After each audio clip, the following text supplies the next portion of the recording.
from coming from another massive fight. Obviously, Katie Taylor just in action, just falling short. But what an incredible fight that was. And yeah, I mean, listen, we've been following Katie Taylor. We've done a number of her fights on this channel. And unfortunately, we weren't able to actually cover that one, but I was certainly watching that one, and it was incredible as always. So we can talk about the Katie Taylor fight. We can talk about the undercard tonight, which I must say, looks like it is going to deliver as well. The undercard tonight, very special. There's a lot of big fights on the undercard. They've really stacked this whole show for us because they know that this is a big deal. So we've got titles being defended. We've got a vacant championship that's being competed for. Not only that, but the grandson of Muhammad Ali is actually in action tonight. He is 8-0 already, is a heavy favorite in his fight, but he's going to be competing tonight. And as we said, you know, we've got the vacant WBO super flyweight championship that's going to be available. And, you know, we've just got some incredible prospects, incredible fighters. But of course, the main belts that we're going to be seeing competed for are for the WBO, WBC, WBA, and IBF lightweight championships of the world. This is going to see Devin Haney defending all the golds against Lomachenko, and so much to talk about in regards to that main event fight. Both of these fighters, absolutely incredible, so technical, so skilled. This is going to be like a chess match. Both of these fighters have got the ability to make changes during the rounds. The fight that we see at the very start might be completely different to the fight we see at the end, as they both try to outmaneuver and outthink each other. And they are so highly skilled, so highly technical. I am definitely giving Devin Haney the edge. I think Haney wins. I don't feel amazing about it because Lomachenko is fantastic, but I do think age could be a factor. I do think that Devin Haney has been very active. We know that Lomachenko hasn't been as active because, of course, he went back to the Ukraine and took about 12 months out of his career to, you know, defend his home and fight with the Ukrainians, his countrymen, as that was invaded, of course. So, you know, he was focused on that fairly recently. I'm sure he's still focused on it now, but he has started to compete again. And as we said, this is potentially his last opportunity at these undisputed titles. It's hard to know for sure if it's going to be his last opportunity, but he seems to think it'll be his last opportunity. And we are talking about someone that at one point was the pound for pound best fighter in the world. Lomachenko really is that guy. And, you know, Lomachenko, as we said, an incredible fighter, highly skilled, has the ability to make the necessary changes throughout the fight, has the ability to take the fight to Devin Haney. He is going to struggle with the reach disadvantage, but that's something that Lomachenko always seems to have an issue with. He is the smaller fighter as well, but again, you know, that's something we've seen him go into fights with a disadvantage, having, like, being the smaller fighter. So this isn't new for Lomachenko, but it's the age that I'm worried about. I just think Lomachenko at the age of 35 and being as inactive recently as what he's been, it might just catch up with him. And Devin Haney is that good. Devin Haney is very impressive. Just going off the recent Kambosos fights, because the thing with Devin Haney is he doesn't have the strongest records. So he's got a great record number-wise, 29-0. But if you actually look at the names aren't that strong. Lomachenko has got a much more impressive resume. But I do think that Devin Haney is right where he needs to be. They've built him up so well. And now, I mean, just judging off those two fights with Kambosos Jr., And he went over to Australia both times, walked into the Lion's Den, just like how Chantal Cameron has, going over to Ireland. We saw Haney go over to Australia, walk into the Lion's Den, did it twice, and beat Kambosos Jr. for all of those titles, and now finds himself as the man. So Devin Haney, 24, one of the best boxers in the world, undisputed champion, youngest ever undisputed champion in the 4-belt era. He is that guy, and he is taking on the person that used to be the guy in Lomachenko, and we're going to be seeing them collide tonight. So if you're not excited, get excited, because this is exciting stuff. And as we said, the undercard looks pretty tasty as well. Big shout out to everyone that's joining us. I can see Edwards is in the house. Trini as well. Hello, hello, hello. Alfie says, that's a brilliant win for Cameron. I was so happy. I loved that Felix Jr. win. I'm back. I'm better than ever. How are you? I'm good, thank you. I'm great. Jim is great. Life is great. Everyone here is great. Well, I'm glad that you're in such a great mood, my friend. Yeah, I'm good. I think this is a very exciting evening for boxing, and it's always nice. It is a bit of a shame that we can't get to UFC, because I do love obviously covering UFC. But when you've got fights this big, and obviously it's only a few weeks removed from Tank Davis taking on Ryan Garcia in the lightweight division, sort of feels like Tank winning that fight sets him up now to face the winner of this fight. I don't know that it's quite going to work out that way, because we do have Shakur Stevenson around as well. And it's kind of, I don't quite know how all these pieces are going to fit together at the moment, but it feels like Tank is probably next. And so, yeah, I mean, look, Tank's one of the most popular boxers in the world.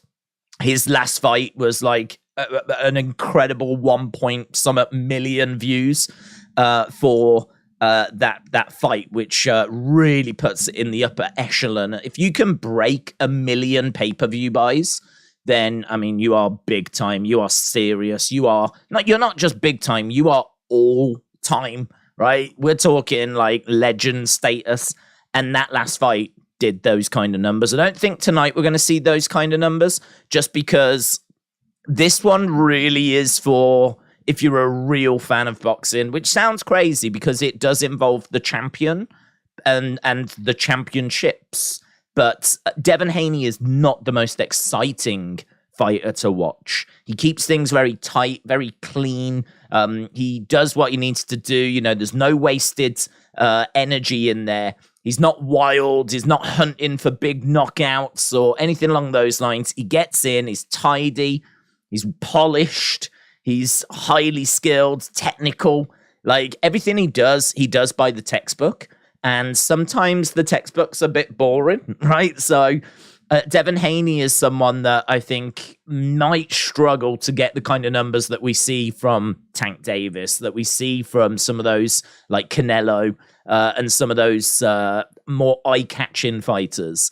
And then you put in Lomachenko as well, who, again, he is a little more eye-catching in all fairness. He's got a good knockout rate, but he's still seen as more technical than showman. So tonight what we've got is we've got two highly skilled fighters. We've got two fighters that, as we said, can make adjustments throughout the fight, that are going to be able to constantly look to outmaneuver their opponents. And it's going to be very interesting. It's going to be very, very interesting. And sometimes people just want knockouts and violence and gore, right? And I don't think that's what you're going to get with our main event tonight.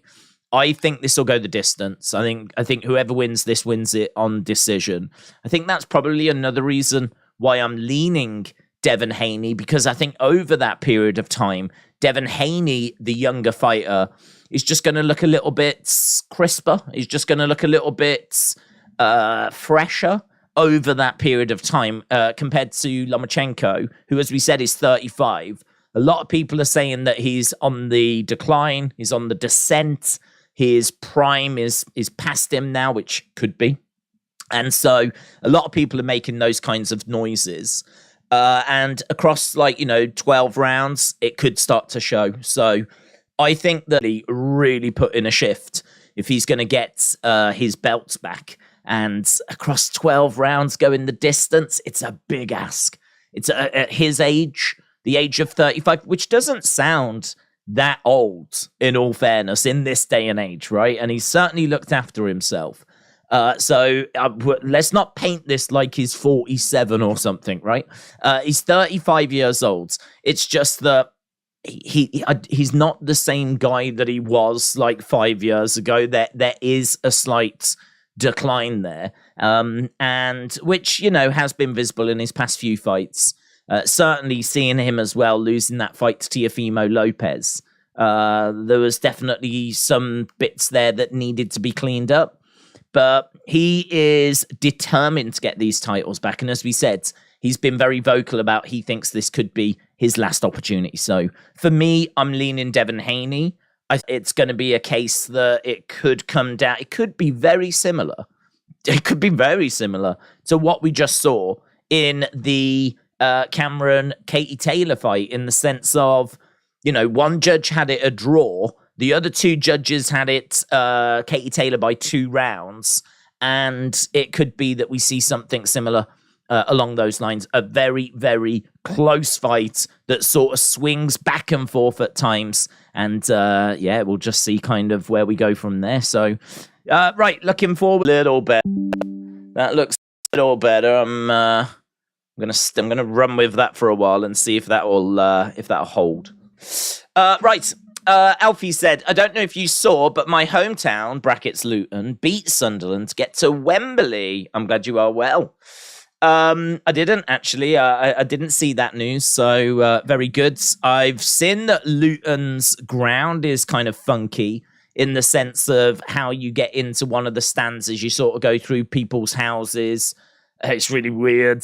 I think the rest of the stadium's pretty normal, but the other part of it, the one side of it, you have to kind of walk through some houses to kind of get into the stadium. So bit strange, but and I think the stadium only holds about 10,000. I actually don't know if and that'd be quite interesting if there is like a minimum requirement for the Premier League as to you've got to have a stadium that can hold, say, 20,000 or something. You would think there probably would be a minimum sort of standard for the Premier League. 10,000 seems like really low.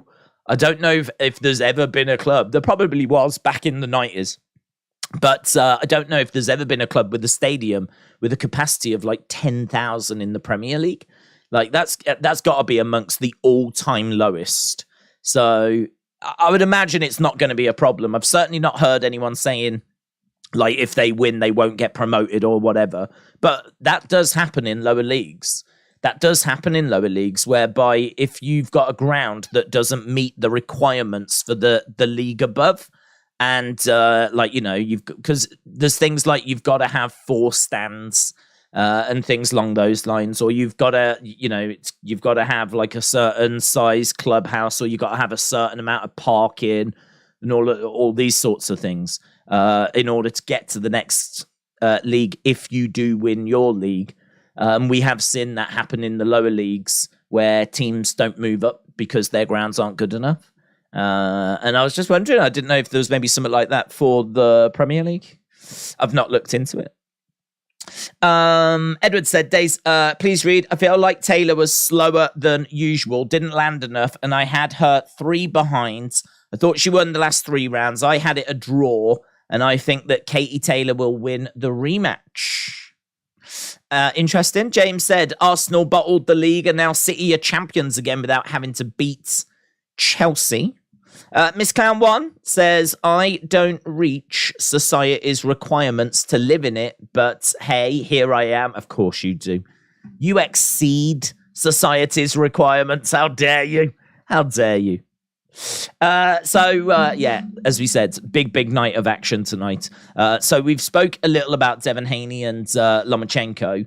Some of the other fights that we've got coming up, Nakatani against Maloney. That is going to be a great fight. I don't think that's the co-main but it is for the vacant WBO Super Flyweight Championship, so it is for a title. Nakatani is minus 230 favorite. Andrew Maloney is plus 175. Nakatani 24-0. Maloney 25-2. And actually, Maloney's brother picked up a title just last week. So both of the Maloney brothers from Australia hoping to become champions. And Maloney is a former 2014 Commonwealth Games gold medalist. He is currently in a very good win streak. He's got 3-0 in 2022. He's very active at the moment as well. And so this is going to be a challenge for him, though, because Nakatani is a very, very good fighter. Someone, as we said, is undefeated and actually quite big for the weight division that he was at. He's moving up in weight now. So this might feel even more comfortable for Nakatani. Nakatani, I think, was really struggling to cut that weight before. The other thing as well, the 7 years between them, Nakatani 25, Maloney 32.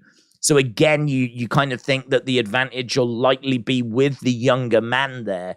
And as we said, Nakatani, the younger fighter, by 7 years. And again, if we just go back to that main event, it's 11 years difference between Devin Haney and Lomachenko.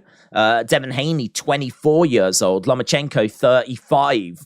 So again, it just kind of really gets across how big of a gap there is. And so this is why when we're talking about age and we're talking about speed and we're talking about conditioning, 11 years is a considerable gap. That is a big gap. So Devin Haney coming in, 24 years old, Lomachenko 35. How that actually shakes out into the odds is Devin Haney is minus 260. Lomachenko is plus 200. That's kind of considerable when you're talking about a big championship fight, certainly a close championship fight as well. I mean, it's definitely a hearty lead for Devin Haney in regards to the odds, but we see a lot of fights that are like minus 2,000, minus 5,000, so on, so on, so on. So as we said, Devin Haney coming in at minus 260. It's definitely sizable in a close fight. It's still relatively close, though, all things considered. In regards to the actual show, that should be starting in around about 40-odd minutes' time. And as I said, I don't know what fights are actually starting with. There is also Muhammad Ali's grandson, as we said, Nico Ali Walsh, who is 8-0. He's got a tune-up fight, a set-up fight. He's coming in as a minus 2,400 favorite, so heavy favorite. He is 8-0 with 5 knockouts. He's improved fight after fight after fight. He's someone that obviously gets a lot of attention because of his name. He turned professional in 2021, and he works really well on the inside. He's got a lovely jab. He's got a lovely left hook. He's starting to really get settled in the fights. I think when he first started out, the pressure of the name was kind of weighing on him a little bit. But what we're seeing now is we're starting to see him relax a little bit more into his fights. Just sort of enjoy being in the moment a little bit more. And obviously that's when you can do a lot more work and be a lot more effective when you have that clarity during fights. If you're going in and you're kind of overthinking everything and, you're kind of really in the moment, you've got to kind of take that deep breath. You've got to kind of calm yourself down. And so that's what we're starting to see now. We're starting to see him relax more as he's fighting. And so that's resulting in better shot selection. It's resulting in better ring IQ, better decisions being made, and a better fighter as a result. So we are seeing some really, really good stuff coming out of Nico Ali Walsh. And honestly, I hope we get a chance to watch that one. Again, I'm not sure what time that's actually on. I don't know if that's on the undercards or the early fights. But that is definitely one that I would like to catch if I can. And then we've got a rematch as well with Oscar Valdez against Adam Lopez. This is a rematch. They fought a few years ago now, in all fairness, 2019. Valdez beat Lopez by a round 7 finish. But the thing was, it was a great fight. And Lopez only had 1 day's notice. And so they're running it back. Valdez said they would always run it back. So they're running it back. Valdez is favorite again, minus 1,300 favorite. He's a big name as well in this division, is a former world champion. And he will likely go on to fight the champion, the junior lightweight champion, Navarrete. He will likely go on to face the champion if he wins tonight. So there's actually quite a bit at stake there, because if he loses, then obviously that championship fight would seemingly be off the table. So Valdez needs to get the win in that rematch against Adam Lopez. So we've got that fight as well. And we've got Muritella against Nakatani. Looking forward to that one. That one has got a lot of knockouts in it. So much to talk about. And as we said, I know most people just want to talk about and bang on about the main event, and we can definitely do that and break that down a little bit more. I've got like stats and loads of bits for us to get into.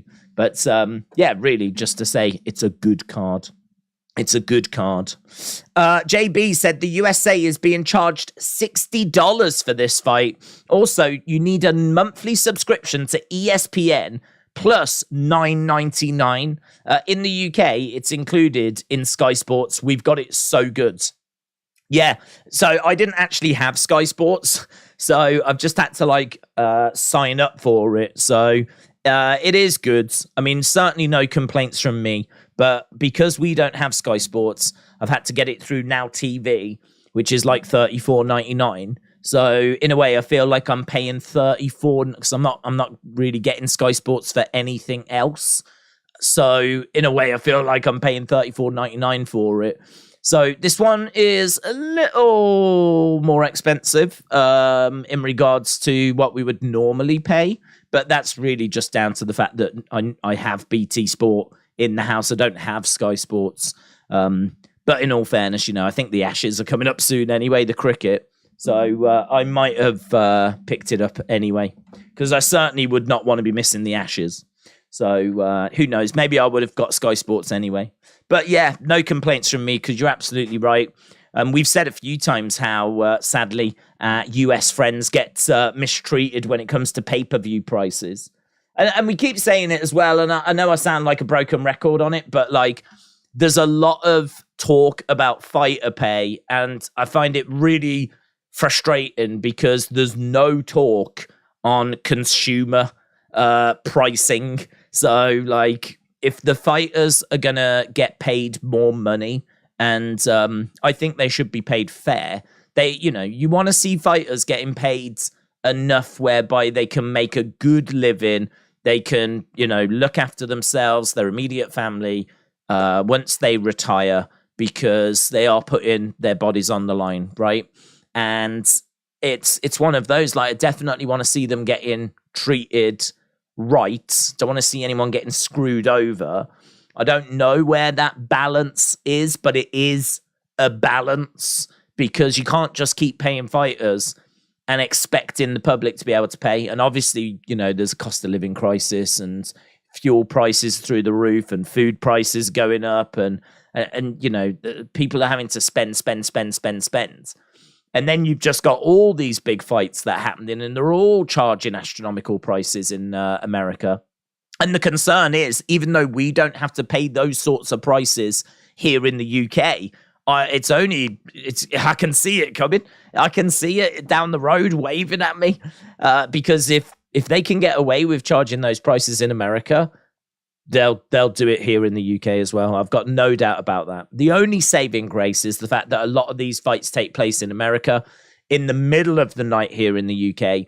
And so if they did charge those sort of prices, I think they might struggle to get any sort of audience, because straight away, most people are in bed. So you've really got to stay up to watch if you really do want to watch. But then saying that, if you really do want to watch, you're probably going to pay, aren't you? If you really do want to watch, if you are so invested that you are going to stay up to watch these events, you're probably so invested that you will pay £50, £60, whatever. So I do worry about that coming down the road, but that's maybe a conversation for another time. Right, I can see that this is frozen on screen, and so let's see if we can change this over and get the chat a little bit back to normal. Boom. UFC pay-per-views are usually on BT Sport, also says AB Jobson. Yes. Yeah, I mean, it's normally really good, in all fairness. I mean, I've got like a DAZN subscription, which is like $9.99 a month. And that normally covers me for a fair few things, like Misfits, for example, and a few fights. And then as well as that, also, I've got BT Sport, which covers me for UFC, covers me for WWE. And so really, it's only when there's fights that go on to Sky Sports that I've got a little bit of a extra expense. And as I said, this is one that sadly here in the UK has been picked up by Sky Sports, but it's no great hardship. As I said, you know, with the cricket coming up, there was probably a chance I was going to end up getting Sky Sports at some point in the next month. But yeah, it's one of those. When it comes to pay-per-view pricing, I will always feel sympathy for our American friends. The Ashes start on June the 16th, and I can't wait, said James. Sucks about Archer, though. June the 16th, I mean, it's not that far, is it? I knew it was June. I couldn't have said it was exactly the date. But, yeah, I mean, if you're English, there's a chance that you're excited by the Ashes, because that is England against Australia. It's like the best against the best. And those games are just always so close, so tense, so dramatic. And it's just, honestly, I just get nothing done. I just get nothing done. Because the thing with cricket is it takes 5 days to play a test match. Because basically you can just bat for as long as you're in. And so the other team are trying to get you out. But the thing, and so the one team has a go, then the other team has a go, then you have a go again, and then the other team has their second go. And then you add up the scores and you see who's won, basically. And that can take 5 days, and often does, to work out, to play out. But as I said, you know, the games, because it goes across 5 days, they're twisting, they're turning. One team's dominating, the other team pulls it back, then the other side dominates, and then they pull it back, and it's just swinging backwards and forwards. And, you know, quite often you're sitting there and you're like, who's winning? And it's quite close. And you're like, well, next hour's going to be important. And you just can't get anything done, man. Just can't get anything done. I love it. I absolutely love the Ashes. So, as we said, might have picked that up anyway. Right. 2005 Ashes is the greatest series ever, says James. Do you think any issues between CM Punk and AEW might be resolved before the debut of Collision? Yes. It's the same here in Trinidad. Fights are $60 extra. Yeah, the only difference I would say, though, is I don't think there's loads of people from Trinidad in our community. I think there's only you. So I just don't feel sorry for you at all. I think there's quite a few Americans that join us. So, you know, when I talk about feeling sympathy for our American friends, I know that I'm reaching quite a large audience. But if I was to have sympathy for, like, my Trinidad friends, I think I'm only really talking to Trini. So I don't really feel any sympathy for Trini whatsoever. So, yeah, I'd be lying, and I don't want to do that. I don't want to start this stream off on the wrong foot. But I hope you're still well, Trini. Shout out to you. Daves, do you think this is the most hyped Ashes series because of Bazball? Well, this is a weird conversation, isn't it?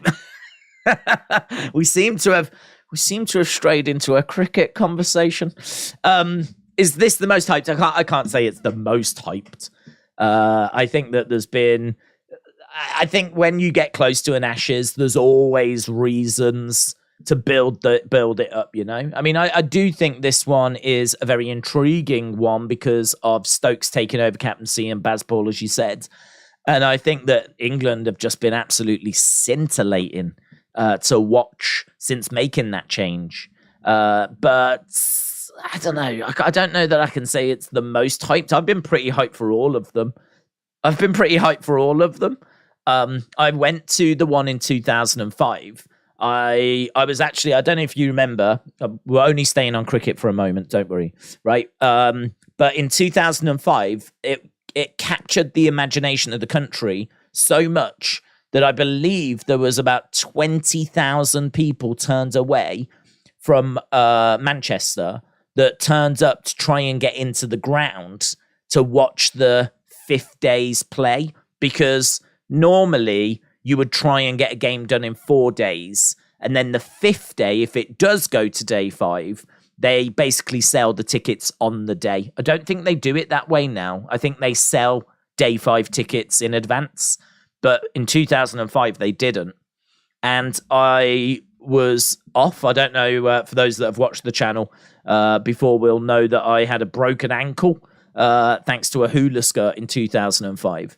And so I was off work and the Ashes were on and I'd been watching them, because I was off.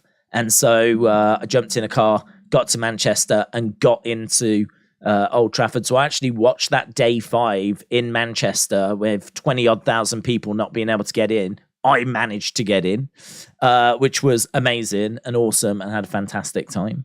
But I mean, I remember the hype. I've followed, England ever since, and obviously before that. And so, yeah, pretty much all of the Ashes series have been pretty hyped.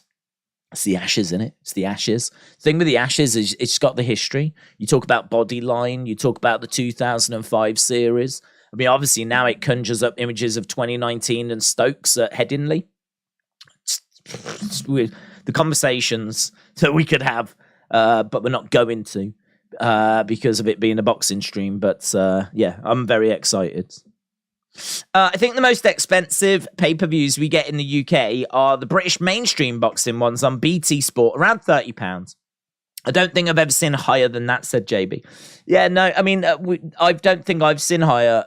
We're not bad when it comes to pay-per-views. I heard the Fury's next one, which is believed to be part of that tournament type thing. That's believed to be high. I mean, there's rumors that we could be looking at 35 to 40.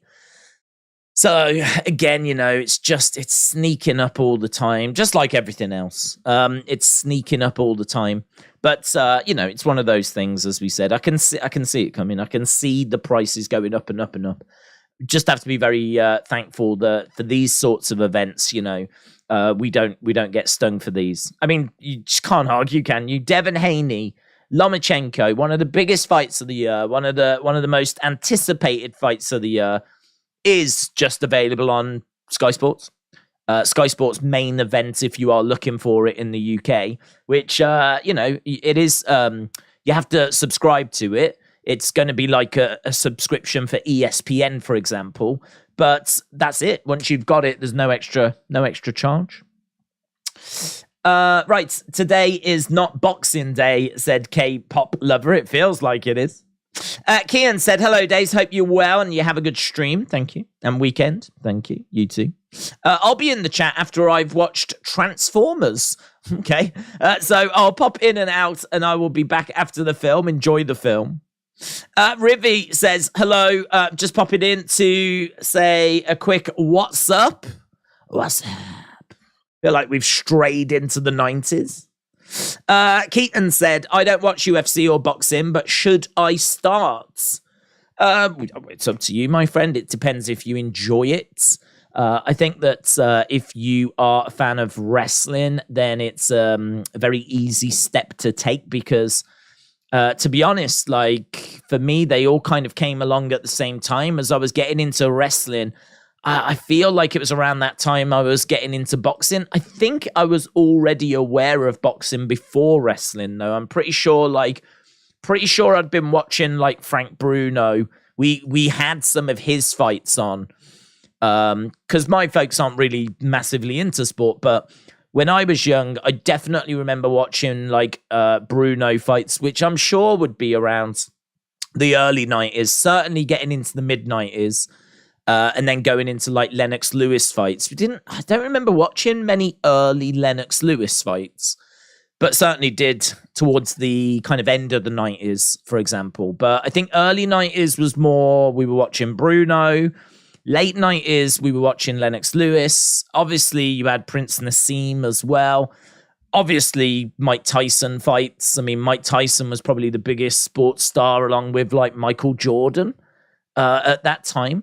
And so, like, if ever Tyson was fighting, it was just a no-brainer. I mean, the world watched.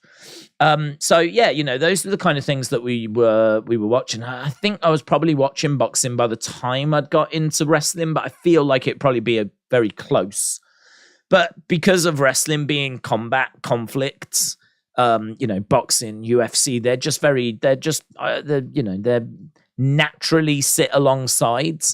And this is why when Dana White said that he didn't think there was much crossover, I don't know. I sort of agree there's not, because I think once you find out that wrestling is scripted, which, you know, most people find out from a very early age, I do think there is a good chunk of people that kind of leave wrestling and then just, you know, stick with boxing, UFC, and just want that instead. But I think there is still an audience there, and I'm part of that audience. I'm part of that group, so I know there is a crossover that still stick with the wrestling, that still enjoy the theatrical side of it. And, you know, it's still conflict. It's still combat. It might be scripted, but it's still portrayed that way on TV. It's got a theatrical flair to it, which I appreciate. Showmanship and everything, which, you know, I mean, just look at influencer boxing as to how much people love showmanship. Because they're certainly not tuning in for the boxing skill at times in those events.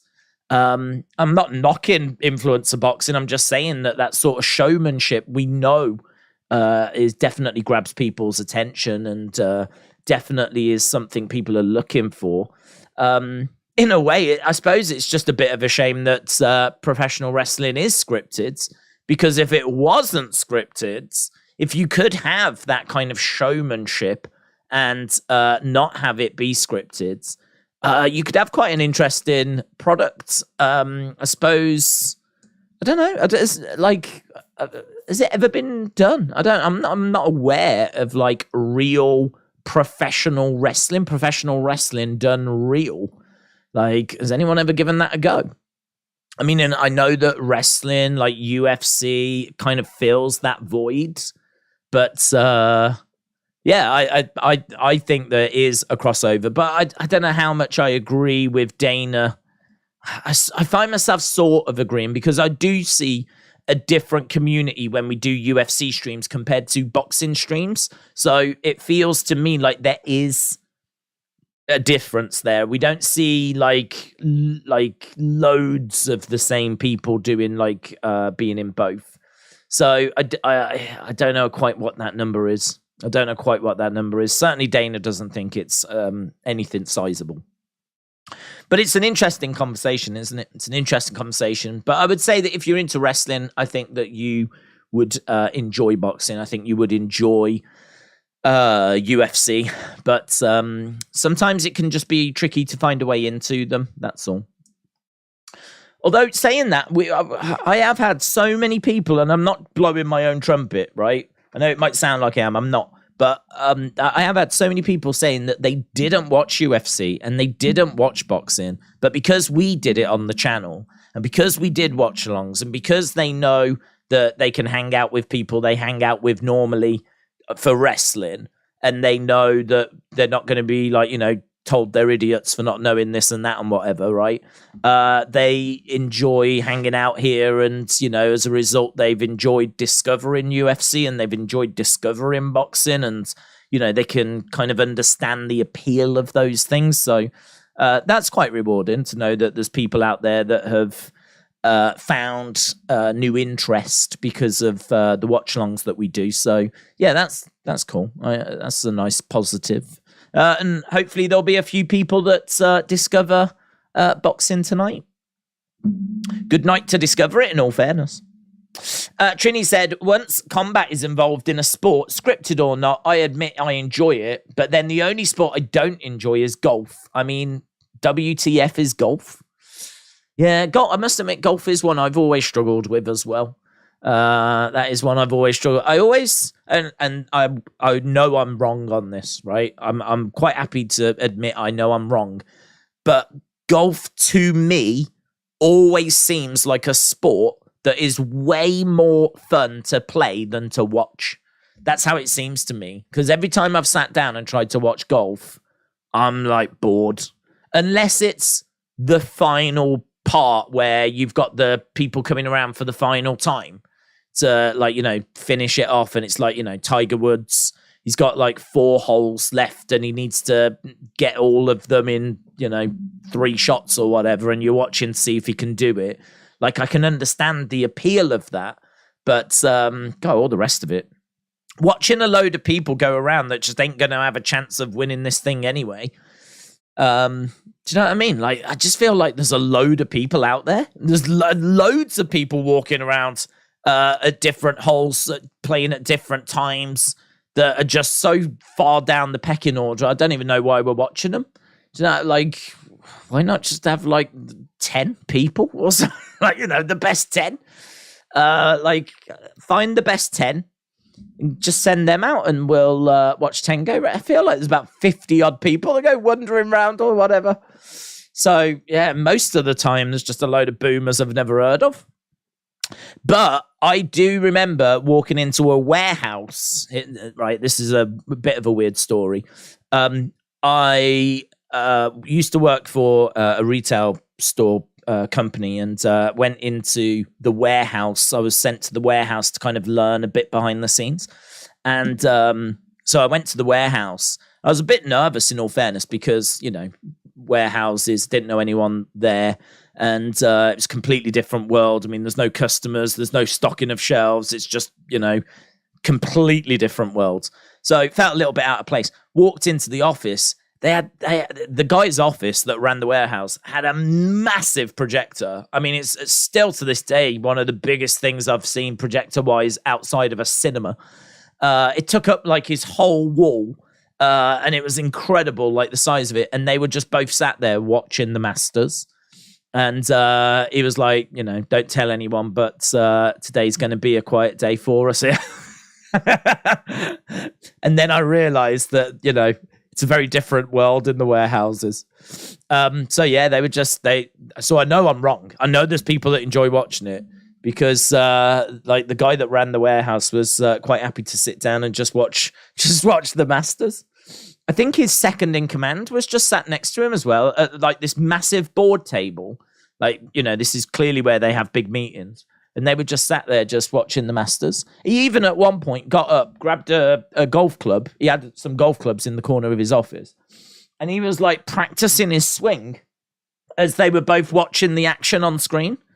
And I was just like, is this what goes on in the warehouse world? This is amazing. Like, so I know there are people that enjoy watching the golf. But it's just, yeah, I agree. It's never appealed to me. It would have been cheaper if you did a day pass, says Halal. $11.99 if you weren't going to stick around. Yeah, I mean, the reason why I went $34.99 is because of the Ashes, in truth. So I don't think, to be honest, I wasn't sure quite the date. So I just bought it. Now that James said it's the 16th, that's fine. I mean, it covers me for like that period. But yeah, I mean, if I'd have been smarter about it, I probably could have bought it on the 16th, and then a month might have just covered the whole of the Ashes, whereas now I'm going to have to pay twice, because obviously a month won't cover me now, because it doesn't start until the 16th. So yeah, I mean, it is what it is. Do you know? I mean, it's one of those things. So yeah, maybe I could have day passed, and then when the Ashes started, paid for a month. Then who knows? Who knows? If there's a way of getting it wrong, I probably did find that way, but it'd be all right. You know, I'm so excited for the event. I'm so looking forward to tonight. I'm quite happy to waste a bit of money. I don't know about golf. It ruins a good walk, said James. Sharan said, thoughts on Man City winning the league? Don't really have any. Don't really have any, to be honest. I think we knew it was going to happen. I didn't know it would happen today. Desperately want to see this kind of domination that they've had come to an end. I suppose in a way, this must be what people felt in the 90s when Man United was so dominant. You don't want to see one team just winning time and time again. It's different when it's your team. Like, you just never want it to end. But yeah, definitely. And it's not even that it's Man City. I think if it was Arsenal, I think if it was Newcastle, whoever, I don't care.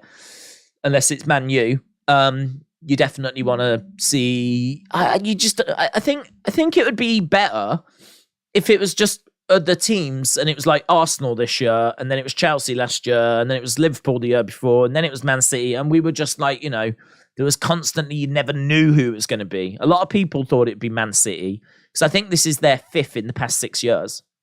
I just don't think that's good for the Premier League. I just don't think that's good for, it being seen as a competitive league. I mean, every year PSG win in France, every year Bayern win in Germany. I think the Italian league's quite exciting, although for the longest time that was dominated by Juventus. Obviously in Spain, you've got a choice of 2 teams, seemingly. It's either Barcelona or Real Madrid's. But, in the Premier League, it has felt a little bit more like, Chelsea have got a chance. United, okay, not for like 10 years, but certainly had their time. But Chelsea had a run with it. Arsenal had a run with it. United had a run with it. Man City came through and had a run with it. Then you had little anomalies in there as well, like Blackburn, obviously Liverpool in recent years, Leicester as well. So we have seen a few different teams actually winning the Premier League. But 5 in the past 6 years has been Man City. So I'm not surprised by Man City winning it. I think a lot of people had Man City winning it. Didn't think it would happen today. I do think that it's a shame that just other teams have not closed that gap. And to be honest, it seems hard to close that gap because United can go out and get a striker, but I think we're more than a striker away from winning the league. I think that where Man City are is they are not only great players, but they're a great team that have really put the work in on the training ground. They've got one of the greatest managers to ever manage. He's been there a long time as well, right? He's been there a long time. Not by Sir Alex Ferguson standards, he hasn't, but he's still been there a long time now. Certainly compared to other managers in the league. I don't think in this day and age we'll see like another Sir Alex Ferguson doing like someone sticking around for, 30 odd years, however long it was. I don't know that we'll see that. But he's definitely one of the greatest managers we've ever seen, Pep Guardiola. I think the treble is very much on for them. I think if they do the treble, I won't cry about it because as a Man United fan, I just think that, we did it first. We did it first, and I'm really pleased about that. It's not something that I don't think will never be done again. So I expect another team to do the treble. I think there's a chance it's City this year. But, it's good that Man U could stop it by winning the FA Cup. But, the one that would scare me more would be the quadruple because that's never been done. No one's ever won the League Cup, the FA Cup, the Premier League, and the Champions League. So no one's ever won those 4 trophies. And my concern would be that Man City does that. That worries me more than them winning the treble. So if they do get the treble, well done. Welcome to the club. But, I'm not surprised at Man City winning. Been there, done that, got the T-shirts. How old was you when you found out wrestling was scripted, said Keaton. I don't know, to be honest. I genuinely don't know. I mean, I started watching in 92. And but 93 was my first full year, and I reckon it probably would have been about 95, maybe 96. I mean, certainly throughout 93, 94, I didn't go to a house show until 94. I think they probably came over in 93, but I didn't go in 93.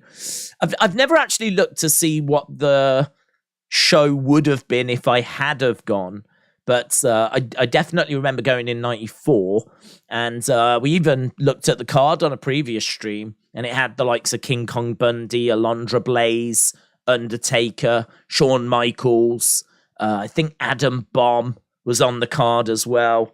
Was it Kamala? I don't think it was Kamala. I'm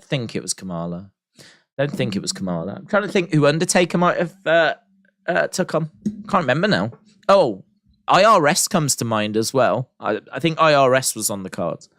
But yeah, that was 94. And I definitely didn't go knowing it was scripted then. Definitely. I still believed it was real. But I mean, I was young, right? This wasn't last week. So I was probably a good few years into it before I realized. And I think it was my cousin that basically told me that it was, scripted.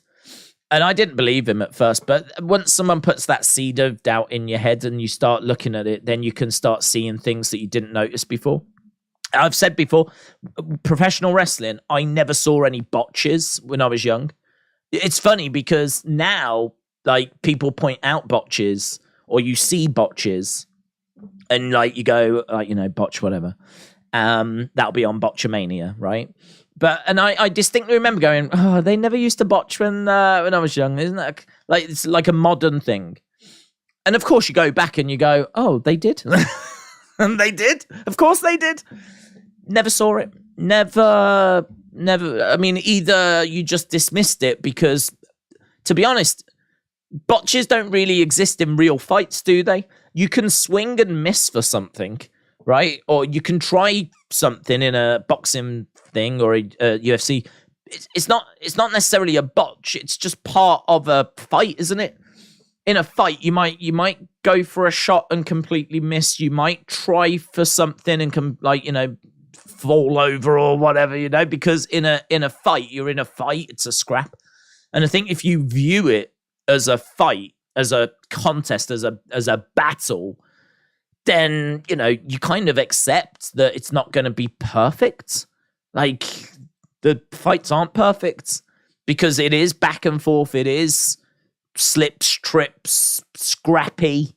It's that kind of scrappy mentality, I think one thing that has changed, though, is that back in the day, we didn't see the number of big aerial moves that we see now. So, we weren't seeing people slipping from the top rope and, tumbling and all this kind of stuff.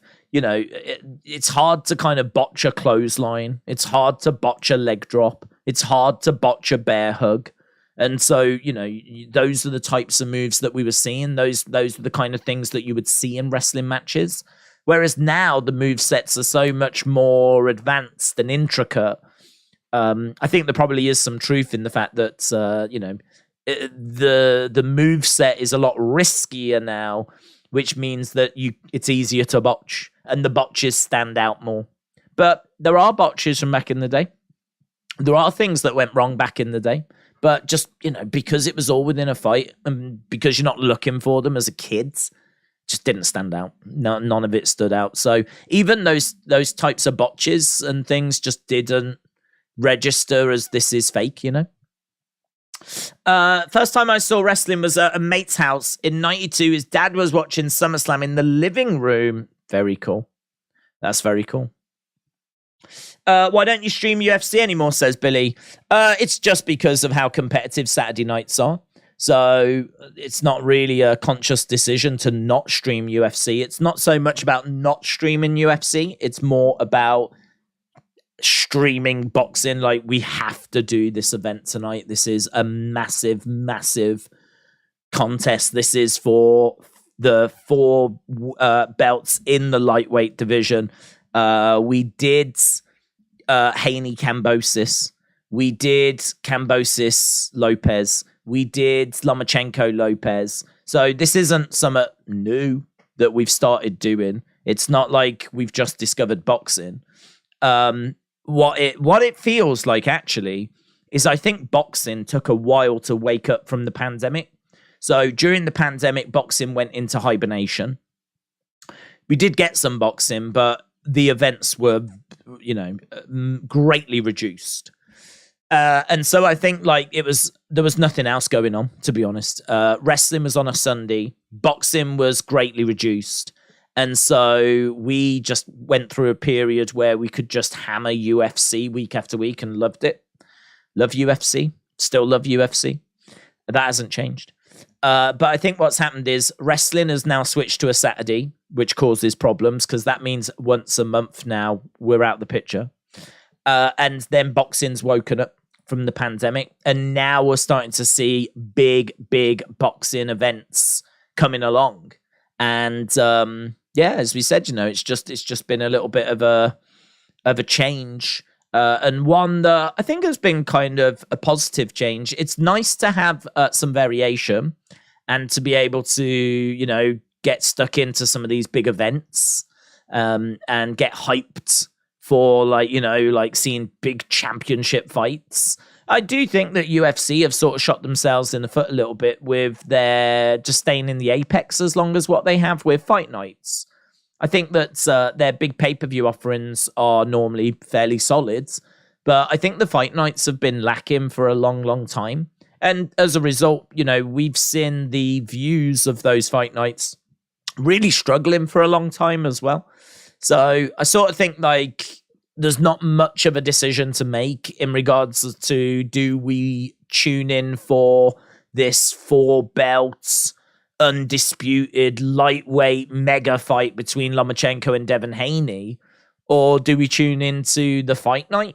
I mean, the fight night will probably get around 10,000 views because that's what the fight nights have been getting. Because I think, sadly, UFC has kind of allowed the fight night brand to just sort of drift.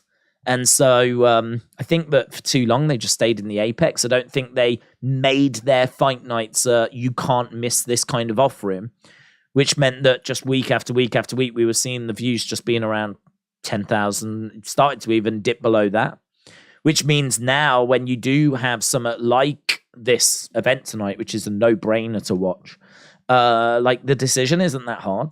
It's not that hard. It's a lot harder if it's the pay-per-view offering. But I think people's time is quite limited and is very precious. And I think people want to see the big names. I mean, the majority of people want to watch the big names. And I think what you see in UFC is quite a bloated roster. You see a lot of people being tried out. You see a lot of people failing to make the grades.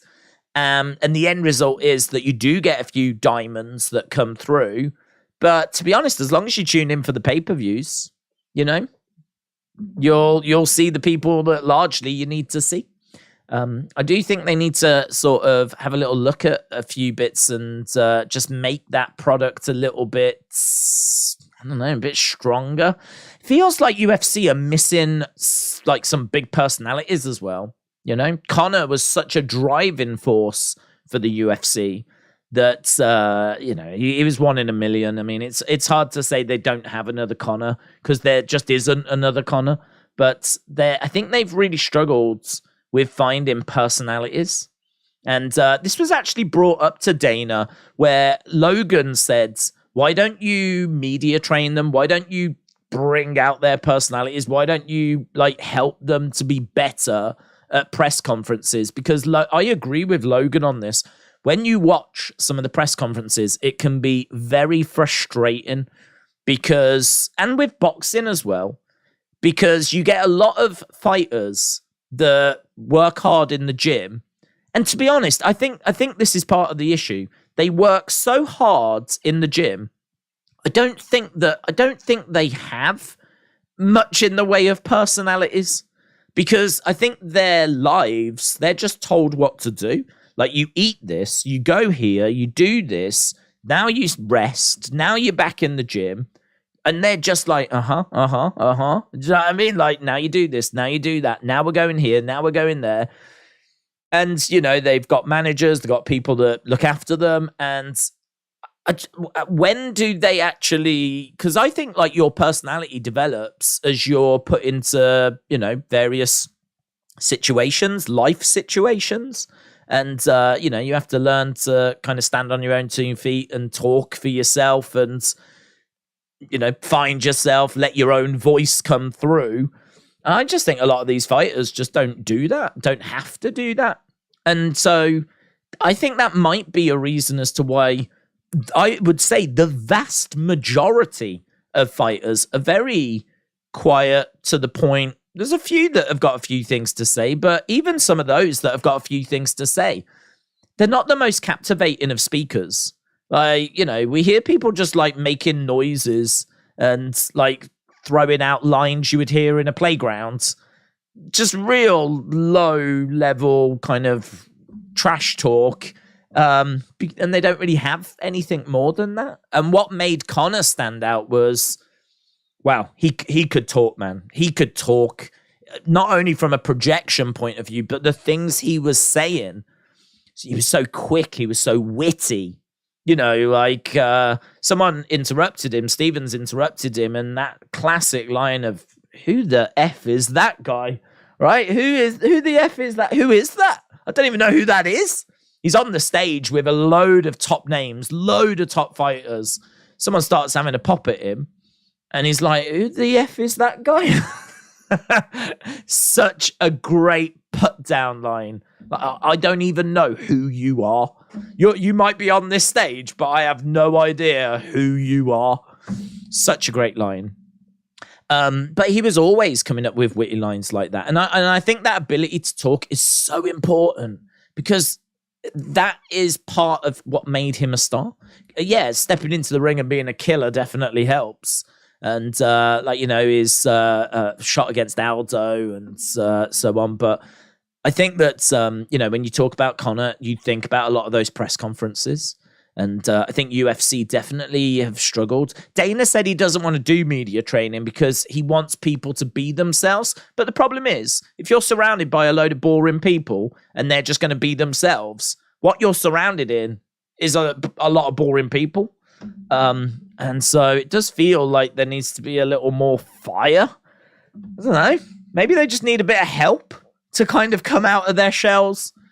Because there's so many that just pick up the microphone and say a few, I'm looking forward to the fight. It's going to be a good fight, and we'll see what happens on Saturday. Put it back down again. You're like, oh, God, come on. You could do better than that.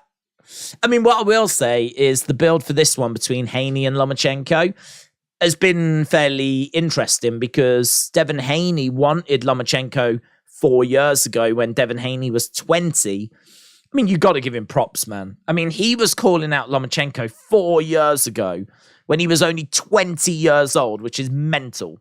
And he was saying, like, you made a mistake, man. You should have hit me up when I was 20. It's only got worse for you. I mean, it was fairly respectful, but you could tell that this was something that has definitely upset Devin Haney. I think he feels like he's not been respected. And so, I don't know if you saw at the weigh-in, but they came face to face. He shoved Lomachenko. I mean, he properly shoved him. There's the kind of shove that you would do for show, right? Where you just push someone softly to try and get people talking. But that was not what Devin Haney did. Devin Haney was, his full might, his full force, his full strength. And it was stupid of him, to be honest. But I think they're saying that it comes from fear. They're saying that he's scared. The Lomachenko camp. They're saying that it's a case that he's he's just got a lot of fear and everything that's built up in him.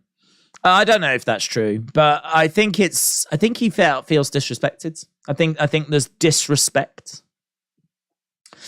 Edward said, you're defo in your mid-40s talking about Bruno and Lennox Lewis. 21, mate.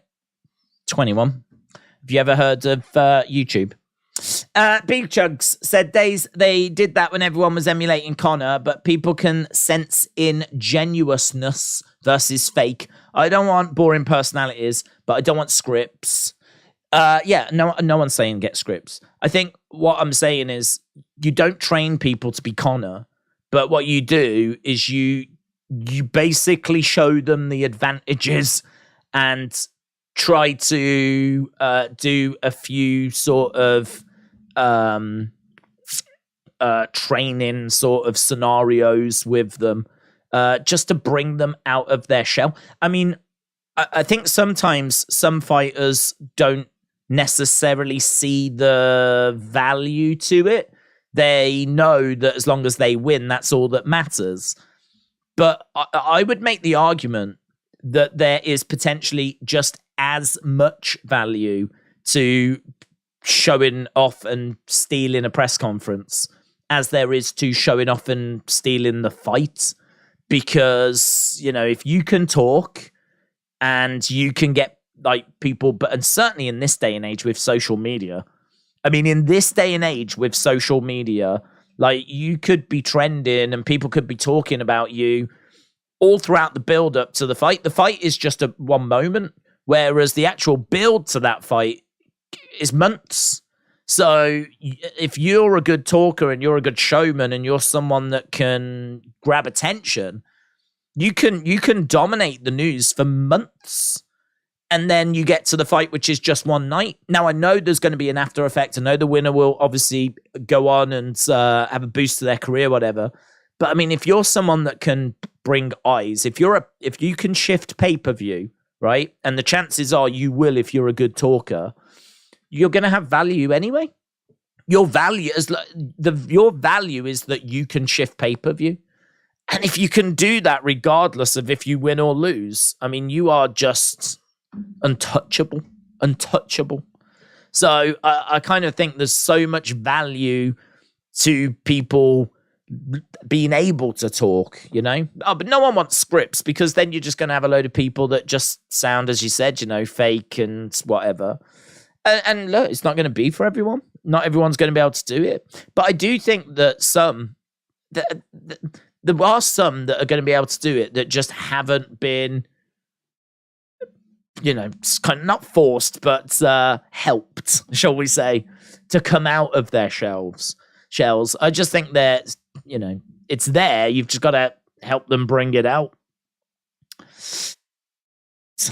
We are starting with the coverage then. So we started early. I wanted to start early. I think there might have been some fights on like ESPN, whatever, but here in the UK, it's on Sky Sports and don't have visibility on that. But we do have the coverage starting. So gone is the conversations of cricket. Gone are the conversations of pro wrestling.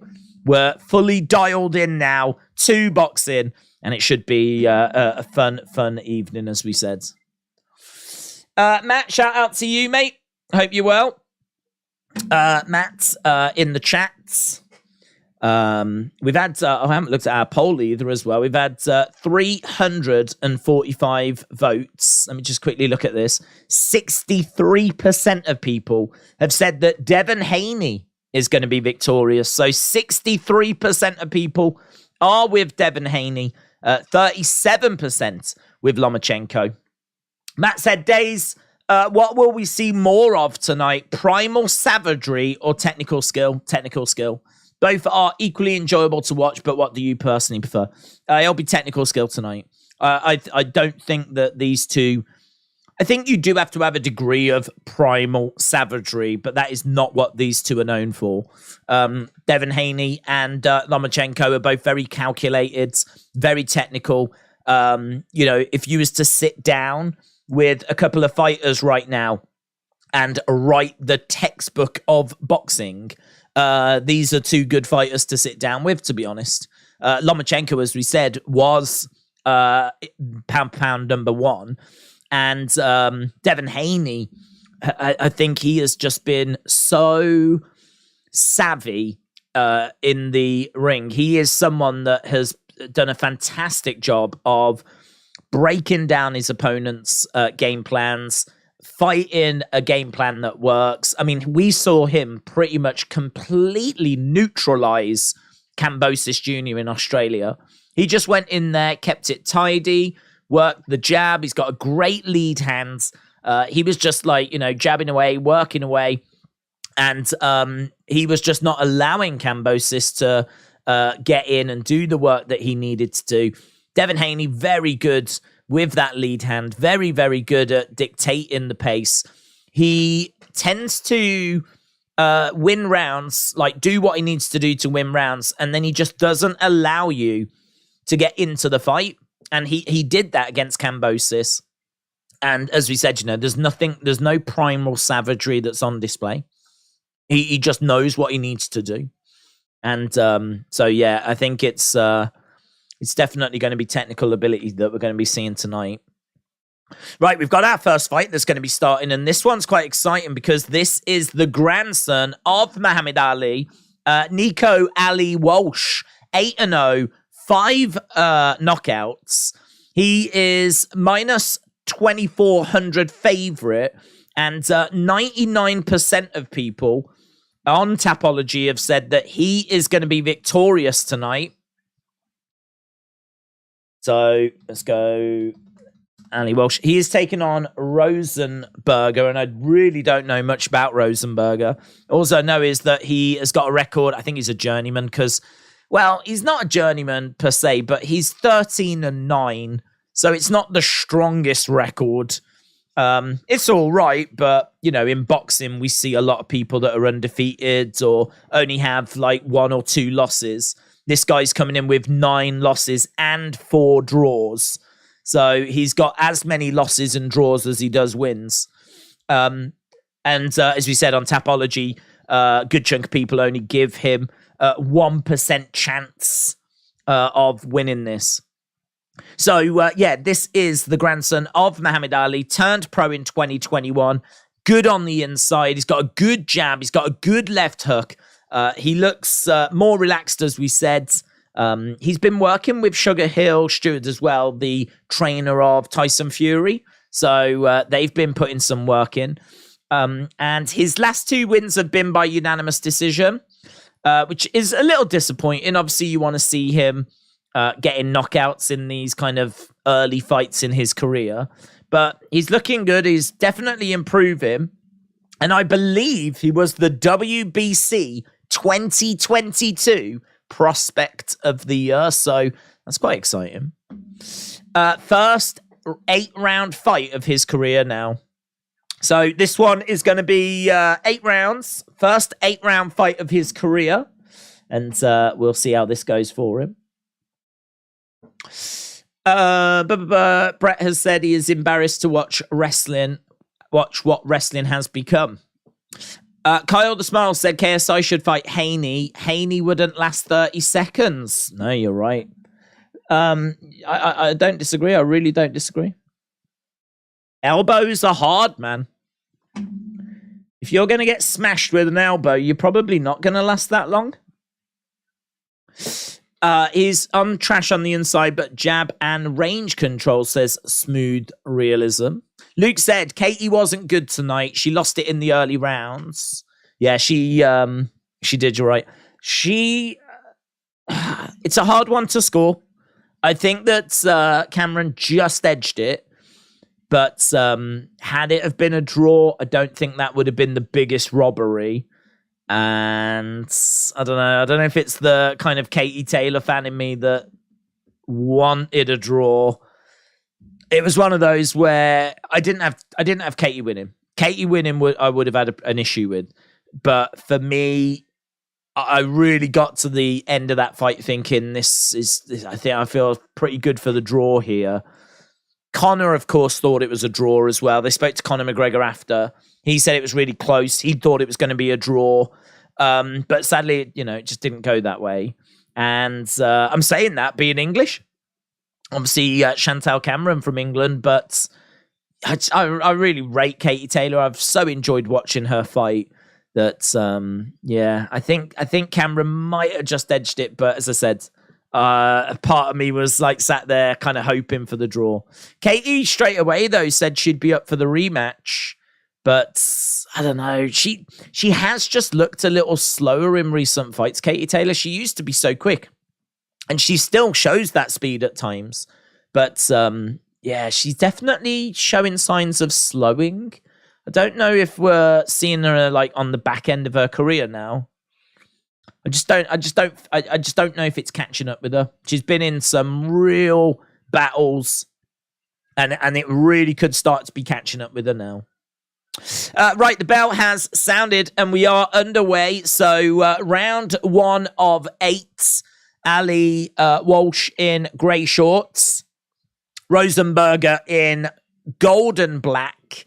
And as we said, this is going to be interesting to watch because, I mean, the grandson of Muhammad Ali just kind of sells itself. I've got to admit, I don't love the fact that the grandson of Muhammad Ali has got OnlyFans sponsor on his shorts. I definitely could do without that. But keeping things nice and tidy in these early stages. Nice jab coming in there by Ali Walsh. Good use of the lead hand, actually. Going for the jab and then doubling up on the jab. He's already putting the pressure on Rosenberger. And as we said, I think there is going to be a disparity between these two in ability. Rosenberger definitely feels like he's been handpicked. A little bit of a stumble there by Rosenberger, which you don't tend to see. Again, the pressure being applied here by Ali Walsh as Rosenberger on the back foot, getting backed up against the ropes. Jab coming in, another jab as well. Good use of the jab here by Ali Walsh, and he's constantly firing it out. So he's using the jab a lot. Clinching up, referee coming in, looking to separate these two apart.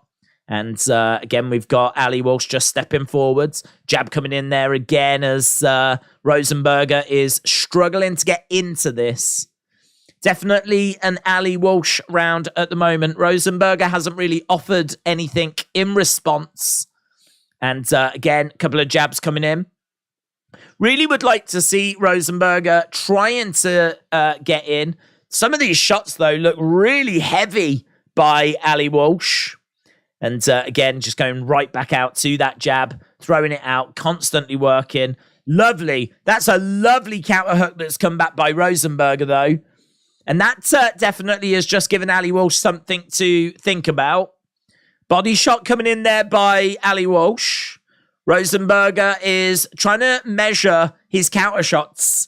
And seems like he's made a slight adjustment here, Rosenberger, because he was just getting jabbed to death in the first part of this. But now all of a sudden we're seeing him looking to try and slip these shots, throw some counters, and he's being very watchful as he's waiting for the jab so that he can try and throw at the same time that jab's coming in, and tries to throw a lovely right hand there, but not. Oh, that's a lovely right by Rosenberger. He's trying to pick his shots here, so he has found a way into the fight. I do like that little adjustment that he made, because he wasn't being able to time anything. He was just on the back foot. He couldn't get settled. And then he started to really wait for that jab to come in, because the jab was constantly coming. So he started to wait for it then. And as soon as the jab was getting thrown, he was throwing some at the same time. And he was trying to beat Ali Walsh to the punch. And a couple of times he managed to do it there towards the end of that round. So a nice little adjustment. He started to get a little bit of joy. I think it was a little bit too late, to be honest. But could that help him as we go into round number 2? Yeah, we're just having a look. We can see, I think there's a little bit of a mark on the nose there of Nico Ali Walsh. About to get underway with round number 2. We know that we've got a few fights to go until we get to Haney and Lomachenko. It's going to be, as we said, a lot of fun, this event tonight. It's a great looking undercard. And again, jabs coming in. So Rosenberger, again, he's going to have to find a way of getting settled into this. We've got Rosenberger on the outside. Shots coming in by Ali Walsh. Again, jab. Nice little slip there by Rosenberger. This one, as we said, can go 8 rounds. And last 2 fights by Ali Walsh have gone to the distance. Jab coming in by Ali Walsh. Again, he's putting that pressure on. He's driving Rosenberger back. Rosenberger trying to use his lateral movement, moving around to the sides. Again, resets. Couple of jabs coming in. Doubling up on those, and he's over against the ropes. They clinch up. They break apart. Referee separating them. Rosenberger, again, going back, having a little look, going to the body. But we're seeing Ali Walsh just upping the work rate a little bit. So, and doubling up on those jabs as well means that he is definitely getting the volume advantage. So, having a little look, and again, nice counter shot coming in there by Rosenberger. Jab coming in again by Rosenberger. Ali Walsh having a little look, double jab coming in. Rosenberger circling around on the outside as Ali Walsh goes to the body.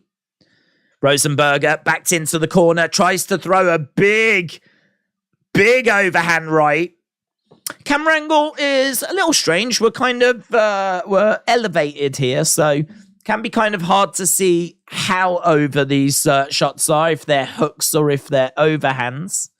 But yeah, quite explosive countering by Rosenberger, but he's just not really landing with many of his shots. Nice strike coming in there by Ali Walsh. And again, we're into the final 50 seconds of round number 2. They're clinching up at the moment. Referee looking to separate them, and he does. And again, we got Ali Walsh in the center. Couple of jabs. Do you know, that is something that we've actually not been seeing a lot of from Rosenberger. We've not seen Rosenberger using his jab. His strategy has been to allow Ali Walsh to come and throw jabs. Then he's been trying to beat him to the punch, go to the body, throw some big overhands, hook shots. What we haven't been seeing from Rosenberger is Rosenberger utilizing his jab. And he just tried a couple there, and he got a little bit of joy with it. But very much it's Ali Walsh that's dominating the action. Certainly landing a lot more. And, I tell you though, the right hand of Rosenberger certainly seems like it can crack. So, yeah, kind of fun little fight this. Fun little fight. I wish WWE would change plans, let Big Show smash up Floyd without telling Floyd beforehand, says Kyle the Smile. JB says, OnlyFans, lol. Tim said yesterday was the anniversary of Kane setting fire to the family home that killed his parents. I'm keeping kayfabe alive. Love it. Smooth Realism said Cam took it by 2 or 3 rounds, but Katie was a warrior. Miss Clown said, let's box, let's clang and bang. How do you see the fight going? I think our main event fight is going to be really interesting. Really interesting. I think it's going to be a fight that's going to... what I'm really looking for is I can see Devin Haney coming out, getting settled. We know that Lomachenko starts slow, right? We'll keep an eye on the action here, but for me, Ali Walsh is doing a great job. He's in the lead. And as we said, we'll keep an eye on proceedings.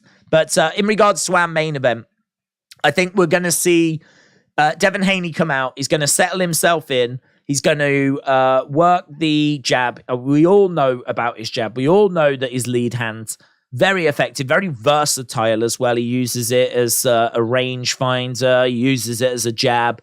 He's very, very good at distance and maintaining distance and dictating the pace. He's very good at riding pressure. If someone does pressure him, he's very good at like weathering that, resetting, going back to what he needs to go back to. I think I sort of feel like I know what I'm going to get from Devin Haney. I sort of know what he's going to do. In regards to Lomachenko, I'm looking forward to seeing how he can disrupt that, because he is so skilled that he can disrupt that.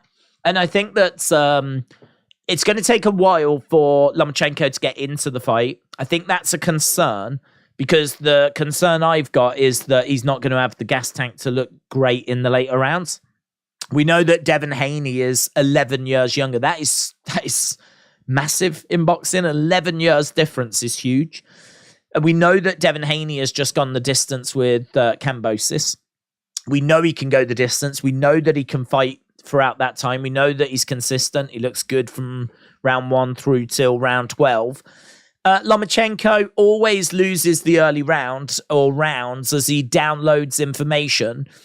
So the way I expect the fight to go is I expect Devin Haney to jab away. I expect him to get himself settled. I expect him to dictate the pace, all this kind of stuff. I expect him to win the early rounds. And then I expect Lomachenko to start to ask some questions. Now, I think this for me is where the fight is going to get really interesting, because Lomachenko is going to be the most skilled fighter Devin Haney has ever faced, right? Not even close. And so once the opponent starts to ask questions of you, because honestly, I don't know how many times an opponent has really asked questions of Devin Haney. Devin Haney has been in there with pretty low-level opposition throughout the majority of his career. And then as he has tested himself, the level that he's got to, he's still been able to control that other person. I don't think he's going to be able to control Lomachenko as easy as he has his recent opponents.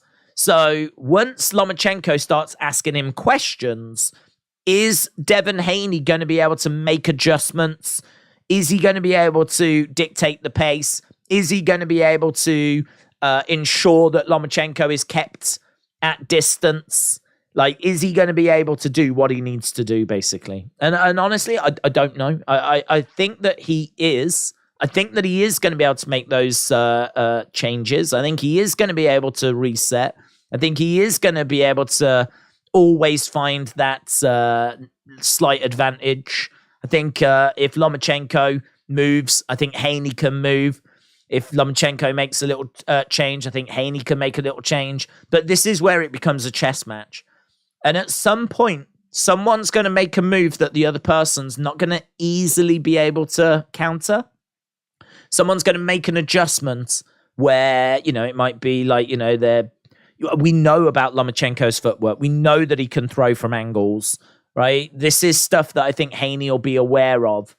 But, I mean, this, I suppose, is where I'm looking at it thinking Lomachenko is going to run out of tricks. I think if you've watched Lomachenko's career, you know a lot of the things that he can do. You know a lot of the adjustments he can make. You know a lot of his strengths and weaknesses. So you sort of know what to prepare for. And I think this is where we're going to see Lomachenko really going through the playbook. I could see Lomachenko being jabbed, right? Losing the round, making an adjustment, getting some success, asking a question of Devin Haney, and then Devin Haney having to make a change to try and wrestle back control. And I think we're going to see a lot of that. I think we're going to see Lomachenko asking questions, Haney trying to find the answer. But the problem is that by the time Lomachenko has asked the question, Haney will already be winning the round. And I don't expect Haney to stop Lomachenko, but equally, I don't know that Lomachenko is going to be able to find a game plan that's going to give him enough sustained success to win the fight. So for me, this is Haney by decision. I do think it's going to be close because I don't think that Lomachenko is going to allow Devin Haney to just completely run away with it. The thing is, though, he will give him the early rounds. So straight away, Devin Haney's going to bank those early rounds. And then, as we said, I think Devin Haney then will start to build up a little bit of a lead. Lomachenko won't allow him to just completely run away with it. He'll constantly be asking questions. He'll pick up the odd rounds. But I think by the time we get to the judges' scorecards, I do think it should be relatively comfortable for Devin Haney. I do think, I'm not expecting it to be split or anything. I'd expect him to have took it by at least a couple of rounds. But I do think that Lomachenko will win rounds. I do think that we'll watch it and go, I think Lomachenko just made the adjustments needed and he's took that. Because, but the thing is, I think we've seen his playbook. I don't think Lomachenko is going to be able to come in with anything we've not seen before. I think he's going to come in and everything that he's going to do are things that we will have seen in previous fights. I don't think he's got any new tricks up his sleeve. And so I have to think that whatever he's going to do, Devin Haney will have seen, and Devin Haney will be prepared for. And then you add in the 11 years difference. You add in the fact that Lomachenko always gives up the first few rounds as he's downloading data, so on, so on, so on. And you can sort of see why Haney is the side that people are picking. He's not massive favorite, but it's, you know, it's all right. I mean, by the time he gets in there, he'll probably be around minus 300 or maybe even more than that. About 48 hours ago, Devin Haney was minus 260, Lomachenko plus 200. So Lomachenko is the betting underdog, but he's a great fighter. He is a great fighter, highly, highly skilled. And Lomachenko is that sort of fighter that when we say that he can make adjustments and whatever, 99% of his opponents are not able to deal with the questions that Lomachenko asks. So when Lomachenko makes an adjustment, when Lomachenko, you know, starts shooting off to the side and coming in with shots from a different angle, that is just the sort of thing that a boxer is not able to deal with. They start to get behind in the fight. Things start to get a bit scrappy and desperate, and Lomachenko wins the fight, right? Or finds a finish. I don't think he'll find a finish against Devin Haney. I think that we're definitely going the distance here. But Devin Haney is so good, so technical, that I think he will always find the answer to whatever question Lomachenko asks. And 99% of people out there won't be able to. But I think Devin Haney can. So I know that's quite a long answer, but yeah, there's so much to talk about here. There's so much that I think, you know, we can talk about the fact that Lomachenko is a slow starter. We can talk about him shooting shots from angles. We can talk about the fact that I think he's got the power advantage. I think the power is with Lomachenko. I think the volume is with Devin Haney. I think I saw a stat, actually, that I think in regards to, like, jabs, I think it was jabs. I do have a graphic, which I need to put up on screen at some point. But I think in regards to stats like that, I've got it right here. I think Haney is, like, 7th in boxing for, like, the number of jabs that he lands. And I think Lomachenko's, like, something like 10th. So let me just have a little... I've got the info here. So, yeah, Devin Haney lands 24.8% of his jabs, 24.8%, whereas Lomachenko lands 24.3%. So Devin Haney actually outlands Lomachenko when it comes to jabs. The lightweight average, so the average in the lightweight division is 18%. 18% in the lightweight division, whereas Haney is 24.8 and Lomachenko is 24.3. In regards to power punches, this is where we're seeing Lomachenko get the advantage. So Lomachenko, as we said, I think is a much more powerful fighter. He lands 47.5% of his power punches, whereas Devin Haney lands 37.8. The average is 35.4. So both are above the average, but Lomachenko is about 12% above the average. So this is a big area that Lomachenko definitely dominates in. And total punches, Devin Haney 26.3, Lomachenko 17.6 to the body. Average thrown, we see Lomachenko 54.5 and Devin Haney 45.1. The average is 57.5. So they're actually down a bit on total punches. But when we talk about like the percentage landed, they are above. So they don't throw as much, but what they do throw, they have a much, much higher accuracy. So, I mean, you can kind of get lost in numbers, in all fairness. But yeah, there's a lot of interesting facts and figures out there as we head towards this one. Corey said, can you go the distance? Always do, baby. Always do. Trini said, my mother-in-law is here and she's not feeling well, so I'm going to pop off for tonight. Enjoy it and be good. Trini, shout out to you. I hope your mother-in-law feels better. It's about to be 7-3 over on UFC. Tim, shout out to you. Retribution, hello. Welcome. Billy Boy said Loma all day.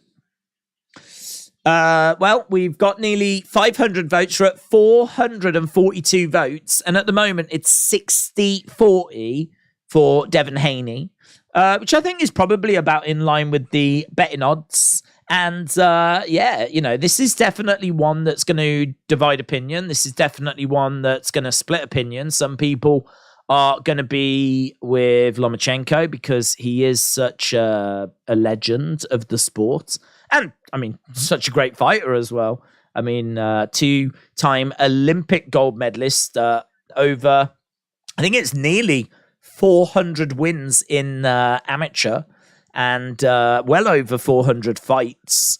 3-weight world champion, and he does have better punching power as well, as we said. So he's definitely coming in with plenty to offer. But for me, as I said, I am just leaning Devin Haney. I do think the size advantage is going to be key here. I do think that when Lomachenko takes on people that are bigger, they don't tend to be as skilled as what Devin Haney is. I think he's so good with that reach as well. Like, not only has he got a reach advantage, but he uses it. He's really good at using it. He's got a really good lead hand. He's got a really good jab. He's very good at dictating the pace of fights. Devin Haney is very good at putting on pressure. And we know that Lomachenko is just not as good when he is pressured. He tends to lose his footwork. He loses his stance. His legs kind of like have to get reset. He has to like plant himself to do the work he needs to do. And if he's constantly getting backed up, he's just not a fighter that's very good on the back foot, or certainly not as good. And so we're talking very, very fine margins. But, I mean, isn't that boxing? Boxing is fine margins. So, for me, I'm definitely leaning Haney. I mean, I don't feel brilliant about it. I'm not saying it's a dead cert. I'm not saying go and put the house on it. But I'm just saying that, yeah, I'm feeling pretty good about it. I'd be quite happy to put some money on it. But I think 60-40 is probably fair. I think 60-40 is probably fair as to where we are with this one. But I think what makes this fight so interesting is that Lomachenko definitely has got the ability to get the win. This is not a 100% dead cert. It's done. You're an idiot for thinking Loma's going to win. Like, no. This Lomachenko definitely has got a chance here. And you know, not even like a puncher's chance. This is going to be Devin Haney's hardest fight.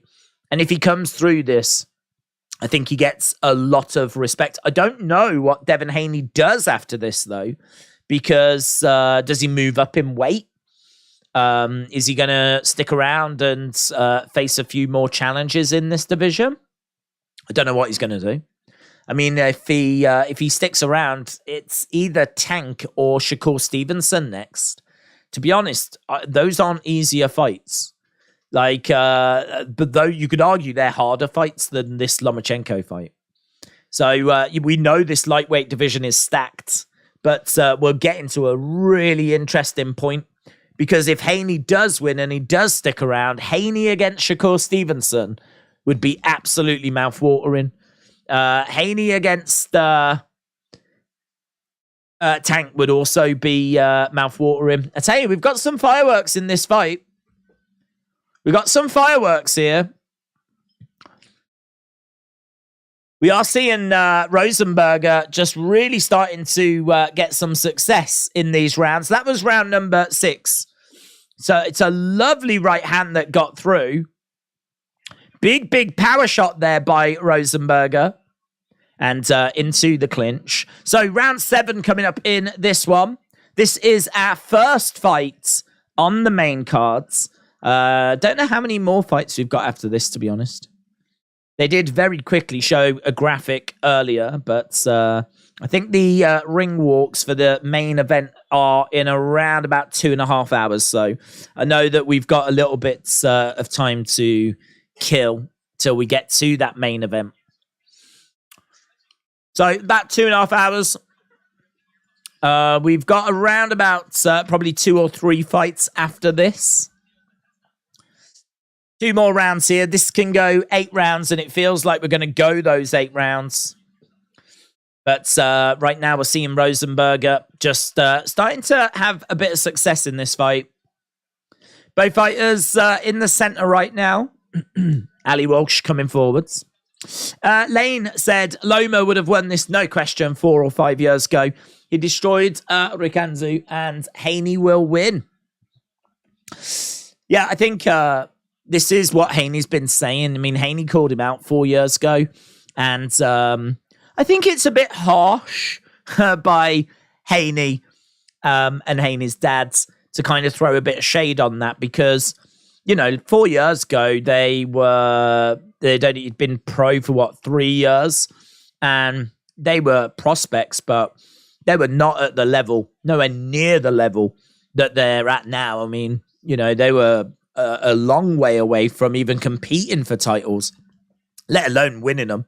So, you know, the point they're making is that they felt disrespected that they called out Lomachenko 4 years ago and he didn't give them any time of day. And now, you know, here we are 4 years later, and it's Lomachenko, the one that's getting the opportunity against Haney, who's the champion. And I think it's a bit harsh, to be honest. I think there's probably, like, you know, I think it's probably being used to try and sell the fight. I would hope that they're not seriously, like, feeling disrespected, because I can understand Lomachenko not giving them the time of day, because he's got challengers. You know, he's got names. There were people that were ahead of them at that time, and they needed to do that work to, you know, climb the ladder and get in the mix and get up there and get into the conversation. Just making a phone call and, you know, approaching the manager of Lomachenko and trying to make the fight.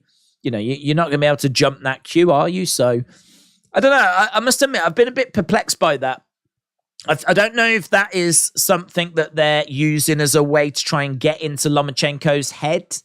Kind of like, you know, you as the champ, you as the man, you didn't give us time of day. Now look how great we are, because here we are 4 years later, and we're giving you time of day. We're giving you the opportunity. We're giving you the opportunity that you wouldn't give us. We're the better people here. I mean, I don't know if that's the play, but I hope it's the play. I hope that's why they're doing it, because if they seriously are upset about not getting the opportunity 4 years ago, I think that's just stupid. Because as we said, you know, and I think this was pointed out to them, there was other people ahead of them. There was, like, mandatory challengers, and there was, you know, people that were just further along and higher up in the rankings. So, yeah, I don't know. I do find that one a bit strange, to be honest. I do find that a little weird, but it's probably just all, you know, for show. It's probably all just to try and sell the fight, blah, blah, blah. But yeah, I don't disagree. You know, 4 years ago when Lomachenko was just in his early 30s, I think we were dealing with a very different beast. And yeah, I would have had him as favorite then. But I think that I feel like there has been a decline with Lomachenko. I do think that he is slower now. I do think that we are seeing a slightly more labored fighter.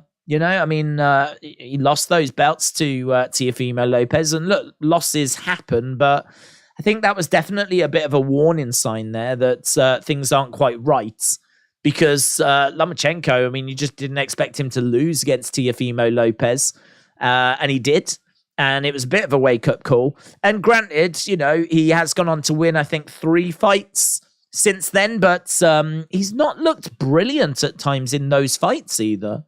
And this is where you start to worry about inactivity and like just decline. And, you know, I've seen a lot of people on social media saying that I've seen people saying that if Haney wins this, They won't even really give him much in the way of credit because I think in quite a few people's eyes now, Lomachenko is washed. He's done. He's declined. He's finished. Boxing can be harsh, man.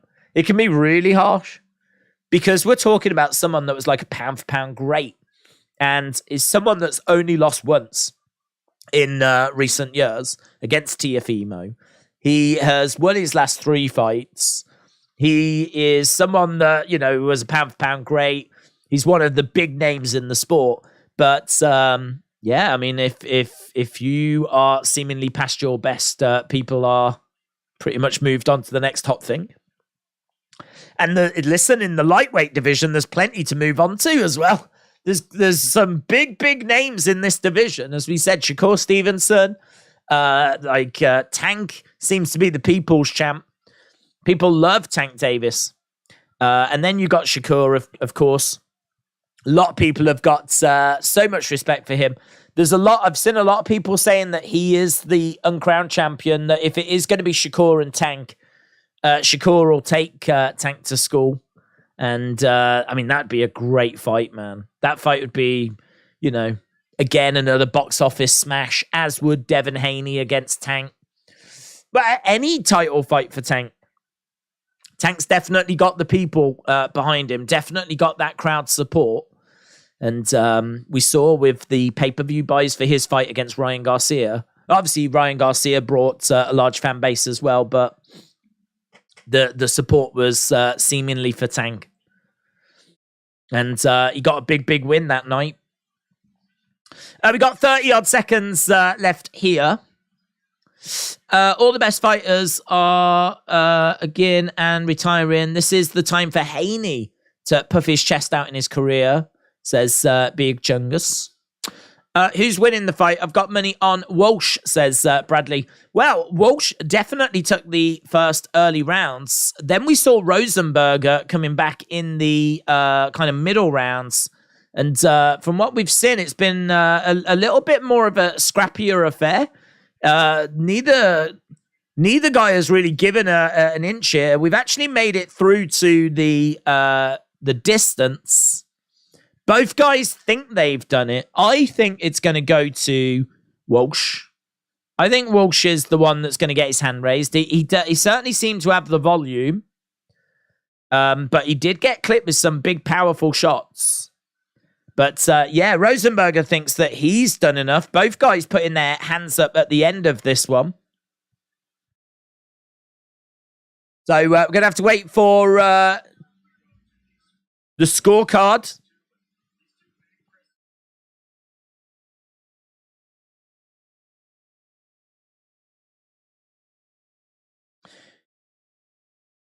So commentators say that they think it was a nice workman-like effort from Walsh, Ali Walsh.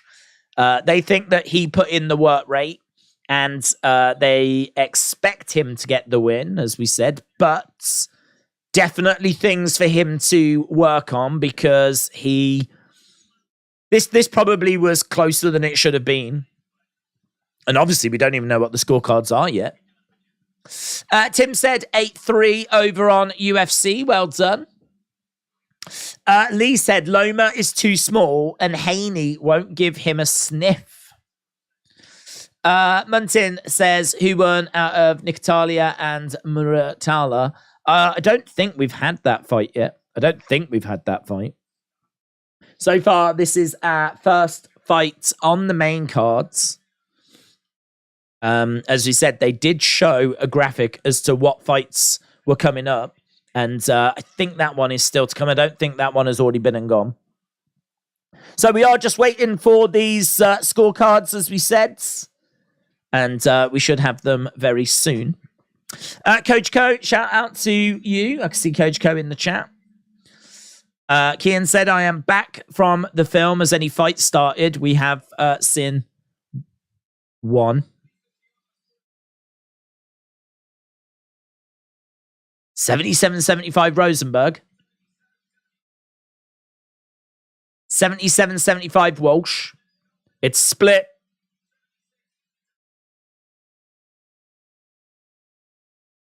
It's a split draw.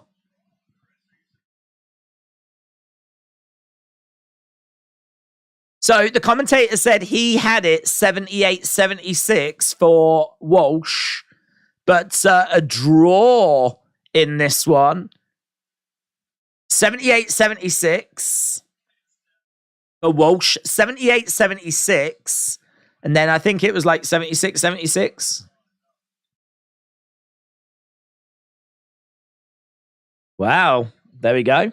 I mean, from what I saw, it felt like he'd done enough to take it, Walsh, but it is a draw.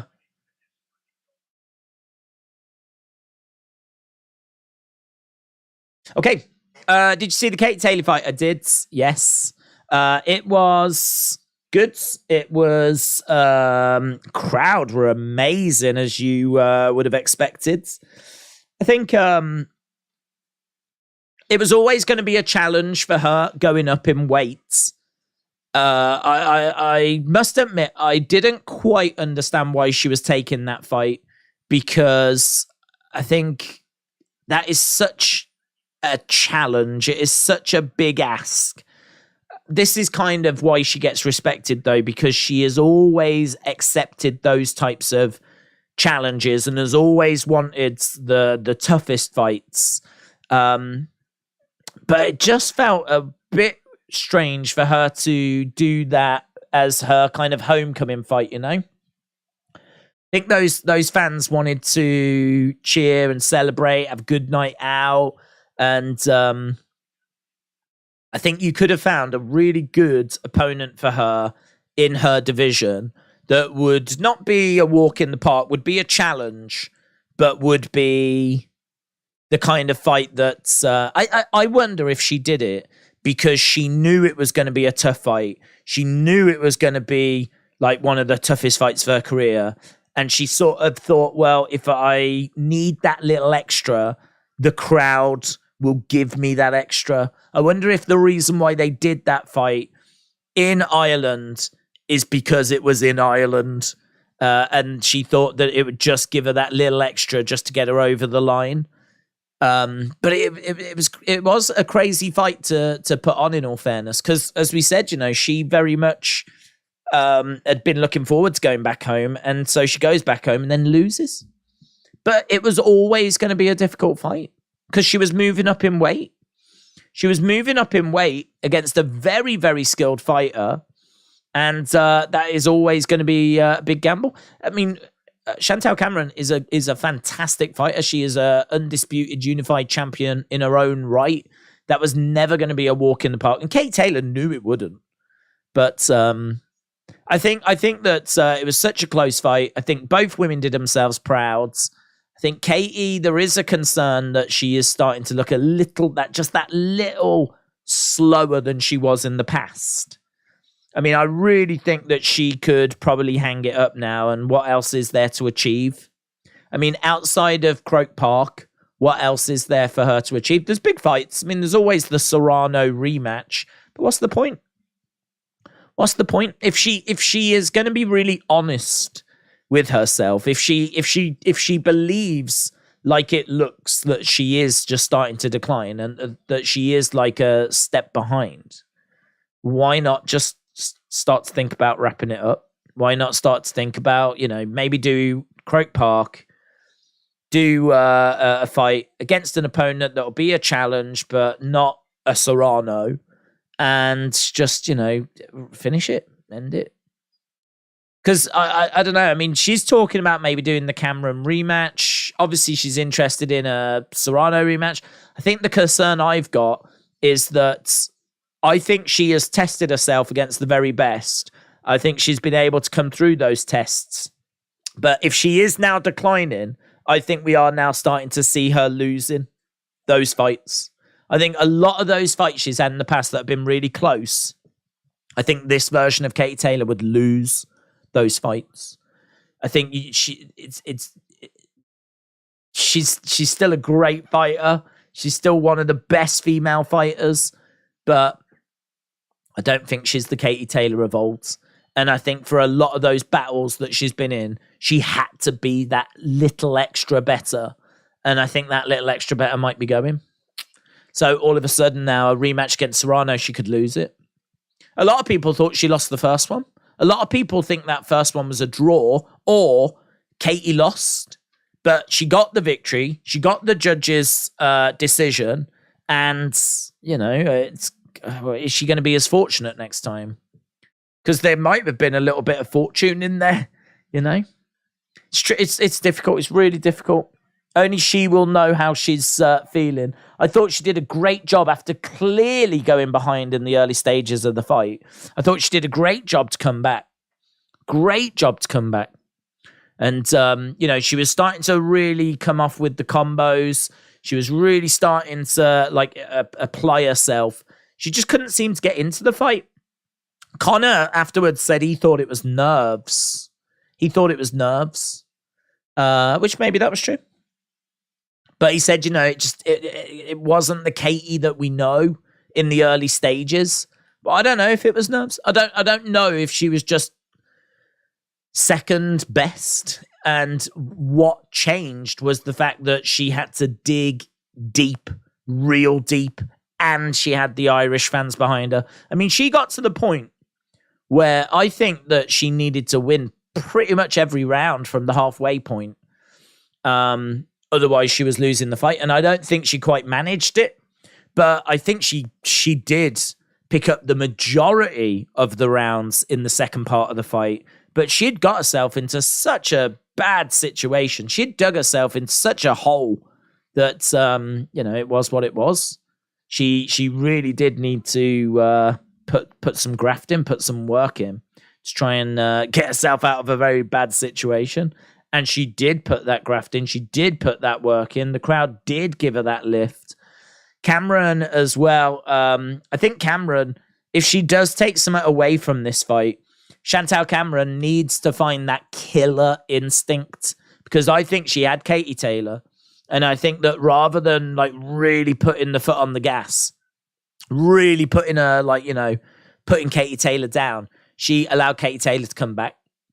And she allowed Katie Taylor she couldn't finish Taylor. And that's something that I think Chantal Cameron needs to go away and really take a look at.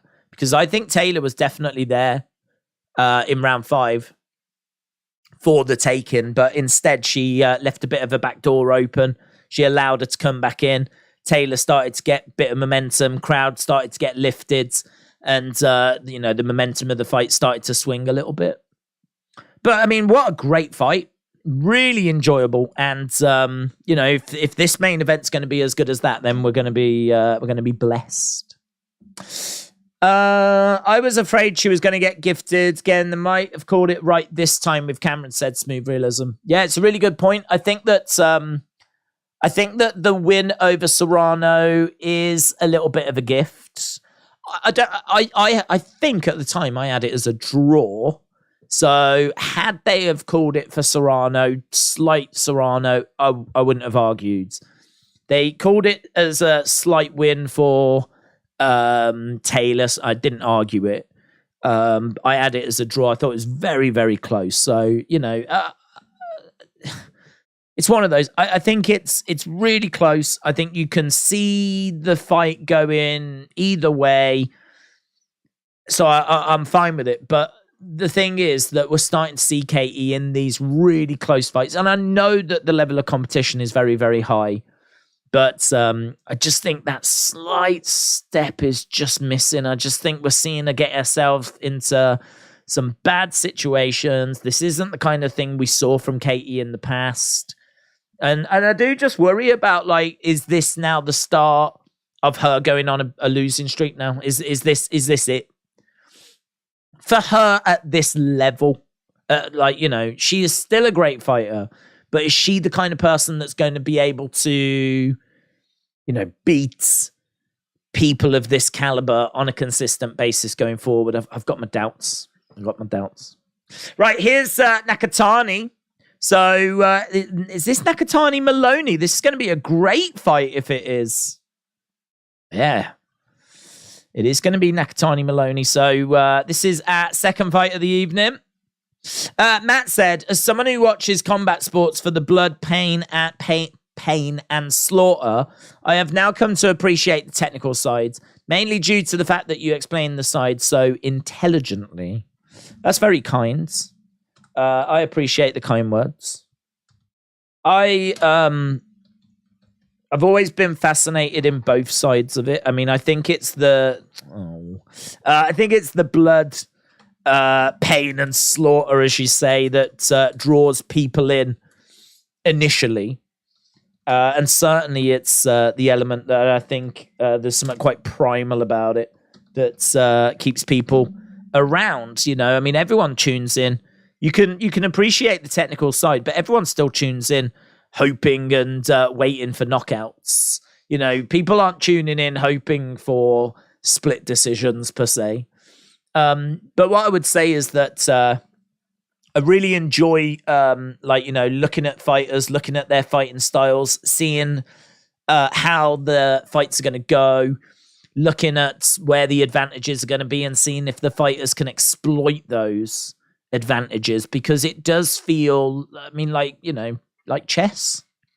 And I think that it can be difficult at times for some people, myself included as well, to kind of see where the openings are and see what the fighters are trying to do and how they're trying to gain those little advantages.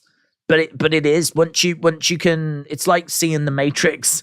Once you can see that side of the game and you can see what they're trying to do, see the openings, see what they're trying to exploit. And I think the commentators do a great job. And now more than ever, where you've got YouTube and breakdown videos and stuff like that, like, I think my enjoyment of boxing and the way that I watch boxing as well is different, certainly from when I was young, where I didn't have a clue what was going on, and you just waiting for someone to land a knockout punch, and that was it. Whereas now, like, you can appreciate there's so much more that goes on. There's so much more that they're thinking about, and little traps that are being set, and little techniques that they've got, and that kind of technical side of it. I just think there's so much enjoyment that can be found when you know what you're looking for. And I feel the same with UFC as well. I think with UFC, it's exactly the same. Again, people can watch that, just bleed, wanting blood, wanting knockouts, wanting savagery. Of course, that's what's going to grab attention. And of course, that's what people, stick around for. But if you know the technical side of it as well, and people's strengths, weaknesses, the openings, what people are looking to exploit, what people could exploit, has the other person made the adjustments necessary to ensure they don't exploit those weaknesses? I think there's real enjoyment seeing fighters go for those opportunities, knowing that it's an opportunity, and then waiting to see what the result's going to be.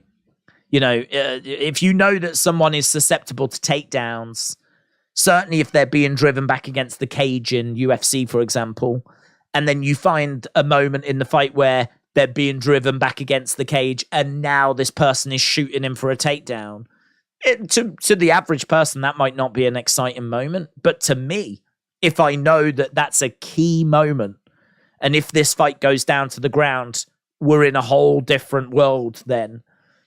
All of a sudden, I get a lot from that, because it's a big moment. It's a big moment in the fight. And, will the person get taken down, or have they made the necessary adjustments? So, yeah, this is the kind of thing that I'm always intrigued by, and I'm always looking by. And in regards to our main event, just to apply what I've just said to the main event, for me, what I'm looking for Lomachenko, not round one, or maybe not even round two, but from round three, I'm looking to see him impose himself on the fight. I expect him to be quite standoffish in the first 2 rounds, but I'm looking to see him impose himself on the fight. I want to see how he's going to do that. How I expect him to do that is by going over and shooting off to the sides, using his footwork and firing him from different angles. Now, I know that he can do that, and many of you know that he can do that, and we've seen him do that in previous fights. Devin Haney knows that that's going to happen as well.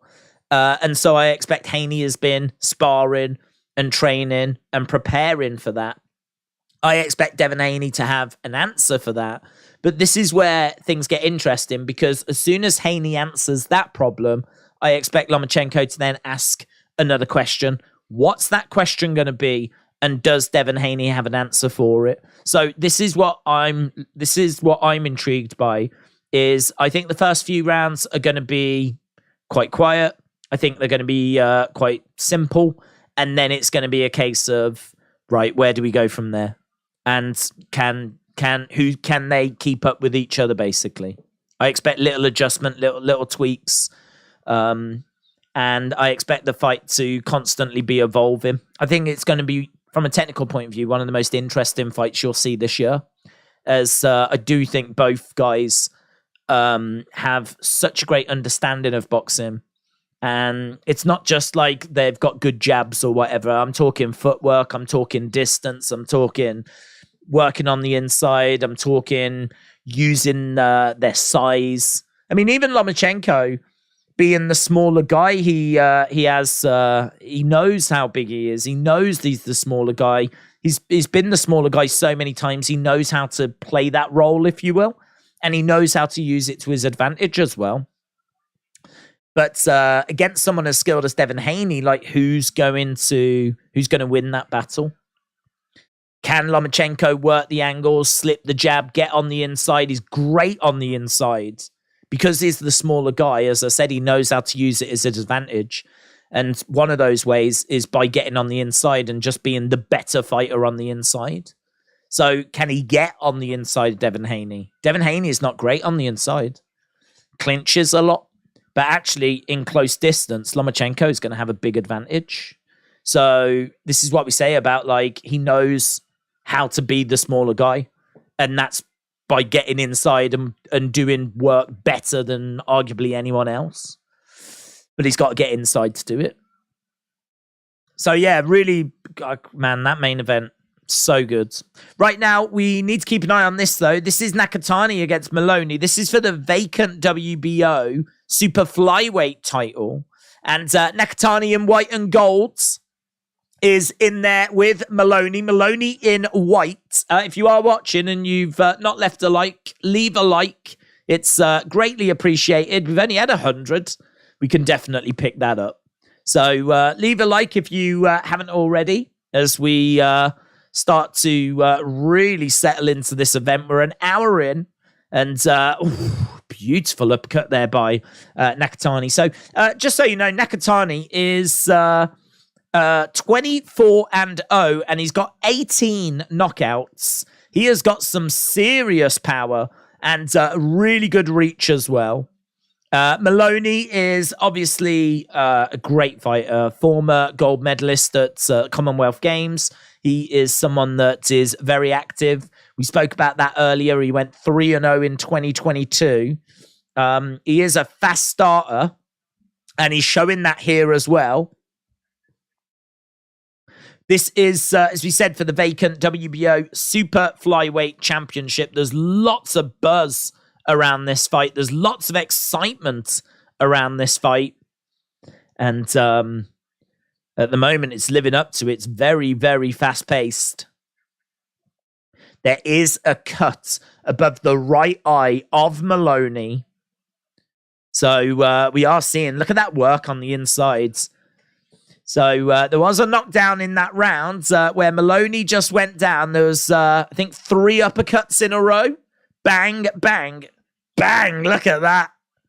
Look at that. It's the right hand uppercut that made Maloney go down onto one knee. So down momentarily. Round number 3 about to start in this one. Nakatani with a 2-inch reach advantage. Very versatile. He's got power in both hands. Very confident. Believes in that power. Believes in his skill. And a couple of shots coming back there by Maloney there. Clinching up Maloney. Driving Nakatani back against the ropes. Referee coming in and separating both fighters. Couple of jabs coming in there by Nakatani, and fires out that left hand. Couple of jabs again coming in by Nakatani as Maloney comes forwards. drives Nakatani back against the ropes. And Nakatani just pacing around as the referee's coming in. We've got blood coming down the face of Nakatani. I don't know if that was a head clash. Referee has just called a break here as the doctor's coming in. Just having a look. It doesn't look like a bad cut, to be honest. It just looks like it's not going to stop bleeding. It's right above the nose, so that blood could come down into the eye, and it is a clash of heads. So we had a head clash between Maloney and Nakatani, and that means that both guys are busted open. The action is back underway, round number 3. And as we said, Nakatani definitely edging this one at the moment. And Nakatani is the favourite here as well. Minus 230 favourite. Andrew Maloney at plus 175. Into the clinch at the moment. And nice little digs to the body there by Maloney. So Maloney just firing in some shots. And referee coming in, separating both fighters. That's a lovely left hook shot there by Nakatani. Another, hook shot to the body. Follows it with an uppercut as well. This guy is so skilled. Such a joy to watch. 25 years old. Put some respect on the name of Nakatani, who is getting backed up against the ropes at the moment. Maloney all over him. Maloney's brother, as we said, just won a title last week. And these two, very, very tough fighting Australians and good body punchers as well. Really taking the fight to Nakatani. But Nakatani, you can just see his power, his hand speed. Oh, that's lovely. Slips the shot there of Maloney. Goes to the body. Couple of jabs coming in by Nakatani. That's a lovely shot. Oh, lovely. And to the body there by Nakatani. Nakatani backed up against the ropes. Maloney constantly putting that pressure on. Constantly moving forwards. But not finding a way through. Couple of jabs there by Maloney. The power shots, the eye-catching shots, they are definitely with Nakatani. But Maloney is in this fight. And he is working hard. He is throwing out some volume. So definitely feel like Maloney is offering some stuff and asking some questions. But these body shots, these uppercuts, the eye-catching shots, definitely with Nakatani. And he might be landing just as much as Maloney. We are seeing Lomachenko arrive backstage as well. So Lomachenko in the house. No great surprise there. Of course, we are less than 2 hours away from our main event. But Lomachenko has arrived. They haven't shown us Devin Haney yet, so I don't know if Haney has arrived. But that fight coming up in just under 2 hours' time. Ring walks expected to be in about an hour and 55 minutes for our main event. And we've spoken a fair bit about it tonight. But yeah, round number 4 coming up in this one. There is Devin Haney. Devin Haney is already in his dressing room. He's got some headphones on. He's just watching the action. I hope Loma wins, said Jack, but I think Haney controls distance like Bivol does. Makes real power. Thoughts?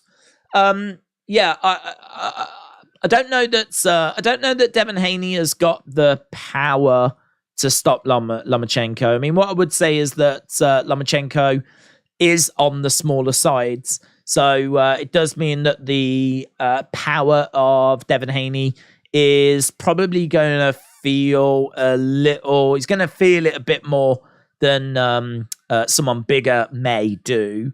But I still don't think that Devin Haney is going to have the power to stop Lomachenko. I expect this to go the distance. I think Lomachenko is the more powerful of the two. I think that Lomachenko is... the problem that Lomachenko is going to have is that I think he is so used to being in there with people that he can outmaneuver and outthink. I think his ring IQ, his fight IQ is so good that if a fight is not quite going his way, he can make those changes, those little adjustments that just allow him to get that advantage. And then his opponents just can't outthink him. They can't they can work hard, but he will always manage to beat them to the punch or work on the inside, get his shots off, win the rounds, and take the fight. But the thing is, against someone like Devin Haney, I just don't think he's going to be able to do that. Devin Haney, for me, is going to constantly be either that one step ahead. Hello, we've got a slight issue here. We're really sorry for this temporary fault. Well, that's not very good, is it? Our coverage has just gone down in the UK. Sky Sports main event just suffering with slight picture issue. So we'll wait for that to come back. And it has come back. So I think that Devin Haney, for me, is the favorite. I think that he is going to be able to constantly be making the changes as Lomachenko is making the changes. I don't know that he's going to constantly be the step ahead, but I think he will be ahead enough just to take enough rounds. I have got this Haney winning by a couple of rounds. I think we go to the distance. I think that Haney is going to take the first few rounds at least. I think then we see the adjustments. We start to see Lomachenko come in, work on the insides.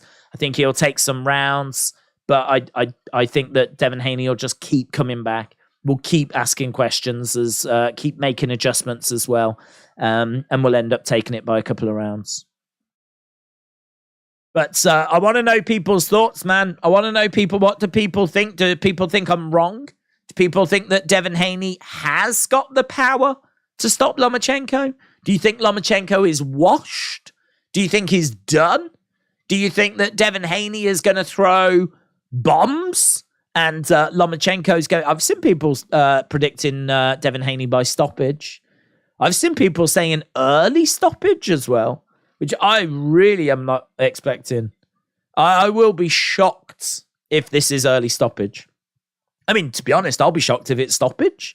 But if it's early stoppage, unless Lomachenko just does not get going, which is hard to picture because he always gets going. But I mean, even in the Lopez fight when he lost, he was looking the better fighter towards the end. So he always gets going, but I don't know. I mean, look, 11 years difference. Could it catch up on him? Right, Nakatani is winning this one for me as we are going into round number 5. I do definitely think Maloney has taken a round or two, though. But at the moment, Nakatani looking the better fighter. We're really sorry for this temporary fault. 1-0 DAZN, said JB. I think Loma catches Haney in the first round. And new, says William. Hello, William. Hope you are well. Either Mackenzie Dern sub in 3.5 rounds or Hill gets the decision nod. Nothing else is possible. Hope Loma wins. Think controls distance. I think Loma catches Haney in the first round and new. Right, we have got Nakatani backing up here as Maloney is coming in, looking to dig into the body. Referee coming in and separating both fighters. Nice shots coming in there by Maloney. Big uppercut coming in there by Nakatani as Maloney is on the outsides. And again, he's had such success with those uppercuts. Such a vicious looking shot as well. And he's been hammering them home. So big shots coming in there by Nakatani. Hook shot coming in there by Maloney. Maloney trying to throw some big shots back, trying to make sure that this round doesn't get lost. As Nakatani has really landed some big power shots in there. And again, he's going to the body there, clinching at the moment. Nakatani getting driven back. Referee coming in and separating both fighters. So Nakatani is throwing some shots in as Maloney is coming forward. Uppercuts again. Love the shot selection here of Nakatani. He's constantly working the body, going upstairs, looking for jabs, hook shots, uppercuts, really mixing it up. But the power that he throws with as well. I mean, what I would say is that he does throw himself off balance sometimes if he misses because he puts so much in his shots. But right now we're over against the ropes. Nakatani and getting separated. Jab coming in there by Nakatani. Nice shots coming back there by Maloney. Nakatani throwing out some jabs. Stepping over to the sides. Uppercut coming in there by Nakatani. Straight down the middle by Nakatani. And again, letting his hands go as he's getting driven back against the ropes. Referee again coming in, having to step in and separate these two as there's quite a bit of clinching in this one. Oh, man, that shot at the end. That left hand at the end by Nakatani. He definitely enjoyed that. As he went back to his corner, he sort of gave himself a little celebration. So, yeah, he was enjoying that one. Yo, as well, Dave's been here for a while working. No one ever notices. I noticed. Shout out to you, William. Corey said he's going out for dinner. I hope you have a good dinner, dude. Can you try and sit on your inflatable sledgehammer on stream? I don't even know where they are anymore. Those we did have those WWE inflatables, but yeah, I don't know where they went. Right, here we go. Round number 6. Round number 6 coming up. So, Nakatani and Maloney both in the center right now. So, Maloney is, I feel, just chasing. And this is the problem that I think Lomachenko could get into, is that you find yourself falling behind and then you're constantly chasing the fight. You're constantly trying to...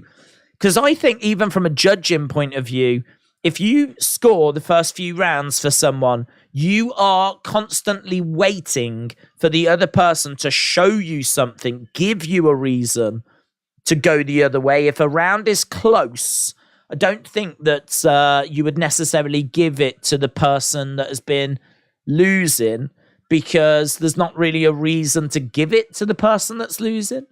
I think that if the one fighter, like in this case Nakatani, has been winning rounds, anything close after that, I think goes to Nakatani. And this is why Lomachenko, being the slow starter that he is, and he does it on purpose, but this is why him being the slow starter that he is, I think it could come back to bite him tonight. Right, both fighters in the center right now, jabbing away there by Nakatani. We are in round 6 of 12, and this is for a world title. This is for the WBO Super Flyweight title. And Nakatani is going to the body, looking for uppercuts. Maloney is edging forward. Again, we're seeing a nice flurry of shots coming in there by Nakatani. Nakatani going to the body. And again, referee coming in as they're clinching up. Maloney, again, going to the body as well. He's trying to give as good as he can get. Uppercut just misses there by Nakatani. Nice shot coming in. Nice right hand there by Maloney. Maloney again going upstairs. Jab coming in by Nakatani. Again, he's just jabbing away. And he tries to go downstairs. So Nakatani circling around as Maloney comes in. And again, throws in a jab. Nakatani just backing up a little bit. He's being pressured here by Maloney. Maloney putting that pressure on Nakatani.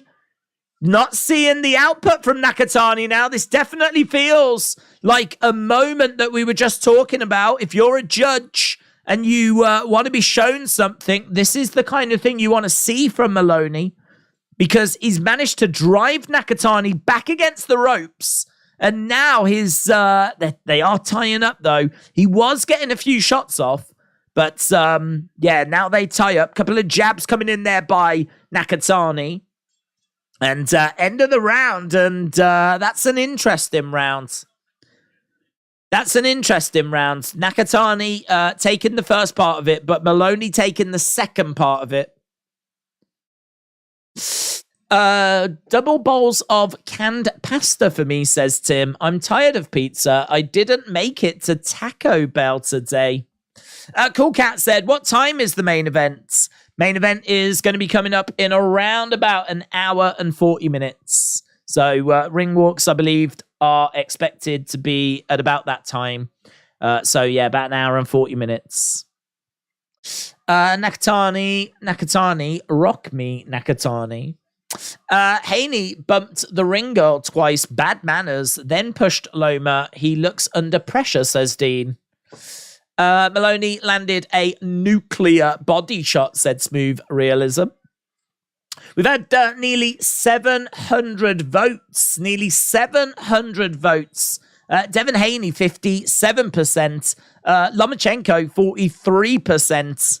So it's getting a little bit closer, in all fairness, in regards to who you think's going to win. Lomachenko has got so much respect in the sport. People really, really do like him and rate him as well. And understandably so, after the career that he's had. I mean, this guy has just absolutely lived and breathed the sport of boxing. And, I mean, the amount of work he puts in when he's training is just absolutely insane. We're going back over to the corner. Nakatani's just getting his glove retaped. I think, is there a bit of tape that's kind of loose there? So they are just doing a little bit of with the glove, but he's all good again. We're back out there. So both guys in the center at the moment. We are seeing Maloney unload into the body. And a couple of shots coming back there by Nakatani. And they're tied up in the center at the moment. Nakatani trying to throw out a jab. Maloney, love the work that Maloney is doing here. He's really putting the pressure on. He's driving Nakatani back against the ropes. Once he's got him there, he's trying to unload on the body, but Nakatani is tying up the arms. Referee coming in, separating them apart. And Nakatani again just flicking out the jab. And he's trying to keep Maloney back, but Maloney is starting to, and has done for the past few rounds, just started to impose himself more on Nakatani and drive him back against the ropes. Big body shot, and then he goes upstairs there, Maloney. Maloney covering up. It's a real war. It's a real battle. Both guys are taking and receiving here. Big shots. Big body shot there by Maloney. Again drives Nakatani back against the ropes.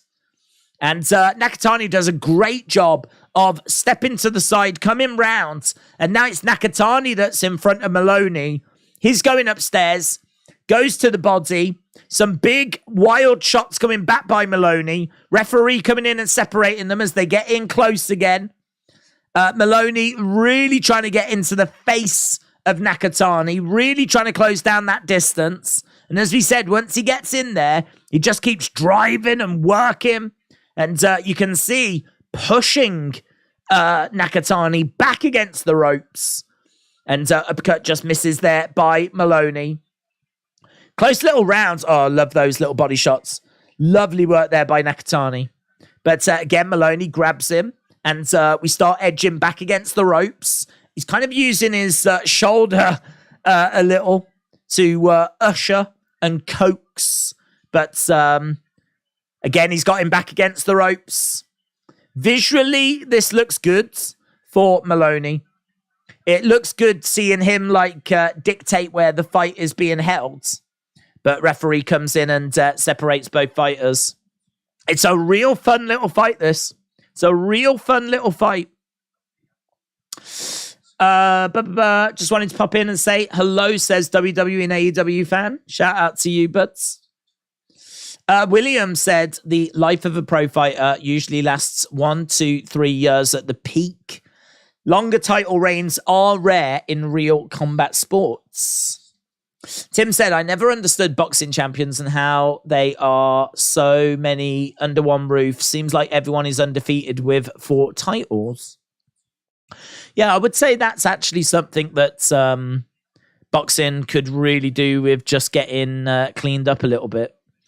I think what we're seeing that is a lot of undisputed champions now. We are seeing a lot of people coming in and unifying the divisions. But there are so many different weight divisions. That's why it seems like everyone's, got a belt. But I think actually it's in a better place than it's been, boxing.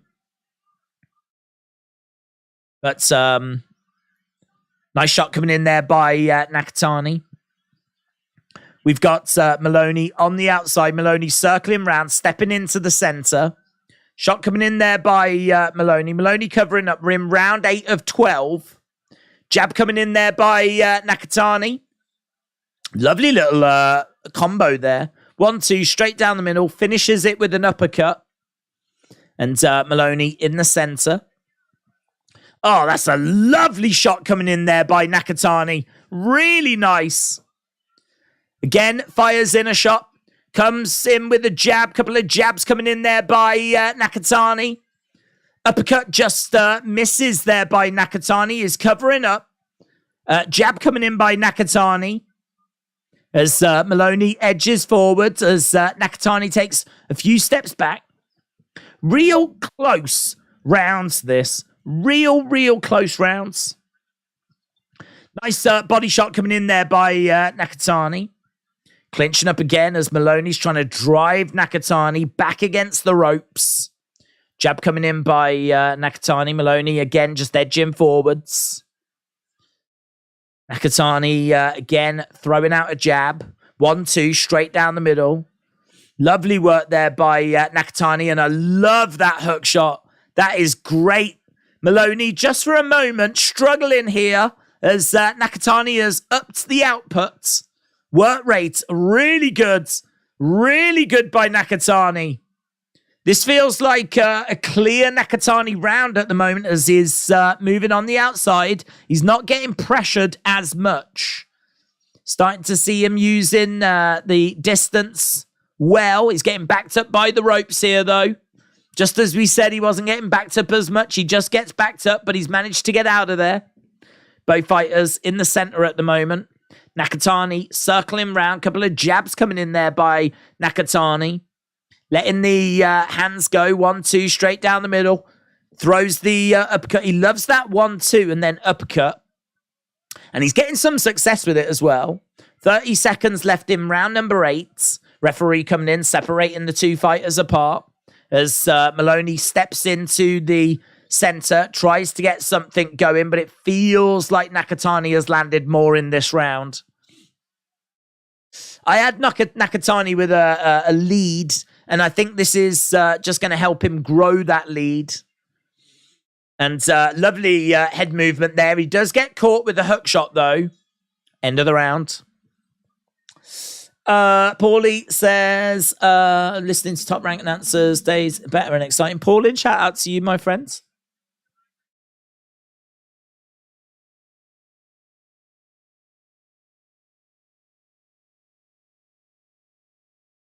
We can't give him a round off. We do not have the rounds. That is what they are saying to Maloney. You just fought his fight. You cannot give him a round off. We don't have the rounds. So that's what they're saying to Maloney, which is really good corner work because that's what I'm seeing as well. I've got it close, but I've got Nakatani ahead. And that definitely felt like the most comfortable Nakatani round we had seen for a while. And seemingly that's what their corner have seen as well. I mean, we could be at the point, in all fairness, where he needs to take these final rounds. I think we probably are going the distance. Both fighters have really thrown a lot, and the other has not struggled. Both fighters are still looking relatively fresh as well. There's a lot of movement in there. And again, we're seeing Nakatani go to the body as Maloney is in close. The distance is better here for Maloney. Is just that step closer than he was in the last round. Going to the body, driving Nakatani back. We're seeing that work again by Maloney. So now that he's took that extra step, now that he's in close, now we're seeing him, he's using his shoulder to really drive in. He is getting clipped a little bit here, though, by Nakatani. Nakatani letting the hands go inside the pocket, finding some uppercuts. Those uppercuts, though, don't seem to be bothering Maloney too much. They certainly look good, though, as Nakatani gets driven back against the ropes. Referee comes in, separates them apart. Maloney on the front foot. Maloney not giving Nakatani any space to work. Nakatani trying to use that lateral movement to find some space as Maloney comes in again with that lead-in shoulder, the right shoulder. He's driving it into Nakatani, trying to drive him back against the ropes. Nakatani again with very little room to work, keeps using that uppercut. He's not finding the uppercut, though, as much as he was in the early stages, as Maloney again puts that pressure on. Nakatani back against the ropes. This is where the fight has been getting the most success for Maloney. On the inside, putting that pressure on. But Nakatani can work on the inside as well. And he's letting his hands go here, Nakatani. Nakatani really connecting with some great shots. He's managed to get Maloney in all kinds of trouble. Maloney holding on as the referee comes in, separates both fighters apart. And we are back underway as Nakatani really has enjoyed a good 30-odd seconds in this round. Maloney is going to the tried and tested game plan, but in round number 9, it's not working as well. Nakatani definitely enjoying himself as Maloney is trying to work, trying to dig deep. Nakatani again, big power shot. I mean, the speed of these shots from Nakatani, they really look like they sting. They really look like they carry some power. Beautiful shot on the inside there by Nakatani. All Maloney can do is cover up. And jab coming in. That feels like it was closer at the start, but that was a big final minute for Nakatani. I tell you what, it's fun. It's a fun fight, but right now it does feel like Maloney has got to take rounds 10, 11, and 12.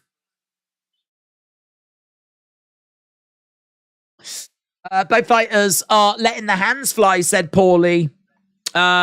Is this the main event? Because they're fighting like it. Video game lover, shout out to you, my friends. Appreciate the kind words. Yeah, they are fighting like it's the main event. It isn't. It's just a banging match, but it is for a world championship. This is for the WBO Super Flyweight Championship, a championship that is vacant at the moment. So they are battling away for quite a prize. But here we go, round number 10. As we said, 3 rounds left in this fight. And Nakatani is one of those fighters that is really under the radar, undefeated, 24-0. He's 25 years old. He's got 18 knockouts in those 24 wins. And here he is trying to pick up a world championship in a second weight class. And he's doing really, really well against a really great fighter in Maloney. Maloney is a quality opponent, 25-2. And he has really given a good account of himself. But as we said, I've got Nakatani quite comfortably ahead here. Maloney definitely needs to make sure that he is taking these final rounds.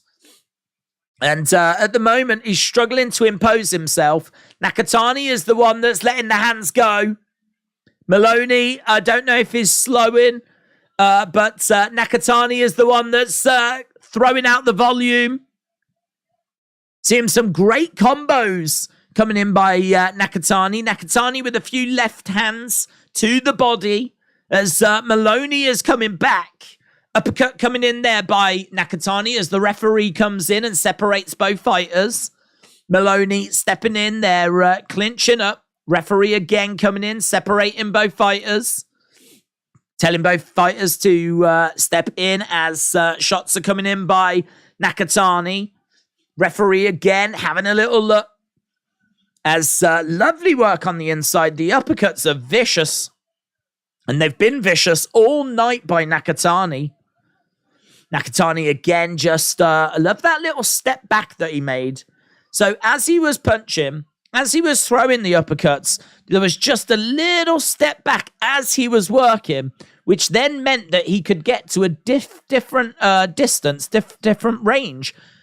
But Maloney didn't know that that change was happening because he was covering up as he was being hit. So Nakatani was working, but also changing the fight. The intelligence, the ring IQ of Nakatani at times, really, really a pleasure to watch. And we are seeing the fight just at a slightly different distance. But as I said, that Maloney steps in. Maloney trying to take it back to being close.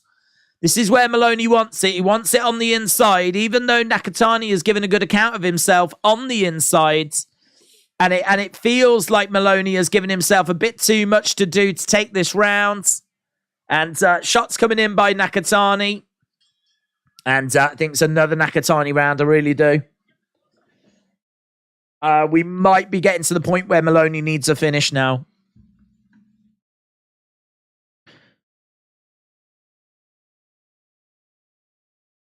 You're hurting him with their left hook. Just want to see what they're saying to Maloney. 2 rounds to go.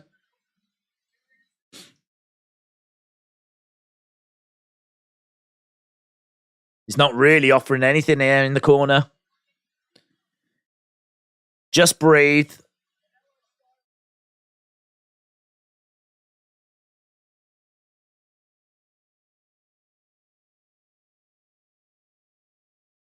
Bumping back, 2 hands, not one. Old school stuff.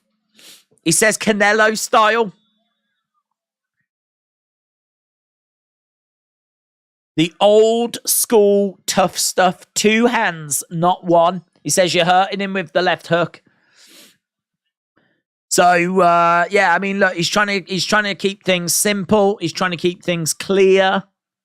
He's not trying to confuse him with loads of messages at this stage of the fight. Round 11. He just wants him to dig deep. Old school tough stuff, work, get in there, get in his face.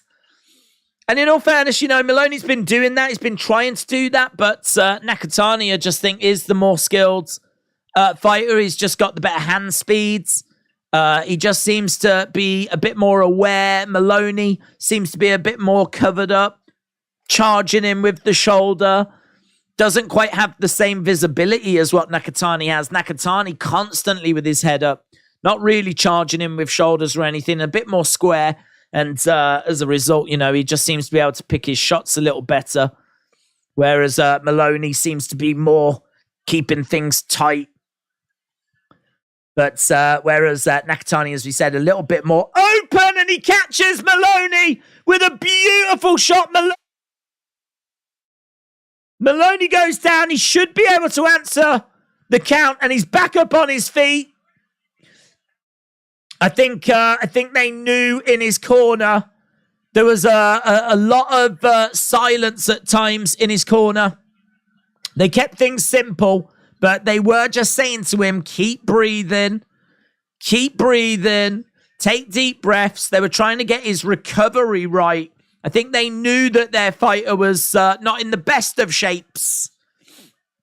And then when they did give him advice, they tried to keep it super, super simple. But I think what we're seeing here is the victory march for Nakatani, who sends Maloney down in round number 11. Beautiful shot. The fight being fought at the distance the mid-distance that Nakatani wants.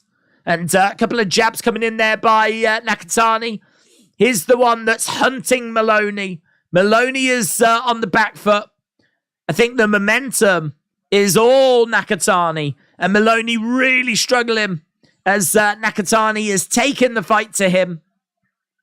Maloney trying to clinch up with Nakatani. Referee coming in, separating both fighters. Nakatani, lovely jabs coming in. 1-2, straight down the middle. Maloney up against the ropes. Cannot find a way into this fight. The success that he has been getting has been when he's been driving Nakatani back against the ropes. He's not been able to do that for a number of rounds. Not consistently, not successfully. And it feels like it's one-way traffic at the moment. Uppercut just misses there by Nakatani. And that is the end of the rounds. One more round to go.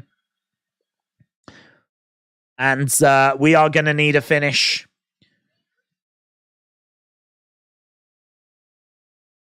You're sitting outside and you're getting hurt a bit. You're not listening. You haven't been listening.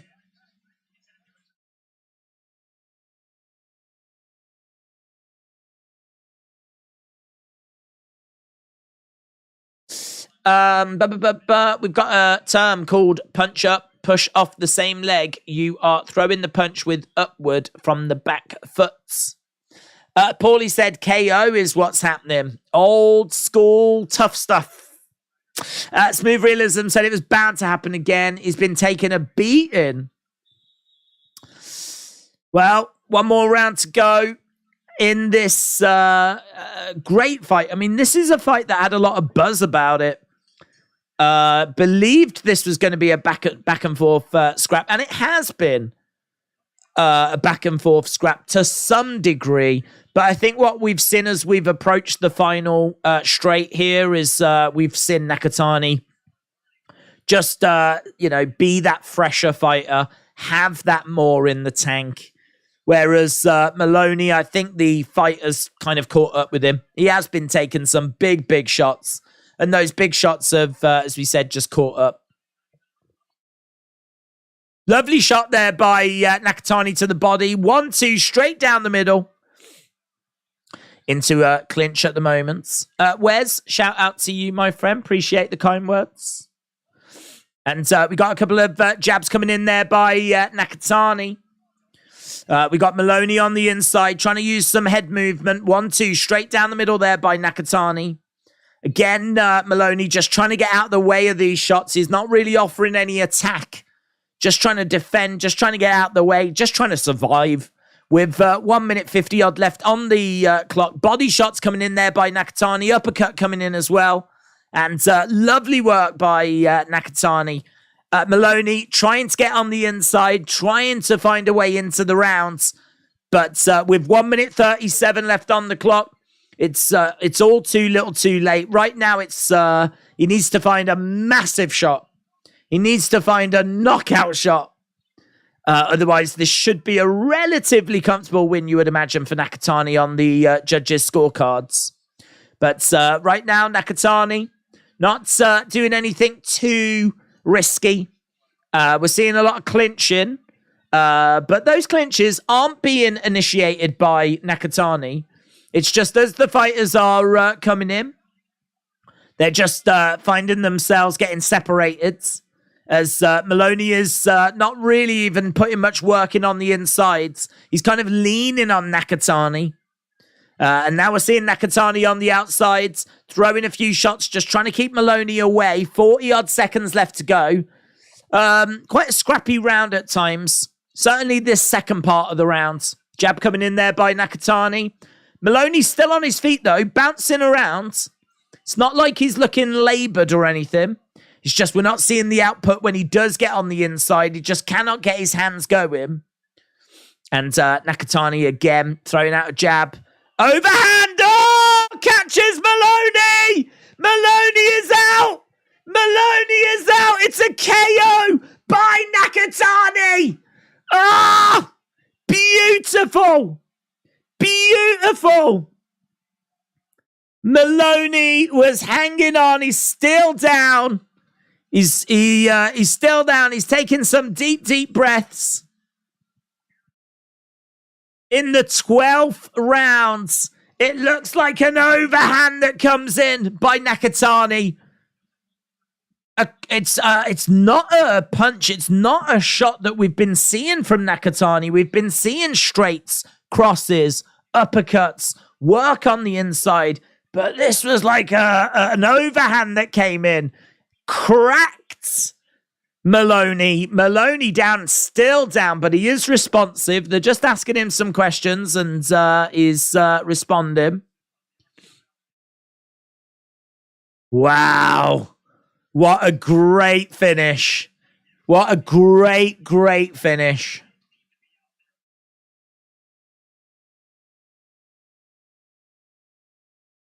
Commentators are saying that Maloney didn't need to be out there in the 12th round. They can understand his heart. They can understand his will. But this was only going in one direction. I'm surprised that we've got these pictures, to be honest. I mean, we've just been focused on Maloney here for a while. Commentators saying it was a scary knockout. It was a beautiful knockout. Beautiful knockout. So Maloney is just being helped onto a stool. As I said, I'm quite surprised at these pictures. You'd think they would focus on the winner celebrating rather than the loser trying to come round to consciousness. We're still on Maloney. We've been on Maloney ever since he was down. We've seen him from a flat-out position to now a seated position. But he's just being asked a few questions. I need to see this, man, this finish again. He's up to his feet, which is great to see, in all fairness. Nice applaud from the crowd. I think they really appreciated the action here. Oh, man, you can't even see it from that angle. Let's have a little look here. Throws out a jab. Bang, there it is. He didn't even see it coming. It's a couple of right-hand jabs. So it's jab down the middle. Sort of dips like this, and it kind of looks like Maloney is watching. I want to see what Maloney's actually looking at. Don't know if we'll be able to see his eyes, unfortunately, but as he dips, yeah, that's weird, isn't it? It's weird because he just does not see that coming. So, like, he kind of dips. Nakatani dips to the right, dips down to the right, and it looks like Maloney is looking at Nakatani's head as he's dipping down, and he's just not even seeing the left hand that is being beautifully, can we say, rotated, circled round, brought over, absolutely crashes perfectly into Maloney. A Maloney that was struggling at the end of this fight anyway, had already been knocked down in the 11th, gets knocked out in the 12th. And yeah, really impressive stuff. Really impressive. And that's how you want to do it. That's how you want to win it. You want to put the exclamation mark on it, and that's exactly what he's done, which means that Nakatani moves to 25-0. He moves to a 2-weight division champion. He moves to 19 knockouts. And he really is someone that's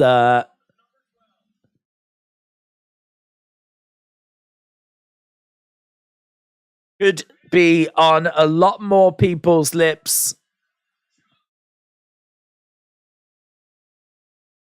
Junto Nakatani, the WBO Junior Bantamweight World Champ. The UFC main was insane, says Luke. And he's only 24. It's amazing. It's amazing. Durney wins it, unanimous decision. Didn't see that coming. Improvements in her game. Should have picked her like I was going to, but you live and learn, says Tim. Flat to seated to stand in, but are his eyes still crossed? Yeah, I mean, he definitely will have felt better than what he feels right now, but fair play to him, man. Fair play to him. That was a fight that people were really looking forward to. Obviously not as much as that main event, but that was a fight people were really looking forward to, and it was good. It was good.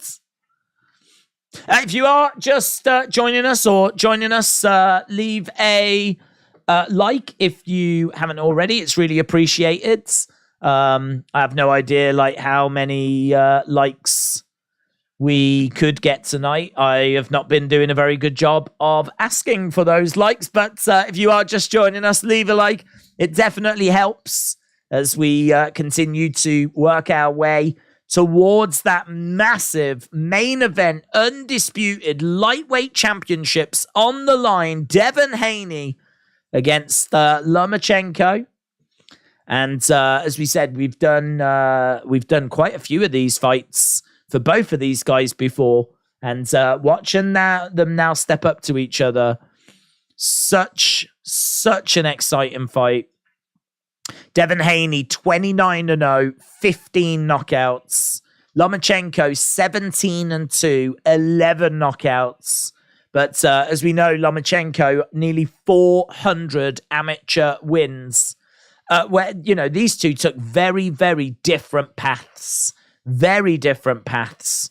Lomachenko, a two-time Olympic gold medalist, one of the most decorated amateur boxers of all time.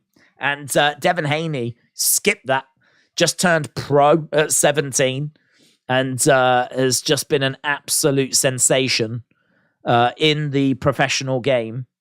And as we said, by the time he got to the age of 20, he was calling out Lomachenko, which is insane. That's insane. But he's been boxing from such a young age. He's been doing this his whole life as well. This sort of feels like a fight that has been coming for a long time.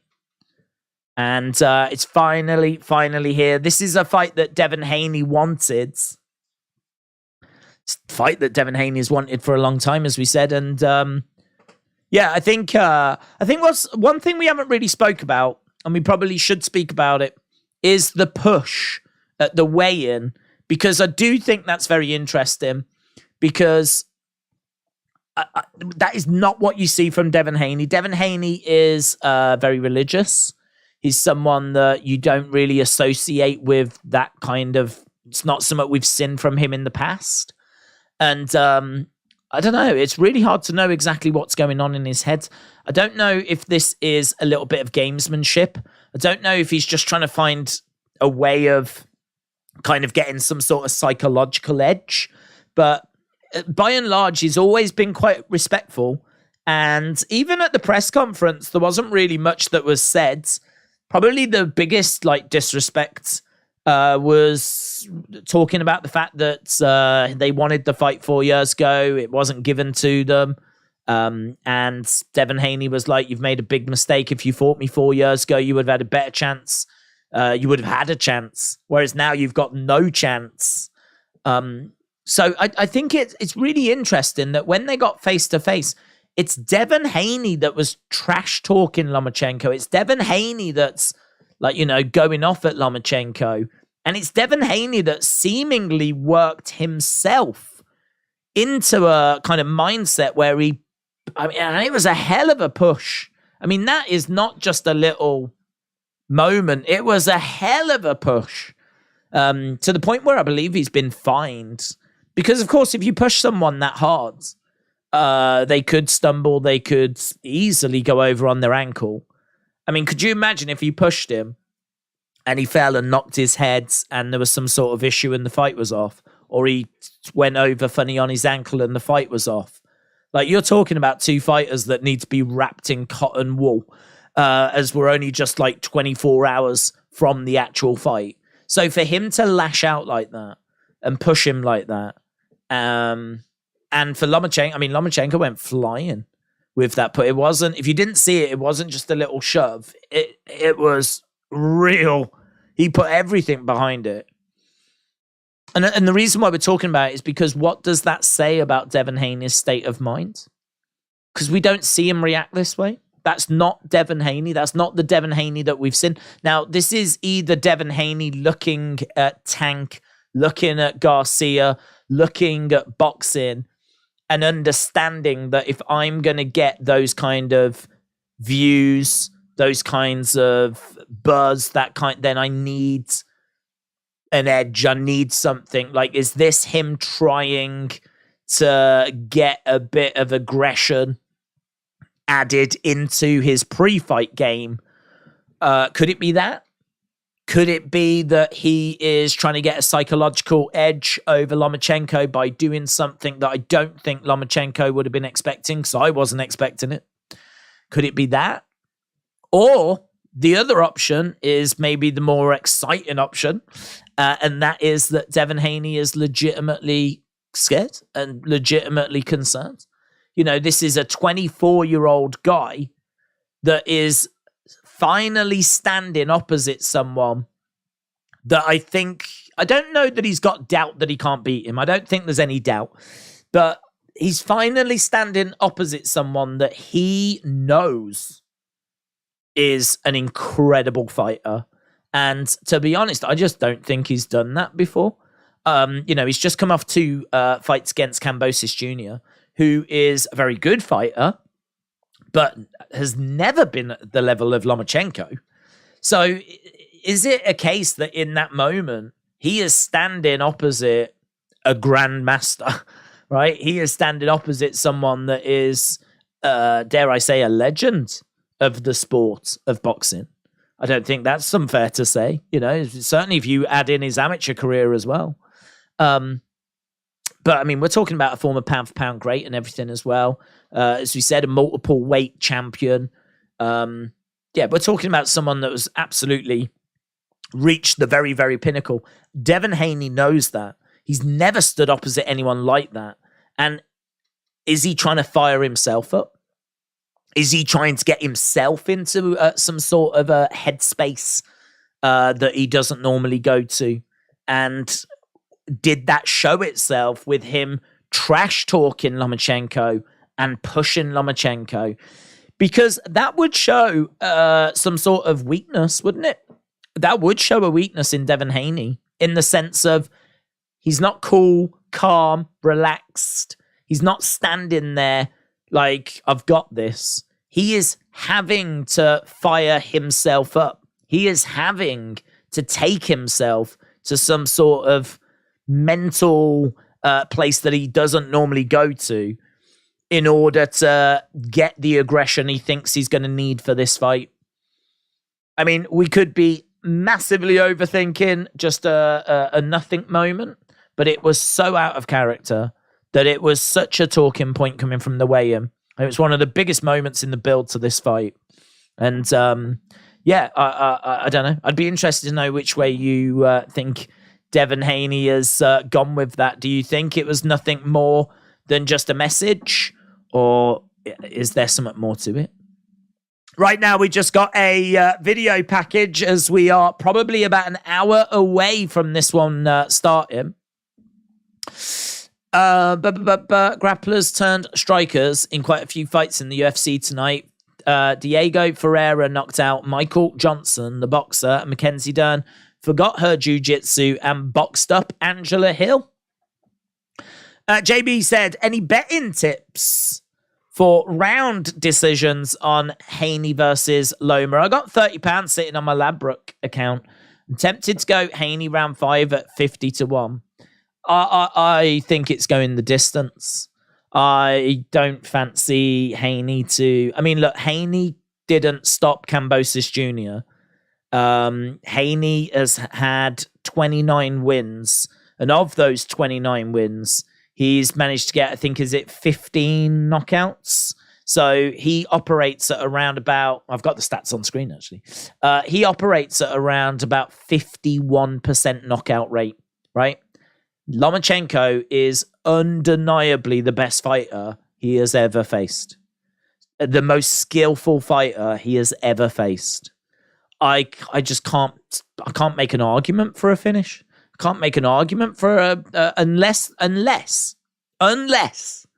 the Lomachenko decline is more severe than I think even his harshest critics have been saying. Because I think there is a general consensus that Lomachenko's skills have slipped and that slight edge that he had has gone, right? I think there's a consensus of that. But yeah, I think that Devin Haney is going to edge it, but I think he edges it by decision. And I can only imagine that. I don't think it'll be a lucky shot because I don't think Devin Haney's got much in the way of power at all. So I can't really make an argument for him catching Lomachenko and putting him down.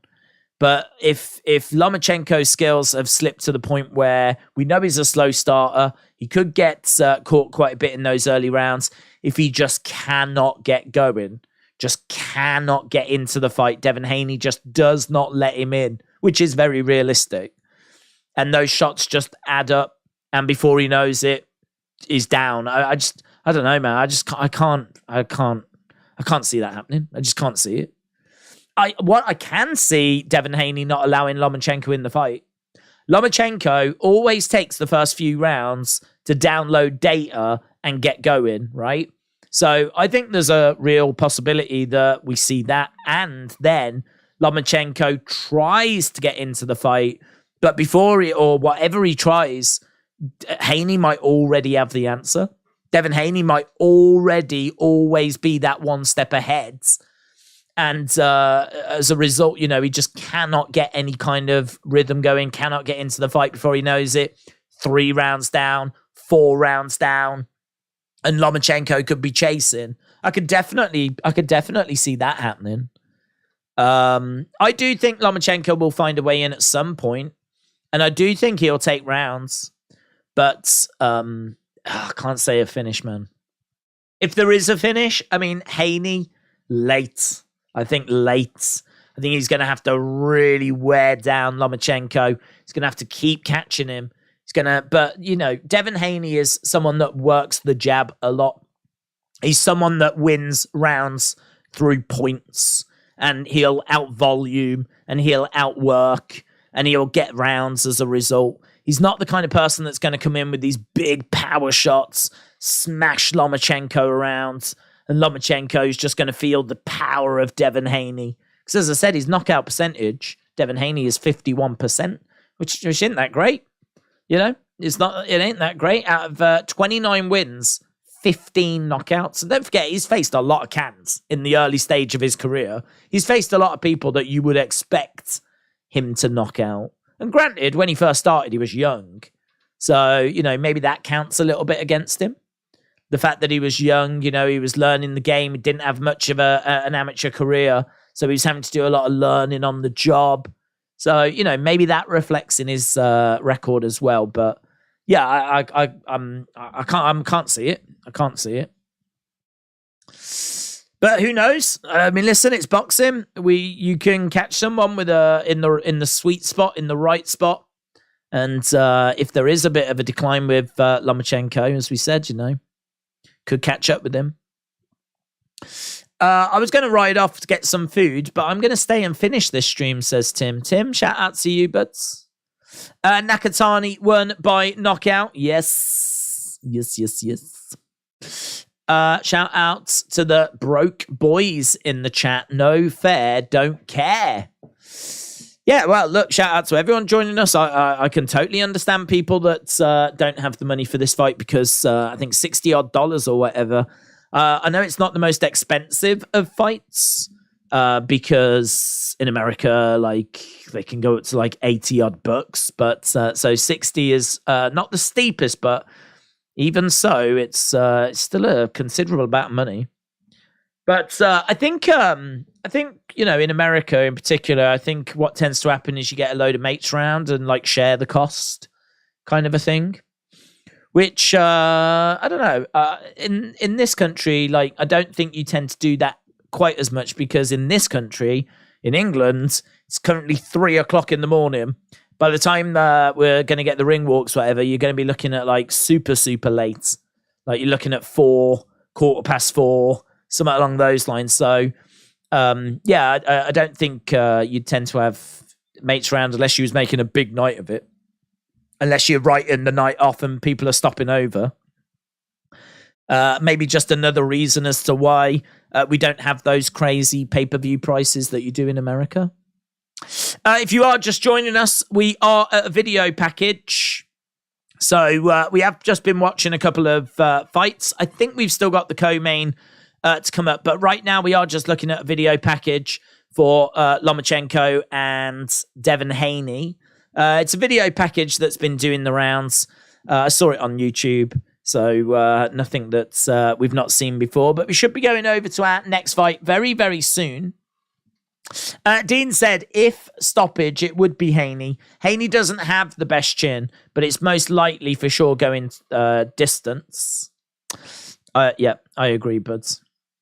But it's really interesting to hear from people that don't agree. It's very interesting to hear from people that think different because, yeah, I mean, it's just interesting to hear different points of view. But yeah, I've got it going the distance as well.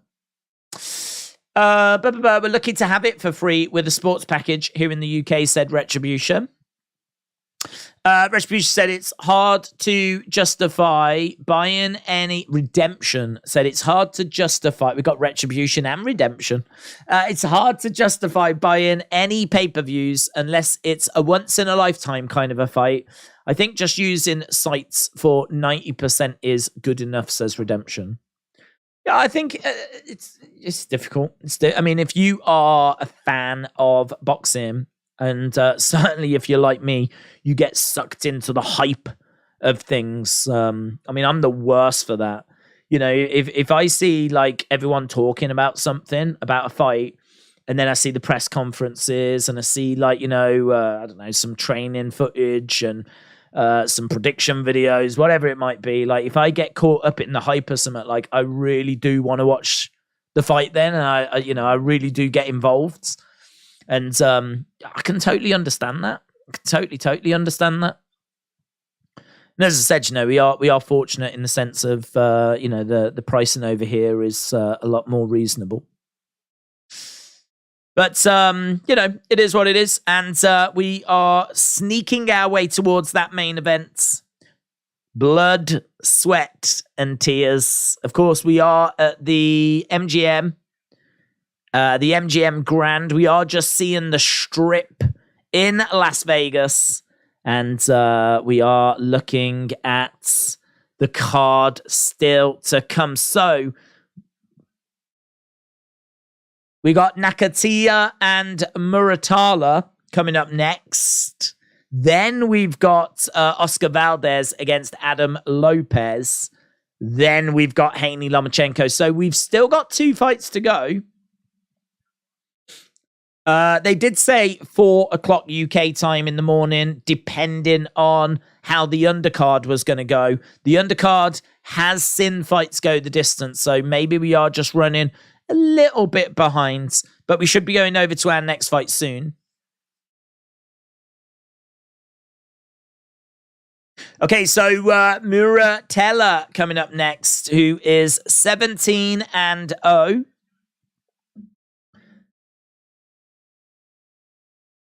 They're saying that Muratalla is someone that they're very excited by. They're someone that they are keeping an eye on.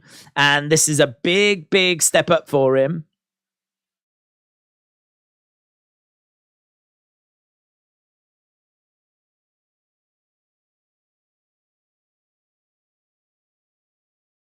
Okay, so I think they're already inside, actually. So Nakatani is someone that is a police officer in Namibia, I believe. He is 24-0 with 18 knockouts. He is someone that is a big puncher, and they're saying that this could be a real interesting fight. Potential for a finish in this one.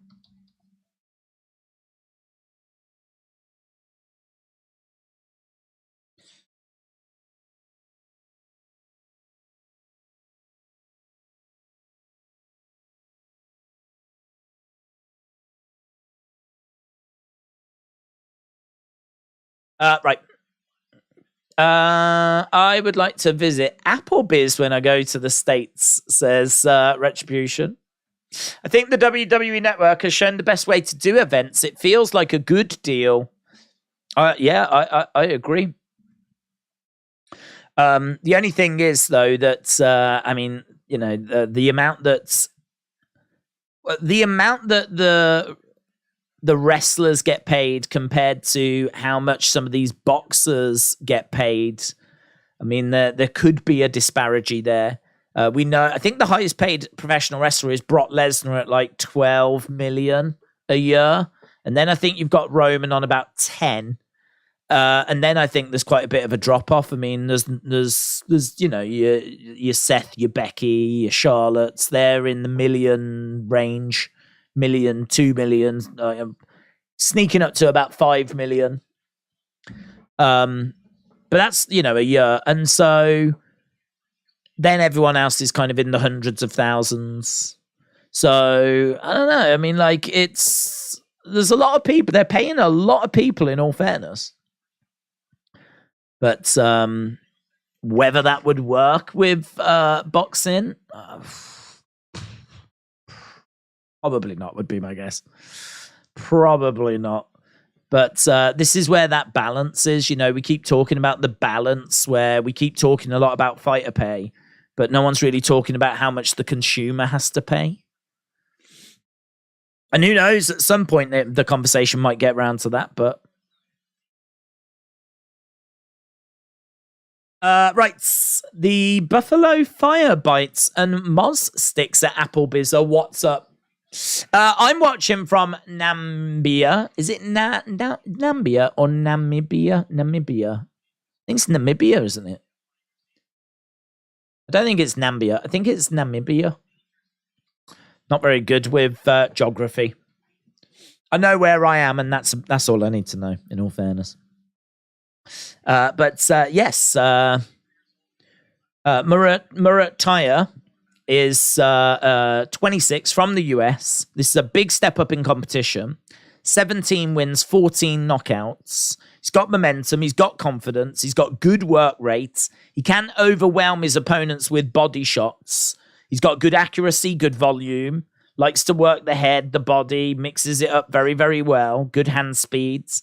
Few chin questions. Not that there's an issue. We just haven't seen him go up against this level of competition. So that's where the questions are, but they could be absolutely fine. And so the question is, can he put it all together? Simple as that. He's got lots of skills, lots of great ability, but again, we've not seen him go up against this level of competition. Can he put it all together? It's in the lightweight division. He's coming in as a minus 225 favorite. 85% of people on Tapology believe that he can pick up the victory. He's taken on Nakatani. Nakatani, as we said, from Namibia. I've gone Namibia. Nakatani from Namibia. He is a police officer there. He's got 24 wins, no losses, 18 knockouts. He's got a stiff jab. He's got a really nice right hand that can attack from lots of different angles. So this is quite an advanced fighter. This is not someone that's one-dimensional. This isn't someone that we're not expecting to see anything interesting out of, you know? I'm expecting to see some interesting angles. I'm interested to see some questions being asked. This one has got every chance of going the distance. Here is Nakatani, 4-time Namibia world champion. And very much someone that should be respected. He is 33. Murataya is 26. So there is a difference of 7 years. Murataya is the one that's expected to come away with the victory here. But as we said, this is a test. This is a step up. And it's an interesting fight on the undercards. Both of these need to pick up a win here to take that next step forwards in a very stacked lightweight division. These are not names that I think people are talking about. But as we said, both of these fighters are on the cusp of kind of getting into that kind of conversation. 17-0, 24-0, both with plenty of knockouts. I mean, between them, there's 32 knockouts between both fighters here. So Murataya is... this is the second 10-round fight of his career. Murataya making his way out. We've got Smoke Machine, and crowds giving him a great reaction as he's making his way down. JR said, I think Haney will win by split decision, but I'm rooting for Lomachenko to get the win. I'm watching from Hogwarts, says AB Jobson. Jose said, Haney is too big for Loma. I've got Haney. Are we showing it? We're here for it. We've had over 1,000 votes. Let's click over, and it is still 54-46. 54-46. So people are with Devin Haney, but not by much. Not by much. So we got this fight. We've got Valdez against Lopez afterwards. And then we get to our main event, Devin Haney against Lomachenko. So, yeah, hard to know how long it's going to be, because obviously it's hard to know how long these fights are going to go for. I do think that Valdez could find another finish in his fight, though. Valdez, Lopez, I think there's definitely an opportunity for a finish there. That is a rematch they have faced before, and there was a round 7 stoppage for Valdez back in 2019. But Lopez only had 1 day's notice. So, you know, we are going to see both fighters having had full training camps this time. Okay. So, both fighters inside the ring, and we're just getting intros right now. Bud Light is the official beer of celebrations.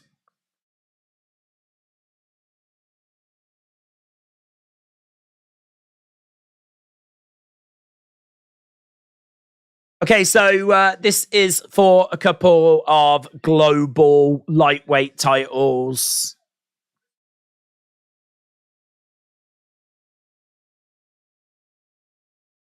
So pretty low-level titles that they're competing over. First fight in 420 days. So that level of inactivity could be an issue. 2012 Namibian national champion. And as we said, works as a police officer. Nakatani just getting his introduction. Now we're going over to Murataya. And we will be underway. Barles says, Loma wins easy. Berkey88 says, Haney all day. Loma had his time. Haney tanked the boys. Respects. I am leaning towards Haney, but I must admit, I'm quite surprised by how many people have been going for Lomachenko. Lomachenko, fantastic fighter, well-respected fighter. He's got a great name in the sport as well. I think, I don't know if he quite managed to get to that point where even if you're not a boxing fan, you've heard of Lomachenko, but maybe there was a lot of buzz around him, and he was a pound-for-pound great. So, yeah, he definitely... I mean, like, I watch boxing anyway, so it's hard for me to tell what breaks through to the casual fans. But I think he definitely did get some of that name recognition. And maybe that's helping him a little bit here as well, you know? But, yeah, I suppose in a way I'm quite surprised at how many people have gone with Lomachenko. Because we're almost at 50-50 in our poll, which is quite surprising, but I love it. I love the fact that we've got such a close fight and that so many people are seemingly so divided on which way it's going to go. But we are underway with this 10-round fights. So we are seeing Murataya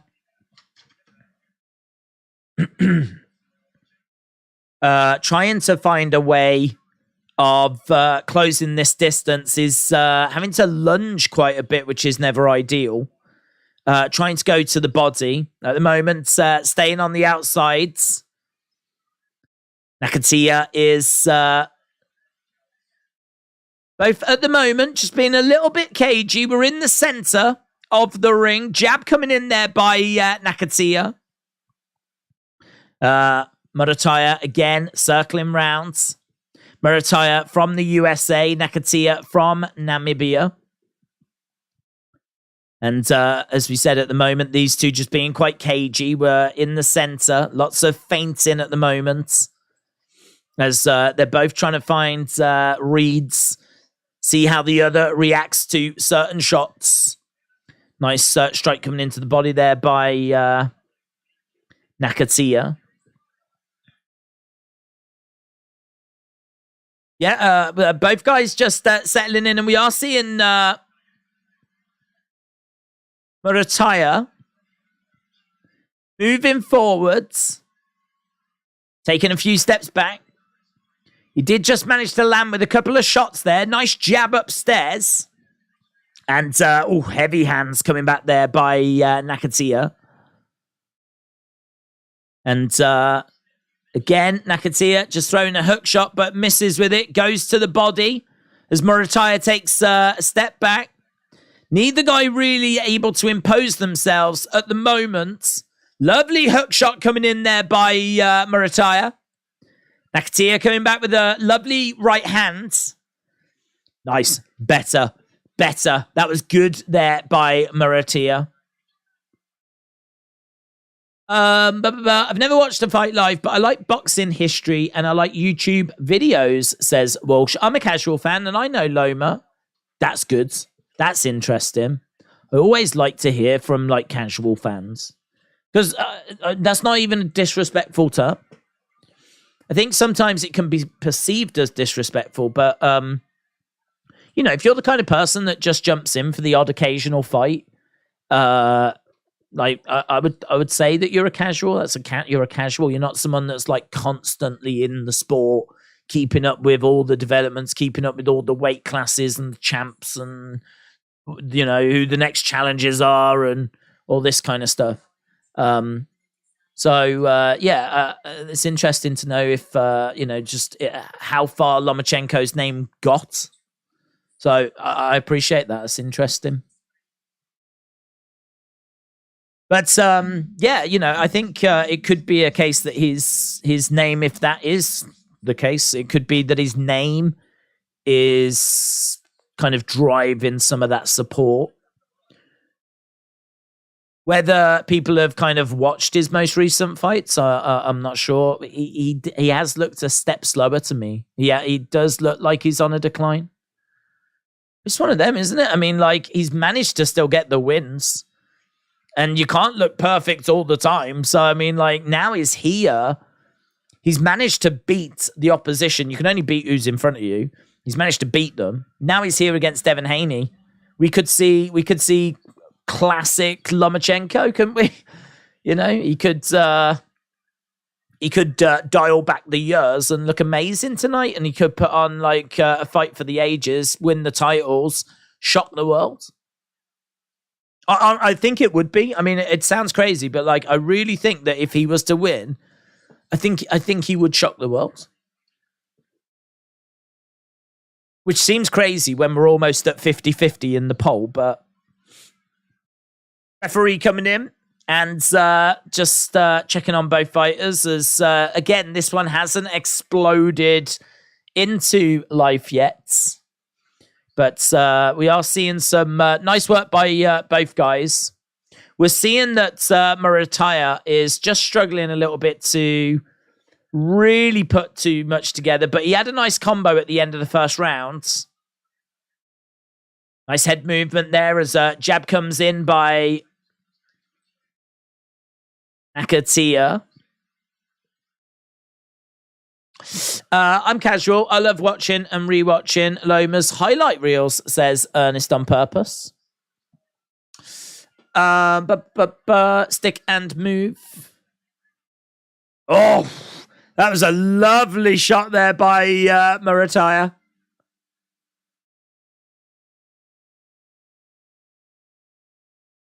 So nice hook shot. Again, if I know like there's not loads that we're calling out here, but that's because there's not loads of activity. It's not like the last fight where it was all action. They were constantly pushing forward. They were in each other's faces. This one's a lot cagier at the moment. They're really just standing in the center and trying to fire out a few shots, trying to find a way through. I like the jab that's coming in by Murataya. He's just throwing it out. Not as much as you would like to see. I think he's worried about being countered. Nice shot coming into the body, though, by Nakatani.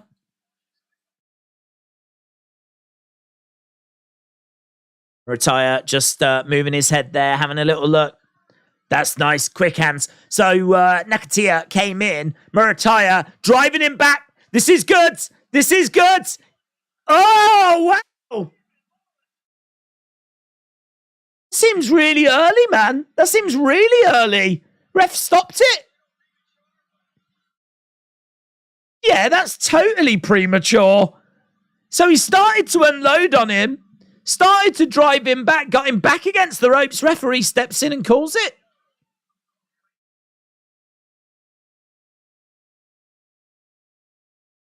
I mean, I'll need to see a replay. I don't know if he caught him and stunned him and almost had him knocked out or something, but yeah, I don't know. Murataya just started so they were trading shots. All of a sudden, he started to up the work rate, started to back up Nakatani, started to back him into the corner. It was good. He was really starting to put it together. And Nakatani just didn't have any answer. And the ref stepped in. But there was no knockdown or there was nothing like that. I mean...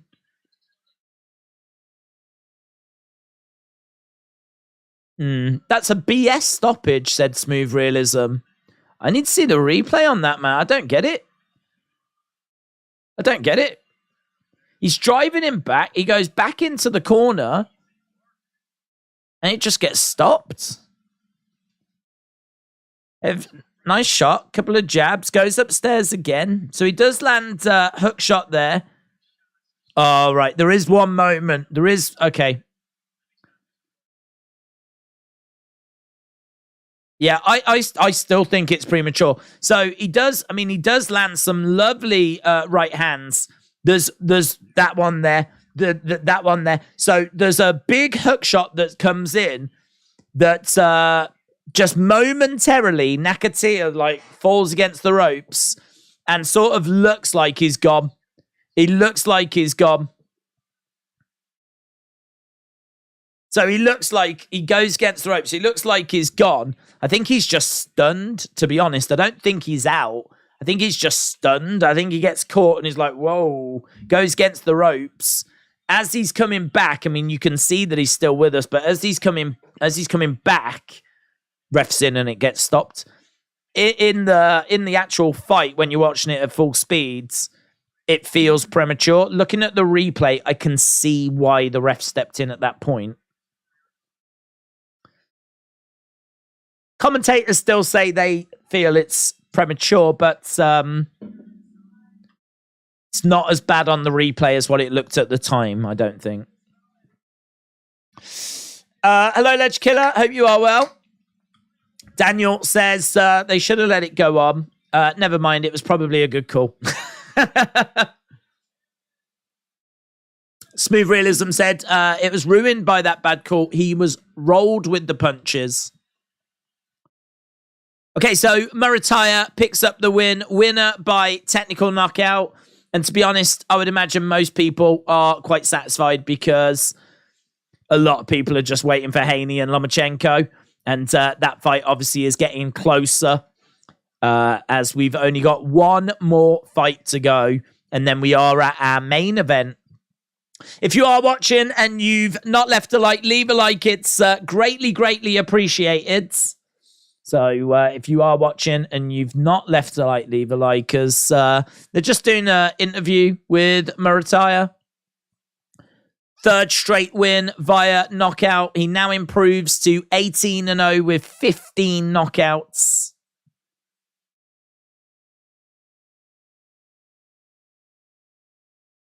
No one has ever stopped Nakatani, and I've just stopped him in the second round.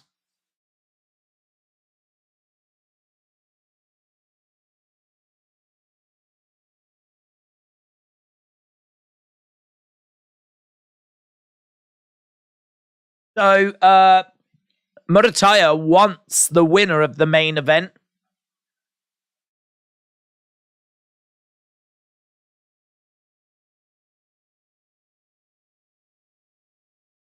Three consecutive knockouts for him. I mean, I think he's a distance away from fighting the winner here. I mean, the winner here is surely going up either against Shakur or Tank. And I think he knows it. But I think that what he's trying to do is he's trying to put himself into the conversation to at least get a good fight. I think I'd like to see him go up against Kambosos Jr., to be honest. That could be a fun fight. Murataya taking on Kambosos Jr. or Teofimo. Let's see if he, in a way, I think Kambosos is a little bit of a gatekeeper right now because Kambosos is the former champ. He beat Teofimo Lopez, but obviously lost twice to Devin Haney. It's hard to know quite where Kambosos is in the pecking order, but I think a lot of people would have him lose to Tank. A lot of people would have him lose to Shakur Stevenson. So in a way, it kind of feels like we know who the elites of this division are. We know it's Garcia. We know it's Tank. We know it's Shakur. We know that it's Lomachenko. We know that it's Devin Haney. And then I sort of feel like to get access to that group, you have to go through Kambosos Jr., who is actually there tonight and obviously is not going to want that role of being a gatekeeper. He's going to want to be in the mix, in the hunt. He's going to want to be in consideration. But, you know, he needs to take on a good name and get a good win again. He needs to get some momentum going. He's coming off the back of 2 losses. Granted, both to Devin Haney. But there's no easy fights for him once you're at the top of this division. You know, you turn around, you see a Ryan Garcia. You turn around, you see a Tank Davis. You turn around, you see a Lomachenko. Turn around, you see a Shakur Stevenson. I mean, that is why this is regarded as the most exciting division in boxing, maybe in all of combat sports. I don't know that there's any division in any combat sport that is as stacked as the lightweight boxing division. This is really where the eyes of the sporting world continue to keep turning to. As we said, we're just coming off the back of Tank Davis against Ryan Garcia in the exact same division. And you got Shakur Stevenson waiting in the background. Now you've got Murataya, who, whether that was an early stoppage or not, is now on a 3 knockout win streak, 18-0, 18-0 with 15 knockouts. I mean, it's a pretty exciting person to add into the pot, isn't it? So, as I said, I'd like to see him take on someone that's, you know, is in that sort of conversation and see how he does. As we said, maybe a Ryan Garcia might be a little bit too far ahead. Maybe a Kambosos Jr. or a Teofimo Lopez, someone along those lines. Godfather's Ho, shout out to you. Puffing on that Brother Love long strain. Very full of smoke and drank. Is this an ECW pay-per-view? I've been told I'm premature a lot with the ladies. Thank you. Thank you. It's not an ECW pay-per-view. It's... I would say I wish it was, but I don't. I'm quite excited to watch this tonight. But it should be a lot of fun. Days, I am doing great and I am watching the boxing, said Legend Killer. Shout out to you.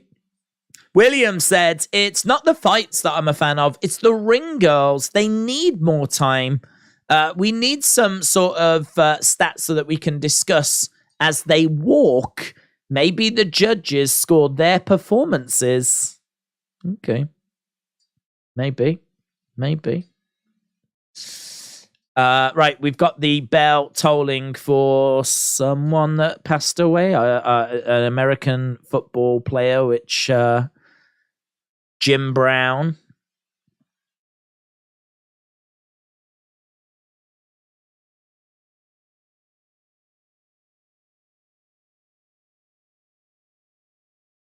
Right, haven't seen Errol Spence Jr. in forever, says Tim. Derek said, Loma on points after a slow start. That's interesting. Daniel said, if Loma was to win tonight, who does he fight next? So if Loma was to win tonight, he would become the undisputed lightweight champion of the world again. I think that he would then obviously be there for the number one contender. Now, I haven't seen them confirm who the number one contender actually is. In my mind, it's Tank Davis. Shakur Stevenson is definitely in the conversation, but I think that Shakur is either gonna face the winner of Tank and the winner of this. So let's say Haney wins, right? Or Loma, you said Loma. So let's say Loma wins. So then next it would be Loma against Tank. And then the winner of that, I think, could go on to face Shakur Stevenson. But I don't know that it's going to go that way because I don't know quite how Shakur fits in compared to Tank. All I know is that Tank's just come off a massive, massive win against Ryan Garcia, which surely puts him in that number one spot. Even though Shakur Stevenson is right there as well. I just think the size of that victory that Tank just had, for me, has propelled him to the number one contender spot. So, yeah, I think we could be looking at Loma against Tank. I think Tank could be next for whoever wins tonight.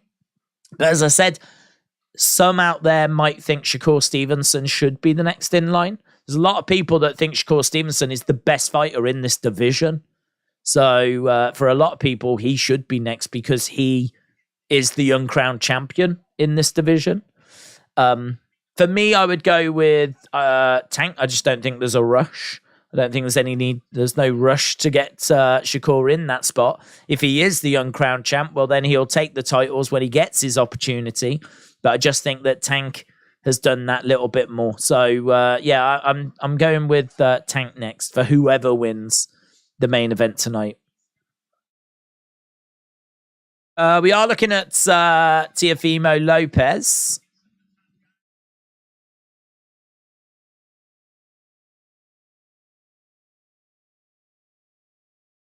Oh, Adam Lopez. Sorry, that's our next fight that's coming up. Co-main event coming up. RIP Jim Brown, one of the first commentators in UFC. I remember that. From was he the guy at UFC 1 when we had just random people that were doing the commentary? Okay, Oscar Valdez against Adam Lopez is going to be our co-main event. This, as we said, it's a rematch. It's 10 rounds, super featherweight. So next fight after this is going to be Lomachenko in action. Lomachenko against Devin Haney. Valdez beat Lopez by round 7 finish in 2019. 23 knockouts, 30 wins, 23 knockouts. Lost last April to Shakur Stevenson. He's a former world champion, but if he doesn't win this, he will start to really drift because he lost to Shakur. Now he will have lost to Adam Lopez.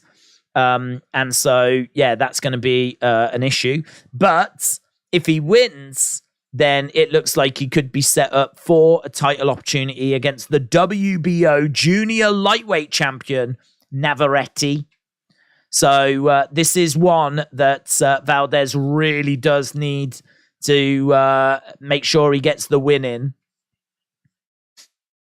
He is a very, very firm favorite, minus 1,200 to get the win here. Lopez is plus 700. And as we said, he beat him last time, but Lopez only came in with 1 day's notice. He was a short notice replacement. Lopez does have the reach advantage, though, of 3.5 inches. So reach advantage. Lopez 16 wins, only 6 knockouts. So not the most powerful of strikers. And he is determined. He's gained more experience. He said he's learnt loads since they last faced. He can now deal with different boxing styles. He was a little bit one-dimensional last time they faced. He's rounded his game out a little bit more. This was a rematch that he was desperate for. He wanted to prove that he could get the job done against Valdez. First fight was a lot of fun.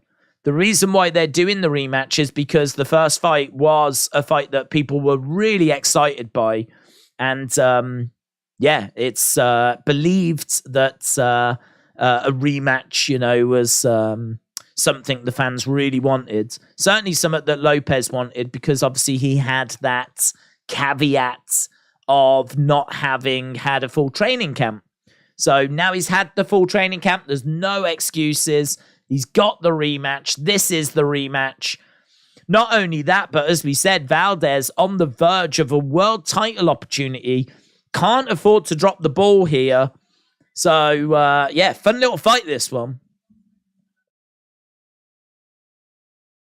Definitely interested. See how Haney handles Loma, said GS Dub Brandon. Jay said, I would pick Shakur Stevenson over them, but that's just my opinion. We need to see these fights happen. Right. Yes, and Superfoot Bill Wallace, says Tim. I think some of you will be shocked with Haney. He is a different breed to Loma, says Creeks Station. Okay, right. Getting the introductions here.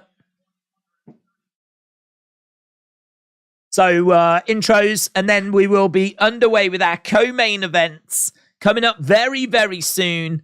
Our main event, Devin Haney against Lomachenko for the undisputed lightweight championships, the IBF, the WBA, the WBC, and the WBO lightweight championships of the world. This has had so much build, attention. Really is one of the big fights. Former 2-division world champion Oscar Valdez.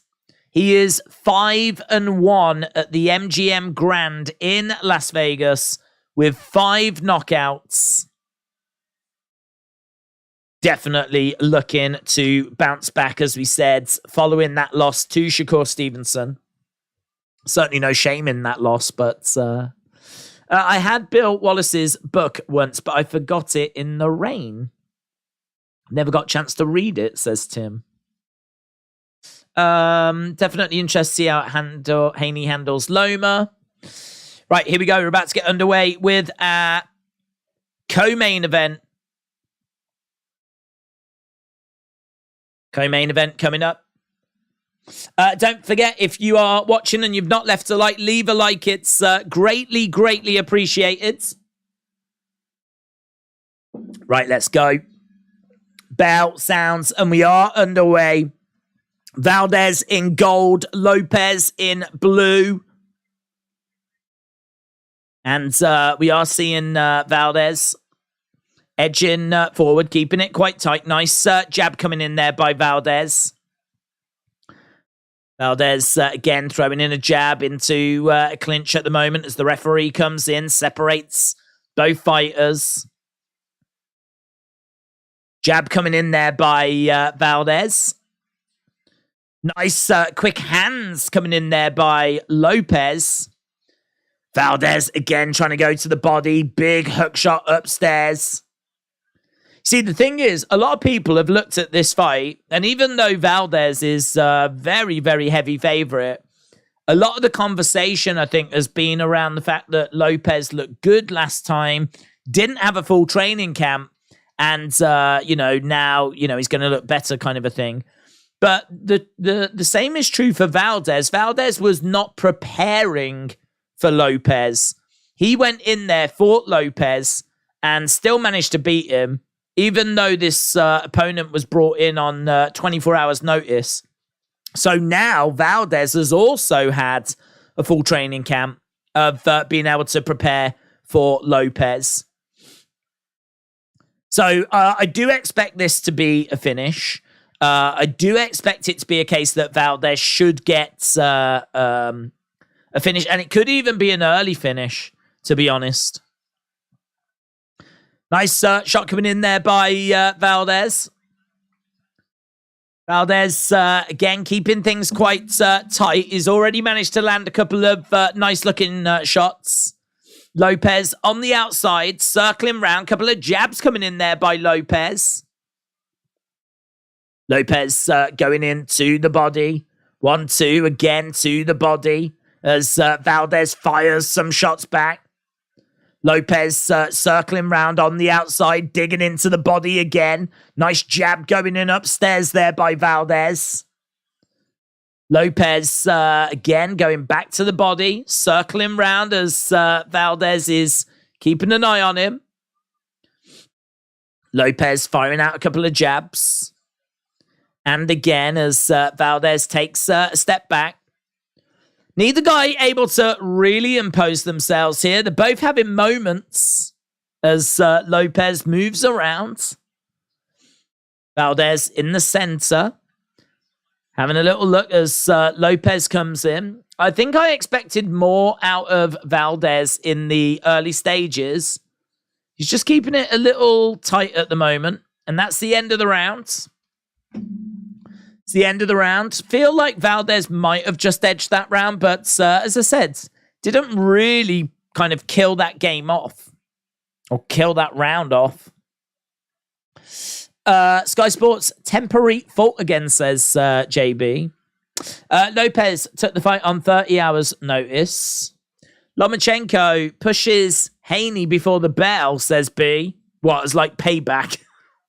Payback for what happened at the weigh-in, which we spoke about earlier. It was quite a shocking moment, and definitely one of the bigger talking points in the build towards the main event. And right, we have got both fighters back in their corners, and we're about to get underway with round number 2. Right, bell sounds. And we have got Lopez circling round. Valdez jabbing away.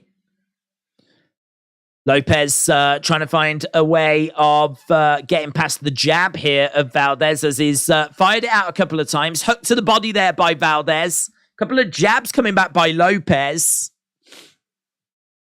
Lopez, again, circling round. Couple of shots coming in. Lovely little uppercuts coming in there by Lopez. Good work there by Valdez as well as Lopez trying to slip away. Valdez firing in a shot. Hook shots coming in. Body shots coming in. Lovely work as Lopez continues to struggle here. Valdez looking good. Jab coming in there by Lopez.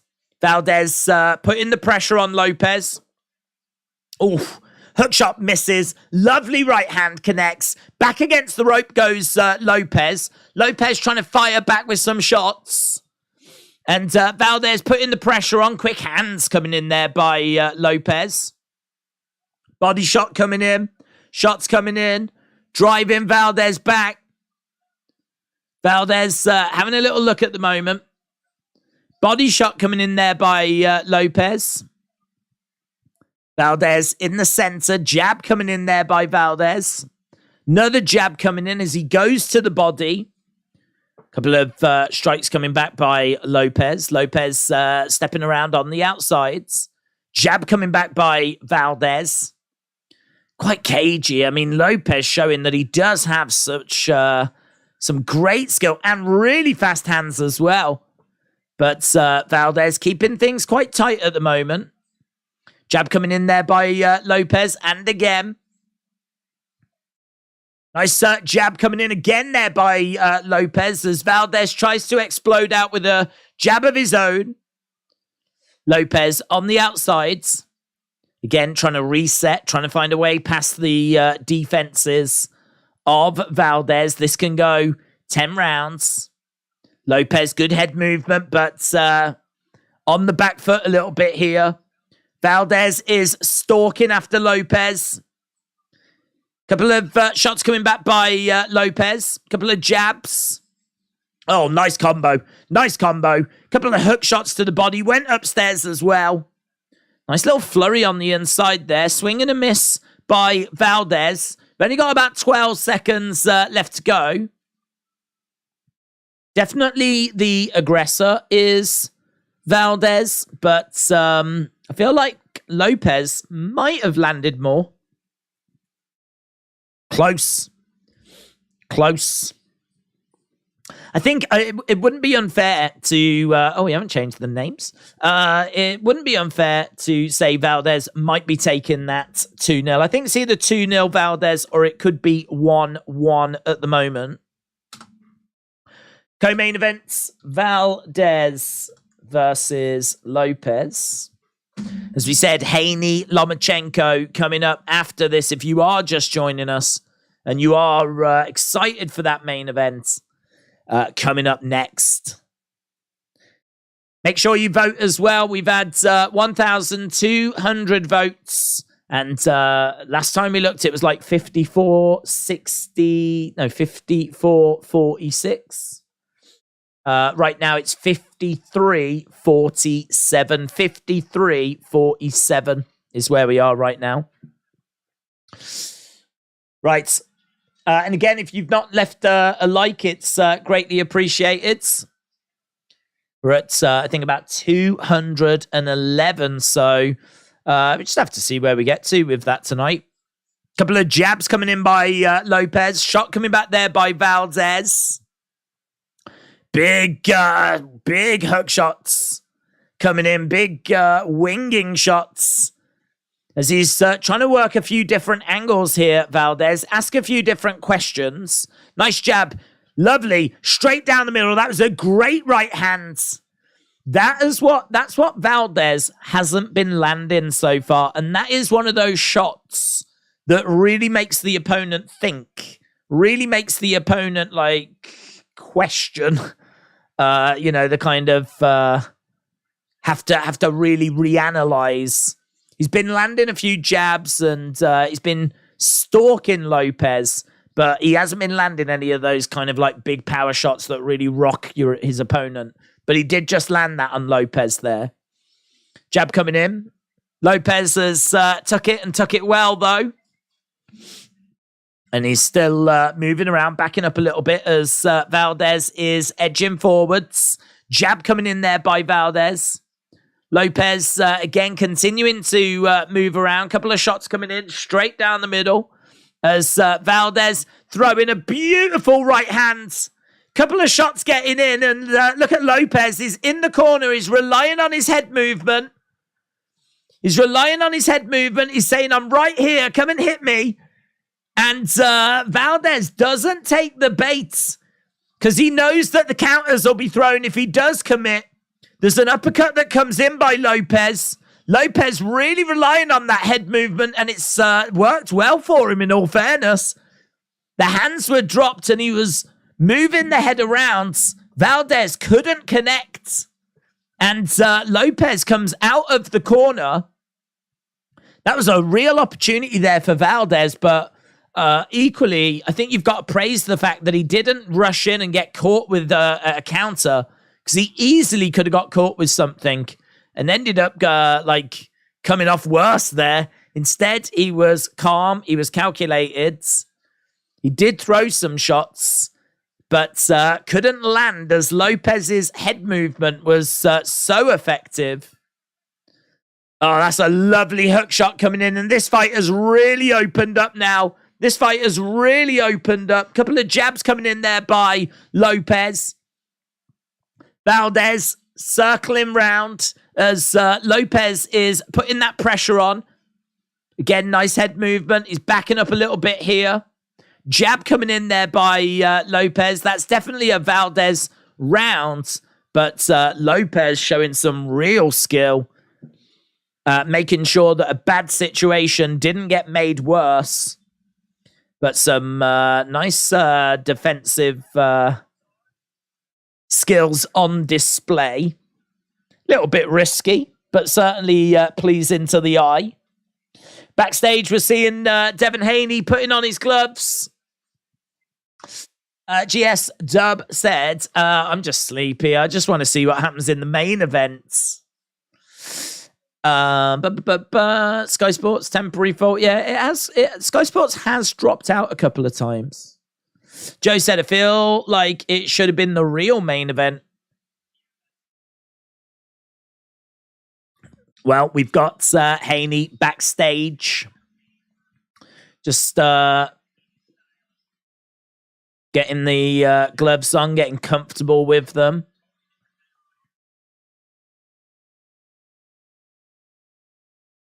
Okay, here we go. We are underway with round number 4. We saw Valdez really landing some significant shots in that third round and then putting the pressure on, having Lopez in the corner. Lopez having to rely on the head movement to survive. It came through for him, but as we said, it was more about survival than it was about winning the rounds. Lopez trying to mix it up. Big swing and a miss there by Valdez. Couple of shots coming back by Lopez. Valdez, again, swing and a miss. Jab coming in there by Lopez. 1-2, straight down the middle as Valdez, good head movement. Edging forwards as Lopez, nice check hook, steps out to the sides. Valdez stalking him. There's a couple of shots coming in there by Lopez. Valdez firing back. Lovely right hand coming in there by Valdez. Lopez again circling round. Good work at the moment by Lopez. I really like what I'm seeing from him in this round. Does feel like Valdez, though, needs to try and just land something significant again, just to open this up. But, yeah, I think Lopez knows that last round didn't go his way. He's working, he's firing, he's staying active. Circling around on the outside, though. He's still being pressured. He's being backed into the corner. But he manages to escape. He's getting tagged a couple of times, though, by Valdez. Clinch him. Referee comes in, separates both fighters. Nice right hand, just falls short. As Lopez backs away. Again, continues to back away. Valdez covering up. Couple of jabs coming in there by Lopez. And again, as Valdez edges forwards. Jab coming in there by Valdez.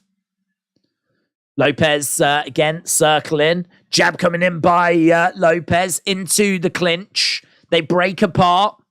Scrappy. Really scrappy.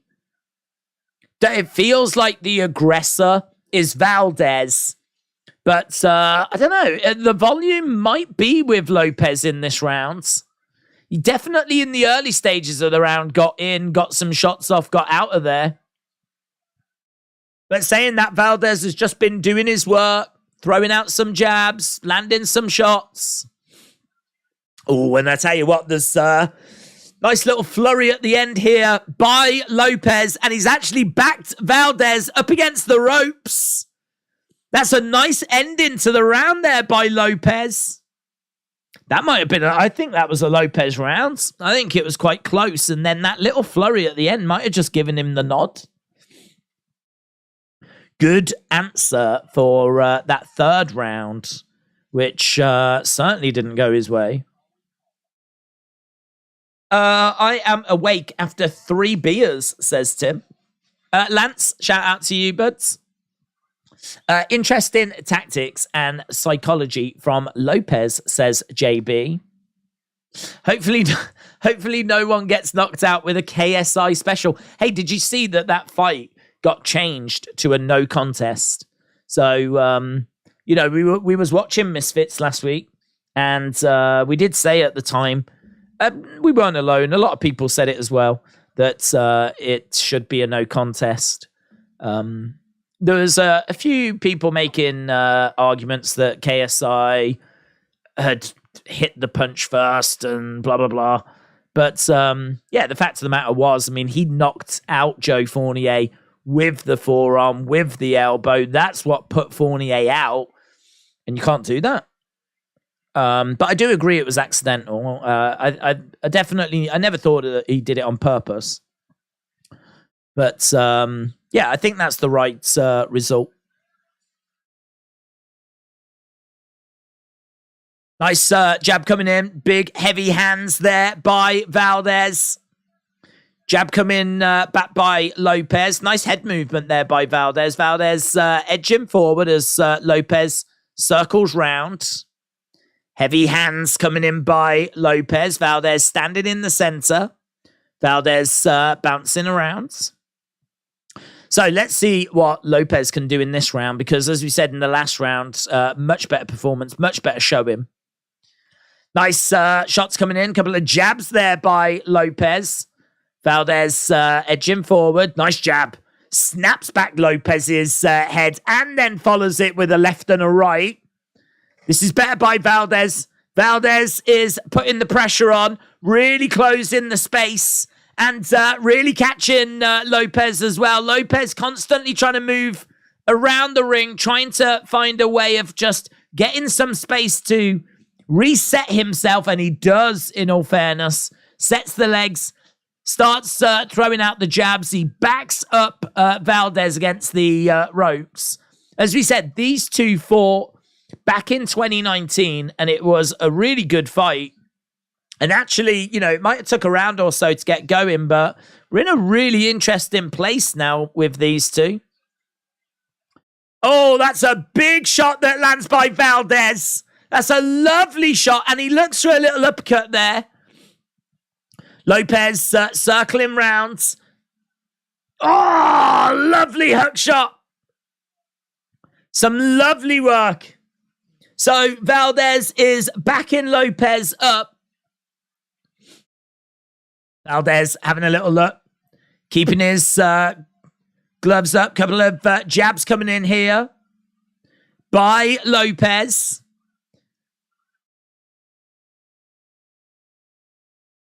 The commentator said, if I'm Valdez and I win this fight, I am totally having Lopez as a sparring partner going forwards. Because, he really is taking the fight to Valdez. You can see that Valdez has got damage on his face. I think he's got some red markings where he's been caught. This is not one-way traffic at all. I do have Valdez just edging it, but not one-way traffic at all. Jack Daniels, shout out to you, buds. Retribution said, come on, Devin Haney, my revert Muslim brother. You've got this, bro. Round number 5. Yep, we're going to round number 6 now. Right. Round 6 coming up. Valdez, as I said, edging it. It could be 3-2. It might be something like 4-1, but I've got him winning it. This can only go 10 rounds. So if you are just joining us, waiting for that main event, it's maybe a little delayed a lot of these fights have gone a little bit longer than what we was expecting. So we are on our way, though, towards that main event, and we've broken the main event down quite a few times. This is just a fun co-main, to be honest. So just having a little bit of fun watching this at the moment. We've spoke about the fact this is a rematch. We've spoke about the fact that there wasn't really much time for Lopez to prepare for that last fight. He's had a full training camp here. He's looking good here. But I've still got Valdez winning this at the moment. Couple of jabs coming in there by Lopez. Swing and a miss by Valdez as he tries to respond into a clinch. Referee coming in, looking to separate both fighters. He's just having a word there with Valdez. Again, we got Lopez on the outside, circling round. Jab coming in there by Lopez. Lopez backing up a little bit as Valdez continues to move forwards. Jab coming in there by Lopez. Heavy hands coming in by Valdez. Again, he's trying to get him into the corner. He has had a bit of success there, Valdez, whenever he's managed to do that. Couple of jab, love that. Doubling up on the jab, left-hand jab, then firing in the right hand. Now he's got Valdez in a bit of trouble. He's got him back against the ropes. He's just throwing in a few more soft jabs, but he couldn't find anything significant there, Lopez. But that was a good period for him. Now Valdez is the one that's responding, though, and the referee just having a word about striking on the back of the heads. Valdez, again, resetting, as is Lopez, right in the center of the ring. Valdez edging forward. Lopez on the back foot, having a little look. Throwing out a left-hand jab. Circling round on the outsides. And we almost saw Valdez letting his power shot go there, but he didn't release it. Lopez beating him to the punch. Lopez, again, on the outside, doubling up with his jabs. And Valdez, again, moving forward. We've got less than 40 seconds left to go in round number 6. He's coming forward. You can see the marks and the swelling on the face of Valdez. He's definitely took a lot of punishment. Not seeing those same marks on the face of Lopez. And to be honest, I just think Valdez doesn't wear damage as well as what Lopez does. But 15 seconds left to go. We got Valdez backing up as Lopez is looking to go to the body. But a little bit of distance between them at the moment. He's got Valdez backed in the corner. He does fire off a right hand. And there we go. End of the round. That was really close. Round 6, there was next to nothing in that one. Next to nothing in that at all. JB said there was high volume output from Lopez. We are sneaking our way to nearly 1,500 votes. So if you are just joining us, and we're at over 400 people joining us live right now. So a big shout out to everyone that's joining us. Obviously, we're building all the time towards that main event. I think when it comes to the undercard, it was a good undercard. I don't think it's an undercard that like people would have been desperately tuning in for. It's all about the main event, really. As with most boxing events, but it was still a very good undercard. But yeah, as we continue to move forward, obviously we're getting towards that big championship fight. Lightweight division, all 4 titles on the line. The IBF, the WBA, the WBC, and the WBO lightweight championships. Shots coming in by Lopez is peppering Valdez. This is the round that the fight finished in last time. Jab coming in by Valdez, driving Lopez back. If you are watching and you've not left a like, leave a like. It's greatly appreciated. We're at 225. I don't know if it's possible to get to 500 by the time the stream ends. Maybe.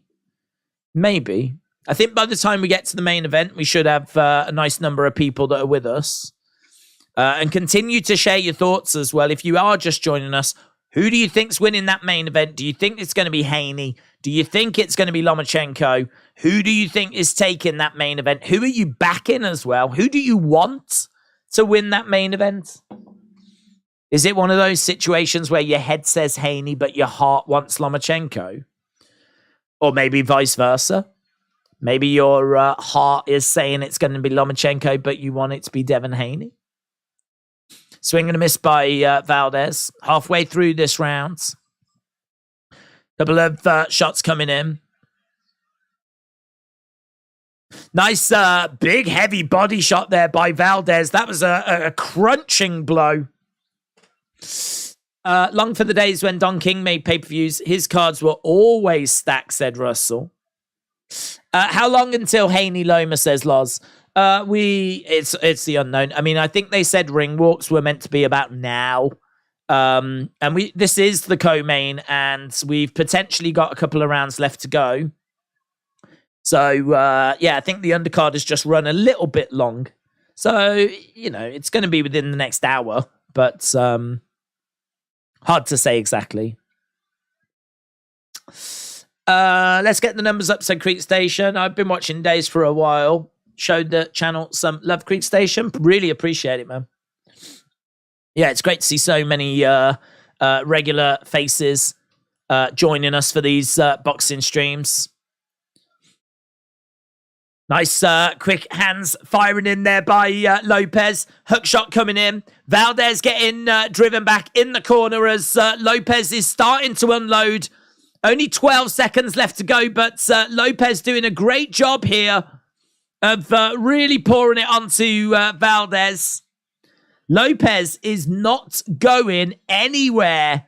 And there's some big, heavy shots that have come in there by Lopez.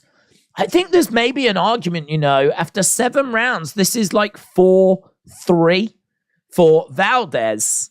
So, again, I know this isn't why people are tuning in, but we did have a really fun fight. In fact, Nakatani Maloney was really fun. The Murataya Nakatia fight, that didn't go all that long, but it was interesting what we had. And this one, as we said, it might have started a bit slow, but yeah, some really good stuff here. So if our main event can live up to the undercard, then we will have a really good fight. How are you doing? I can't wait for Devin to absolutely pepper the old man, says Mega Monkey. Yeah, I think that Devin wins. I must admit, I don't think I mind who wins. I don't think I can't say that I'm particularly rooting for anyone. I really like Lomachenko. I really respect him as a fighter. I respect what he's done. I certainly respect what he's been through recently with his country and everything. So, yeah, I really like him. But Devin Haney, I just think you've got to respect his ability and his skill for a man of his age. You know, I mean, he's still so young. He's only 24. The youngest 4-belt unified, undisputed champion ever in the 4-belt era. It's like, it's crazy what he's achieved. But as we said, you know, I think his journey has been fortunate. Let's put it that way. He's managed to avoid a lot of big names as he's made it to the top. So, you know, he's still got to face Tank. He's still got to face Garcia. We've still got to face Shakur Stevenson. He's still got to face Lomachenko. Like, we're talking about the big fights are coming for him now. The fights that are going to, like, you know, secure his legacy. They're coming for him now. So, yeah, these next few years are going to be massive for Devin Haney. And, well, even beyond that, I mean, he's only 24. I mean, this guy can easily go into his early 30s. But we don't know quite what division he's going to be at. and if he's going to stay at lightweight or if he's going to look to move up. There's been a lot of talk of him doing that. Nice shot coming in there by Valdez.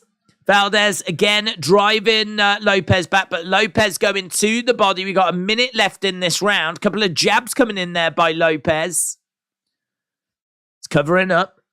What time does it start, says Holly Rose. So main event, we're waiting for this to finish first. So it feels like this is likely going to go the distance. Heavy shot there by Valdez. Again, another close round, this one. We've seen a lot of output by Lopez. Oh, heavy hands by Lopez. Heavy, heavy hands. Lopez definitely looks like he's feeling it a little bit, though.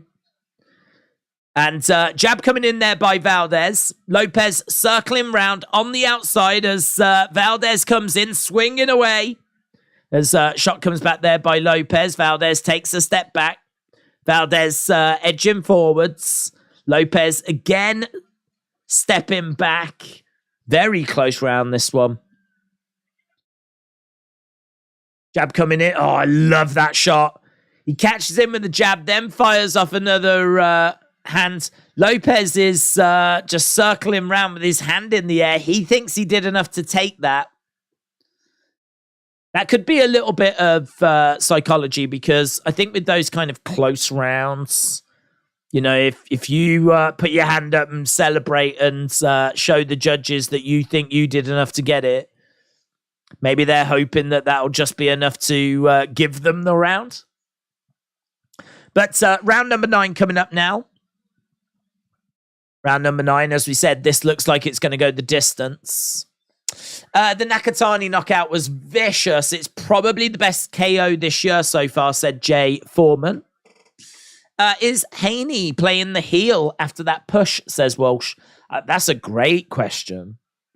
That's a great question. I don't know that he is necessarily trying to portray himself as a heel.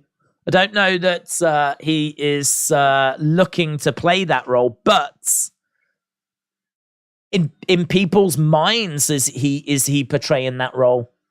Because I think Lomachenko has been very respectful. I really don't think there's much to boo about Lomachenko or not appreciate about Lomachenko. Whereas with Devin Haney, as you said, I think the complaining or the moaning about not getting the fight 4 years ago, I think that's a bit cringe. Because I can totally understand why they never got the fight 4 years ago. So yeah, that I don't really understand why they keep banging on about that. Because Lomachenko, as we said, you know, he had mandatories, he had people that were a lot higher up in the rankings. You know, why is he going to turn his attention to a 20-year-old kid that's up and coming? You know. So yeah, that seems a bit weird. Lopez goes down, but it's not a knockdown. It's just a bit of pressure that was being applied. He gets back to his feet and no counts. So yeah, you got that, and then you had the push. And I agree. I think the push was so out of character. I don't think he's trying to be the heel. I can't quite tell what he was trying to do with the push. I can't quite tell if he was just trying to get a slight psychological advantage.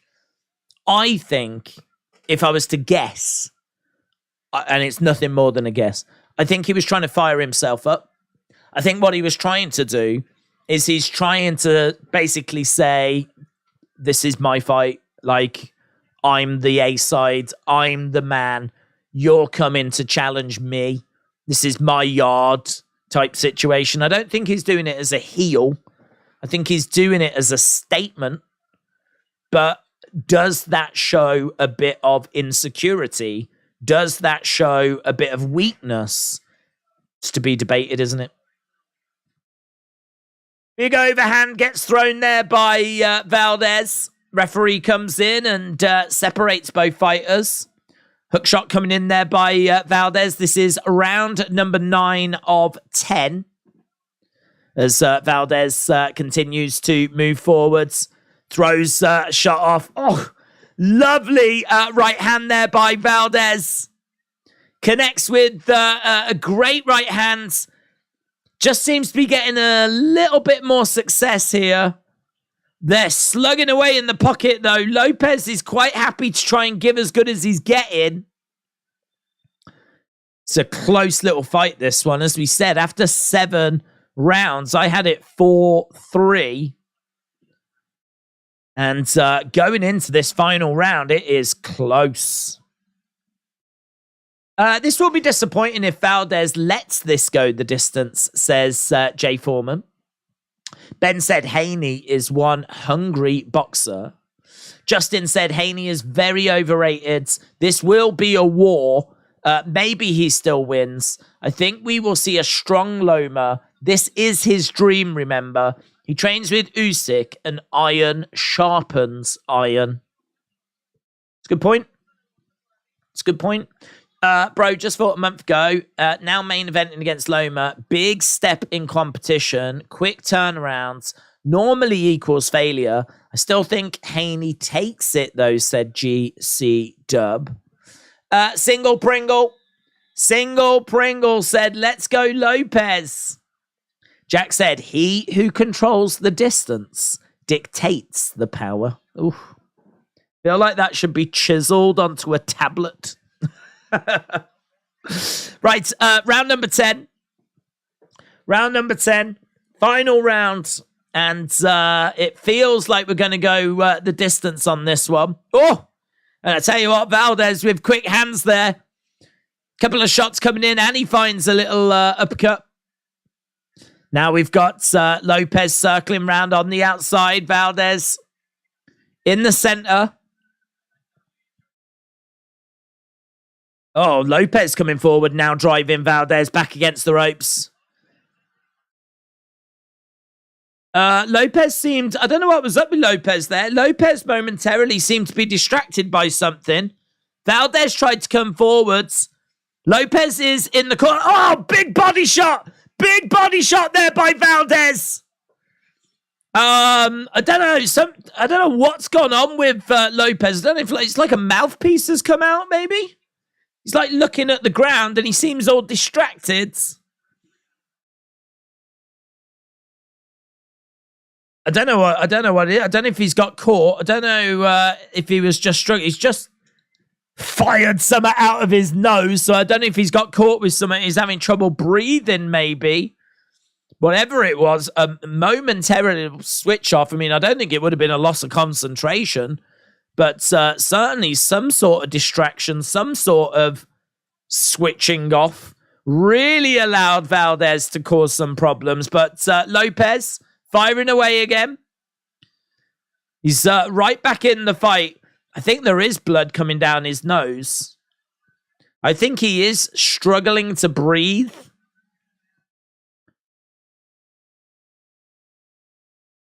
Yeah, they said they can't wait to see the replay to see exactly what went down. Couple of jabs coming in there by Lopez. We've got 53 seconds left to go. That's a lovely left hand. Oh, and he catches him with the right as well. Lopez in trouble. Back in the corner. Both fighters go down. Wow. There's a moment there where they kind of grab each other and they both kind of chuck each other down to the ground. Valdez firing away. There's fireworks at the end of this. Let's go. Valdez stalking Lopez. Lopez backing up a little bit. Valdez continuing to put pressure on. Big, heavy shots coming in. Swing and a miss there by Valdez. Oh, another big crunching blow. Oh! Lopez goes down, but ref says no, and that's the end of the fight. That is definitely a Valdez round. Fireworks. Fireworks in that last round. So much fun. Man, that round, I don't know what happened where Lopez just seemed to be distracted. I don't know what it was. I think it was the nose. But yeah. So Valdez is down, and as he comes up, he cracks Lopez in the nose, in the head. It's a head collision. And Lopez then seems to be struggling with his breathing, with his nose. And he just keeps getting caught and clipped in that round. I think he's distracted. That nose could be broke. That is a shame. It looks like a collision of heads.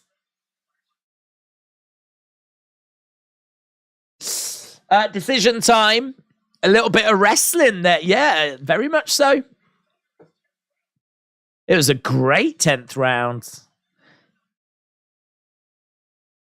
Like to see Loma step in right quick and ending up behind Haney, putting him off balance and being awkward, said Jack. Creek Station said, Haney is special. You watching this fight tonight, he's different to anything I've seen in the modern generation. Like I said, he's got that old school hunger in his heart. Seems a bit of a headbutt. Yeah, it didn't seem great from Valdez, to be honest.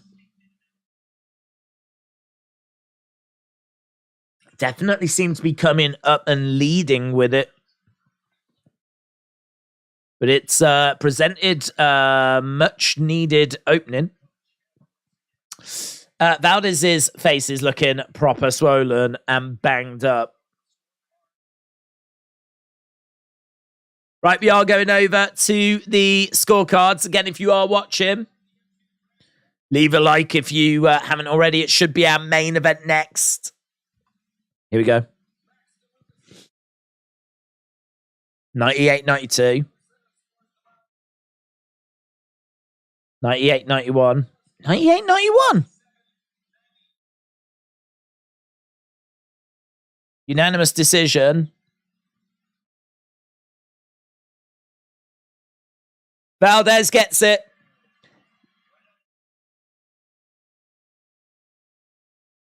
Valdez gets it.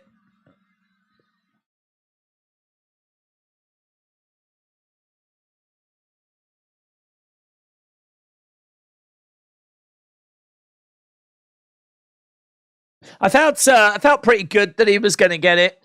It felt like he was leading throughout.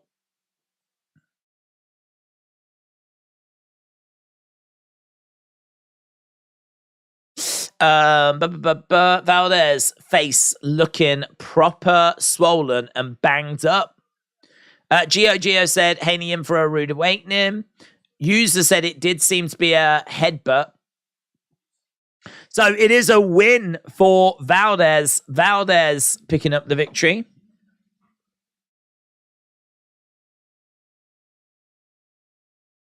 So he should be in line now for a title fight. It seems like Navarrete, the WBO junior lightweight champ. Here we go. Let's see.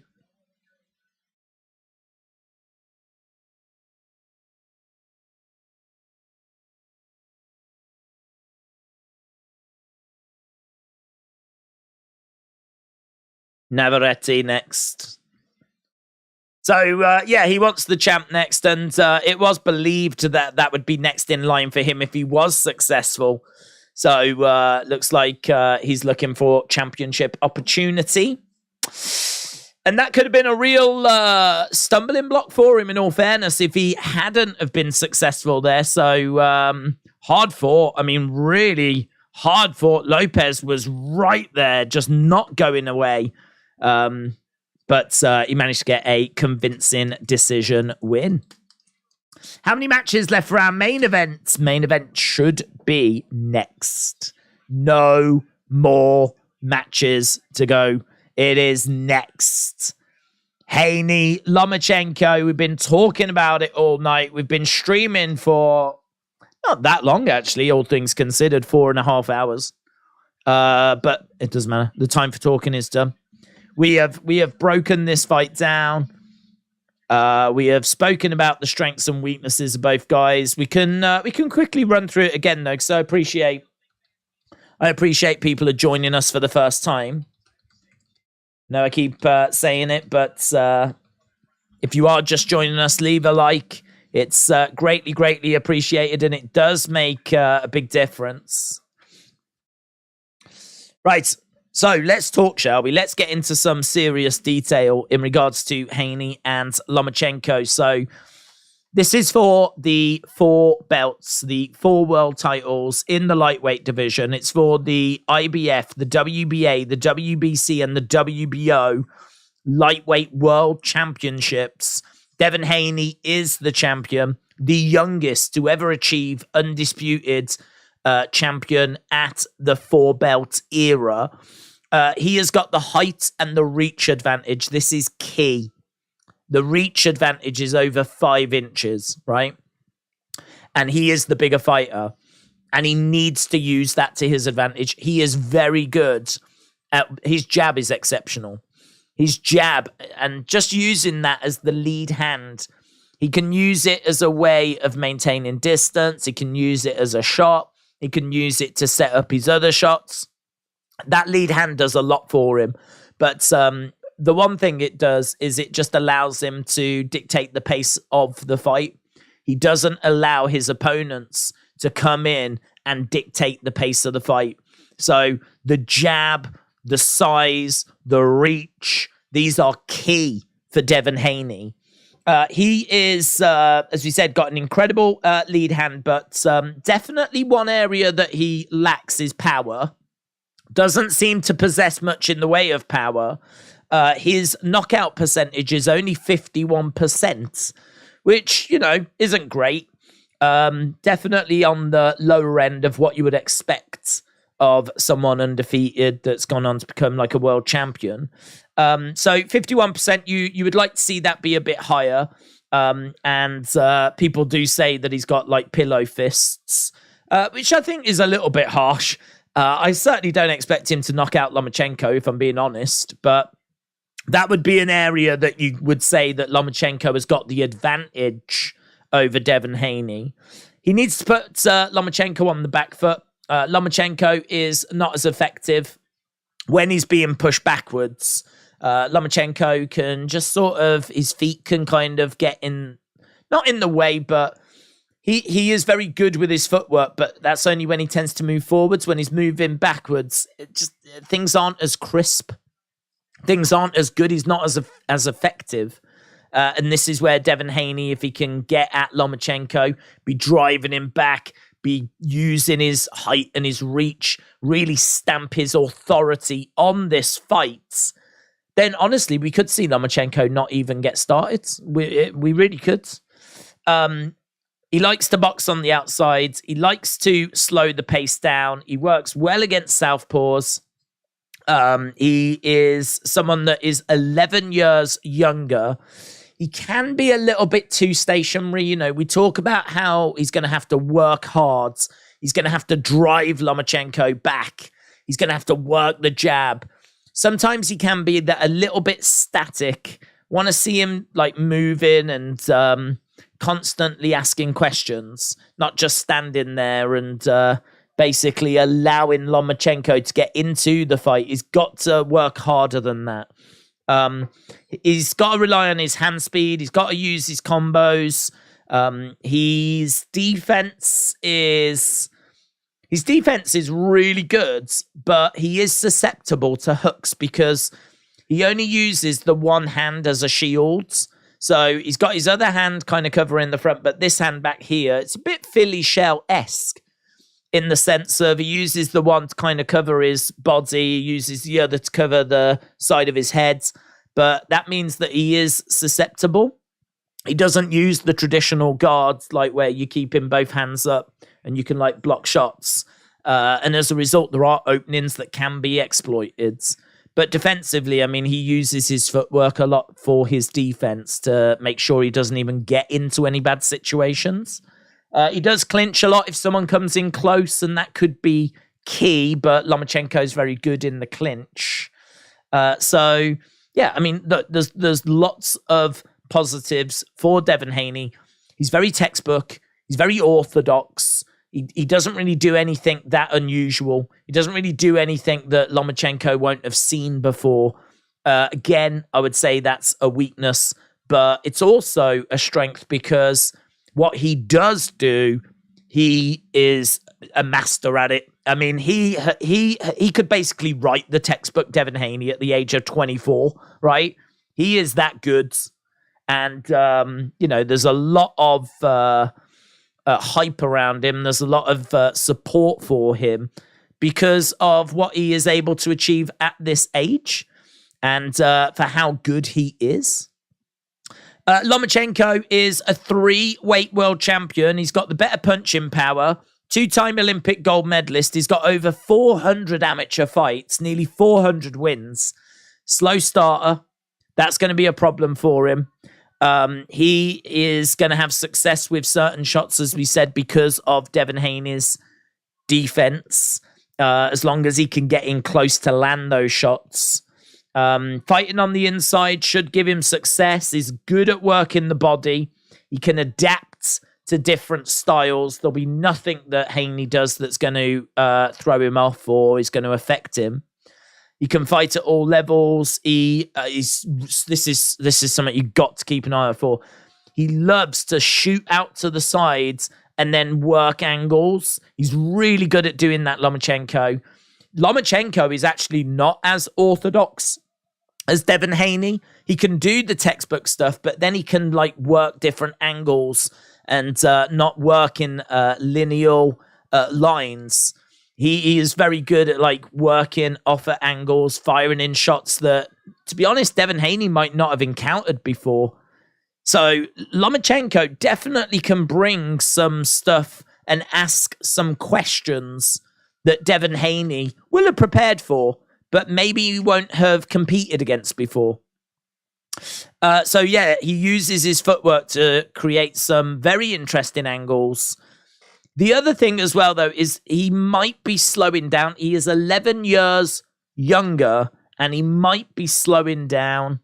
So that could be a concern, because I think if he's going to beat Haney, he's going to have to be at his best. He's going to have to be quick. He's going to have fast reflexes, good hand speed. He needs to be the Lomachenko of old, and it just might not be possible for him to become the Lomachenko of old. So, yeah, I think the key points for Devin Haney, he dictates the pace with his pressure. He's got the size and reach advantage. He's got a great jab. And as we said, defensively, I think he could get hit. We've seen him hit in his previous fights when people have been able to get in close and exploit some of the defensive weaknesses that he's got. But it's just getting in close to exploit them that's the problem. That's, easier said than done. But in regards to Lomachenko, slow starter, incredible footwork, works at angles, and he's going to have the power advantage. But the downside is, could be fading. Who wins? I think Devin Haney wins. I've got Haney winning. I feel so about it. Metal Mouse, shout out to you, buds. Appreciate the support. Hope you are excited as we are getting the national anthems. We just had the Ukrainian national anthem, and that's been followed by the American national anthem, which is still going on at the moment. And he's giving it a bit of artistic flair, I believe. God bless him. So far, we've had 1,667 votes. And 53% of you think that Devin Haney is going to win. 47% of you think that Lomachenko is going to win. And we are just getting a video package right now. We're now over 600 people that are watching us live. Over 600 people. And again, if you are watching and you've not left a like, leave a like. It is greatly, greatly appreciated. As we are working our way towards this massive Main event. I think Haney by decision, said T. Davis. Haney is a heavyweight, said that dude. When does it start? Should be starting very soon. We was expecting the ring walks about half an hour ago. Things just overran a little bit. But we've had the national anthems, and we should be getting the ring walks within the next 10 minutes or so. Froggy Bay wants it to start. Every channel is cool. Start time. We don't know when the start time is exactly because it was meant to be half an hour ago. So ring walks, I mean, we just had the national anthem, so it should be in about 10 minutes. Just got a video package, and we're just seeing inside the arena at MGM. And we have just got a graphic on screen right now. Devin Haney, 29-0, 15 knockouts. Lomachenko, 17-2, 11 knockouts. This, as we said, for the IBF, the WBA, the WBC, and the WBO lightweight championships of the world. This is what people have been waiting for. Loma, late round knockout, said GNX170. Derek says, Lomachenko for the win, methinks. It's going to start in about 15 or 20 minutes, says Jose. Loma, TKO, 9th round, says just me. Mancool1, shout out to you. Yeah, let me know in the chat. What do you think? Who do you think is going to win this? Do you think it's Devin Haney? Do you think it's Lomachenko? If you've got a good read of it, how do you think it's going to finish? When do you think it's going to finish? I've said all night, I think it's going to be Devin Haney by decision. Devin Haney by decision. I feel pretty good about it. Colton, shout out to you. Derek says, I agree. So Haney, maybe Lomachenko have a chance to learn some lessons really well, says Burke. Yeah, good point. Yeah, there's Devin Haney has definitely shown some weaknesses in the past. He is a great fighter. I mean, I thought his performances against Kambosos Jr. were fantastic. I think he just completely neutralized Kambosos Jr. To the point where, I mean, even with that second encounter, Kambosos just had nothing. There was just nothing. It was just really great work, really tidy. And, Devin Haney, it was just one of those where round after round after round, it was just Haney rounds. He was just, keeping things tight. He just wasn't allowing Kambosos to really get into the fight. It was great. But as you say, we have seen previous Devin Haney fights where that you can find weakness. There are ways through. And we have seen him getting clipped and caught. So I think Lomachenko will have done his homework. He won't be concerned about Devin Haney. He's faced some great opponents throughout his career and his amateur career. So this is going to be an opponent that won't fear Devin Haney. This is going to be an opponent that's going to believe in his own ability. It's going to be an opponent that's hungry because, as Lomachenko has said, he believes this to be the final opportunity that he's going to have to try and win back these titles. This is the opportunity he's been waiting for. He lost the belts to Teofimo Lopez. And he's been waiting to try and get them back. And in all fairness, he could have had a crack at Kambosos Jr., which I believe was offered to him. But instead, he went back to the Ukraine because of the war in the Ukraine, which started early last year. And so as a result, he's been out of the game for a bit. And so now he finds himself coming back, Devin Haney as the champ. And the task is a lot harder, in all fairness. I think Lomachenko would have been favourite against Kambosos. But here he is as a plus 200 underdog. As Lomachenko is in the walkway. He is 13-2, 9 knockouts in world title fights. 13-2. He has had 15 world title fights, which is incredible when you think he's only had 19 professional fights. But here he is. MGM Grand is in the walkway. Sold out MGM Grand. Lomachenko making his way out. Get in your thoughts.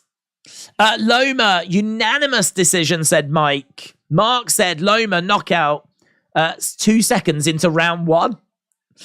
Loma is the best, says Ria. Jose said Loma walking out. Grand family, shout out to you. Derek said, me and my partner are watching this for the last time. We've split up. Loma, some good news, hopefully. I'm sorry to hear that, Derek. GNX170, shout out to you. MJV, shout out to you. Big Chungas said, I hope Loma brings honor to his country. Well, I mean, to be honest, that's a really good point. I would imagine just being out there is bringing honor to his country. If you're Ukrainian, you know, I would imagine you are just looking for some hope, looking for something to get behind, looking for, you know, something to momentarily distract. And the fact that they have someone like, well, certainly Usyk, who's doing a great job in the heavyweight division, but Lomachenko, who, you know, has just been just this fantastic fighter for so long and has brought such pride to the Ukraine for so long. Just the fact that he's out there, the fact that he hasn't faded and, you know, he might not be able to do it, but the fact that people have been able to look forward to this fight and have been able to speculate about this fight, he'll certainly have brought pride regardless of what happens when that bell sounds. But he is inside the ring right now. Devin Haney is making that walk. He's looking, he doesn't even know which way to go. But there we go. Cool, calm, collected. He steps out into MGM Arena. He hasn't got out in front of the people yet. But he is making his way out. Steps over to the sides. And it's interesting setup, this, because they've got like a tunnel. And then you have to step out of that and go into another tunnel. And this second tunnel is the one that leads you out to the people. I think the first tunnel is really just for us at home. But here's Devin Haney. He comes out into the arena. I mean, you've got to respect Devin Haney because, of course, he went up against Kambosos Jr. in Australia twice. And here he is now. Obviously, clearly this fight not going to be taking place in the Ukraine. But, you know, Devin Haney is champion. It's right that it's in America. Devin Haney making his way down to the ring. Big smile on his face. He is looking quite relaxed. I think he knows, though, he has got a massive test in front of him. I really don't expect this to be an easy night's work for Devin Haney. I mean, that's an understatement, but yeah, there are people out there that think that Lomachenko has declined to the point where this could be an easy night work for Devin Haney. I don't personally think it will be. I don't think Lomachenko's decline is that severe. I do think there's been a decline, but I don't think it's that severe. Haney is inside the ring. We're going to be getting the announcements very soon. Then we'll be underway with this. My head says Haney, but my heart says Loma, says Lona Gale. Ledge Killer, shout out to you. He's already fought for his country, says Patrick. Creek Station said, let's just hope there's no calf kicks in this fight. We've seen elbows, headbutts so far in recent times. Okay. Here we go then. We've got both fighters inside the ring. Main event will be underway very, very soon. Where are we with poll? We're at just nearly 1800s. Right. Haney is going to be fighting an old Chenko, but I don't want to discredit him for that. I mean, you know, Devin Haney said it's really important to him to have someone like Lomachenko, future Hall of Famer, on his resume. I think even Devin Haney has said, you know, you should have fought me 4 years ago. You know, this is, you know, you would have stood a chance then. You stand no chance now. So I think, you know, he is kind of playing up the fact that he has improved and Lomachenko has declined. And that this is going to be a much harder affair now for Lomachenko than it would have been. And I think people are in agreement with that as well. But it's, you know, this is where it gets interesting. How much has Lomachenko declined? And just how good is Devin Haney? Because it's one thing to look good when you're facing low-level opposition. But when you are in there against a master... right, and Lomachenko is. Can you still do it against someone of his caliber? Right, 35 years old, 5'7", 135 pound, former 3-division world champion, 2-time Olympic gold medalist in 2008 and 2012. Lomachenko getting his introduction. Mikaela says, I'm just here for great commentary and outstanding blow-by-blow assessments. I can't even read. Good job I don't need to read. Appreciate it. Should be good. I can see that Haney Loma is trending right now on Twitter, unsurprisingly. One of the greatest fighters of his generation.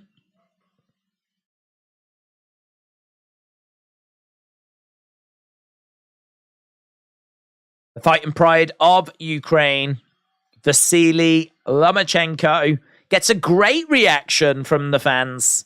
Great reaction. I think there's a lot of respect. A lot of respect for Lomachenko, and so there should be.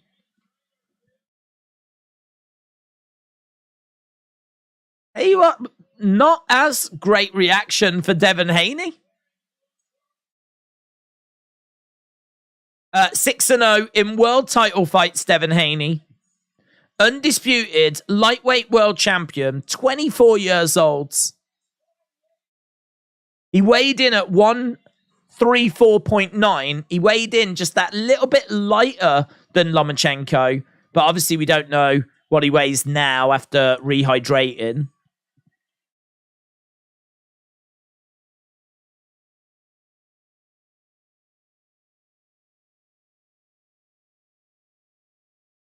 The one, the only, undisputed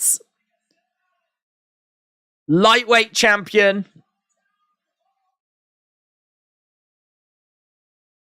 Oof. Fired up. The crowd will be on Loma's side, said Jay.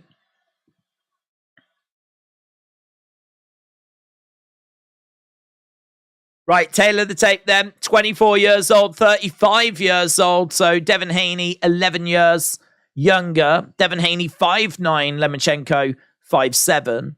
As we said, the weight, Lomachenko just coming in that little bit heavier, certainly weighing in heavier. I don't think he's come into the fight heavier. But the reach is about 5.5 inches in the favor of Devin Haney, and he uses it well. Time for talking is done on this one. We're about to get underway. Might as well get rid of our poll. Bell has sounded, and both fighters step into the center.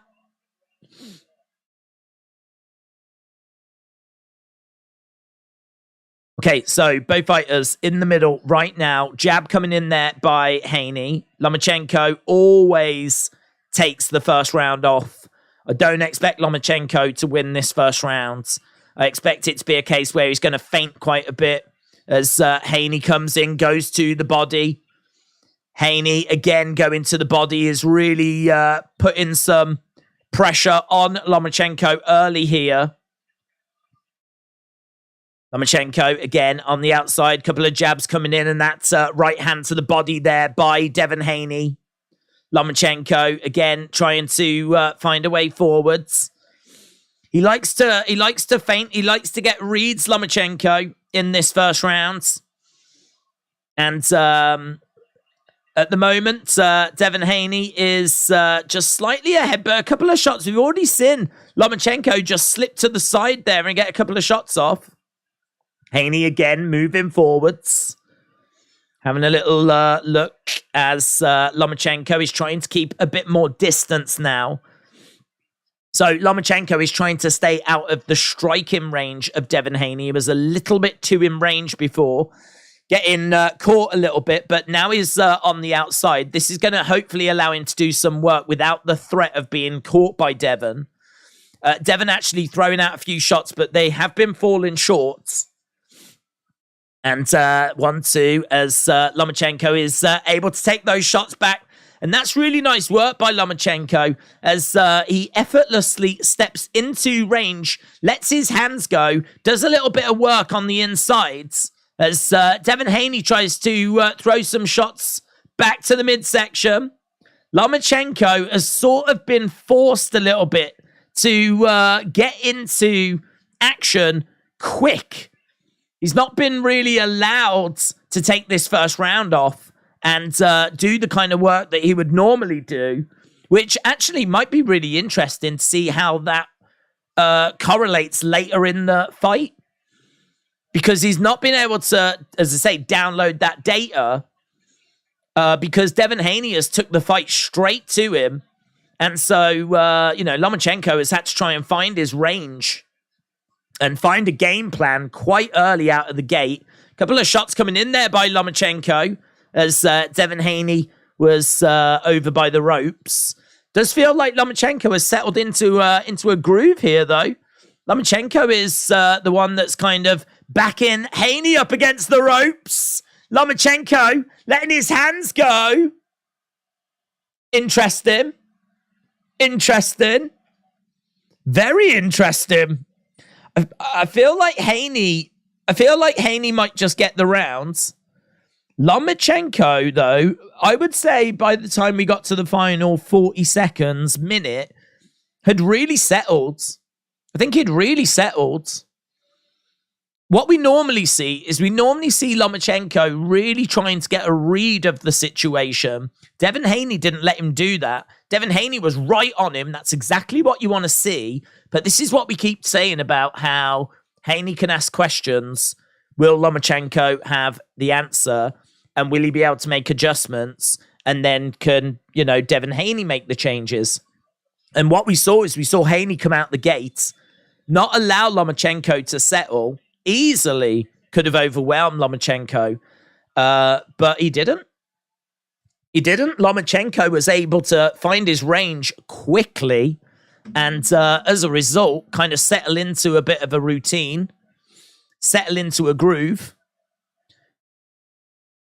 You got to say, ended the round the stronger fighter, but I think Haney probably did enough in the early stages just to take the rounds, but quite close.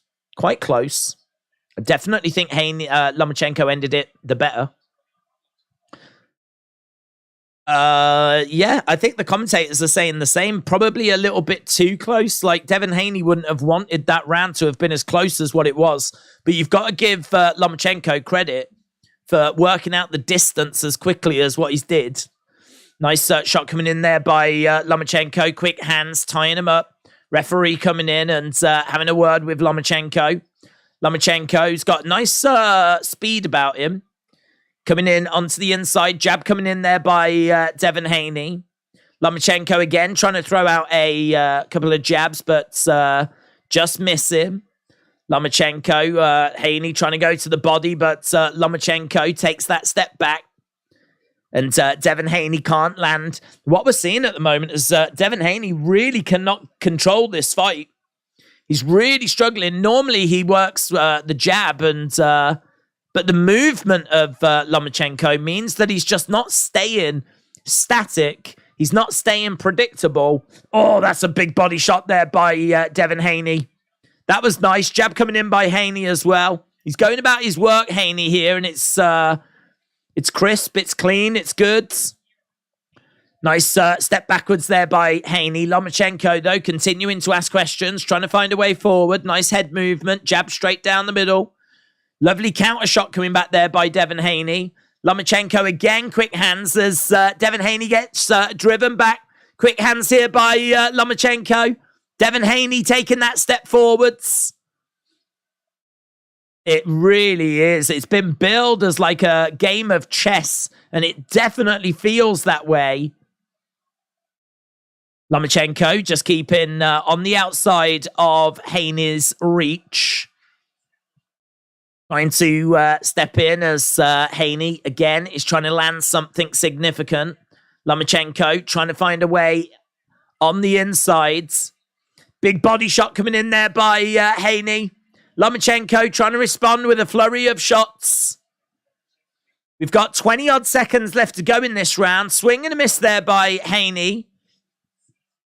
Another close little round, this one. I feel like both guys have had moments, but...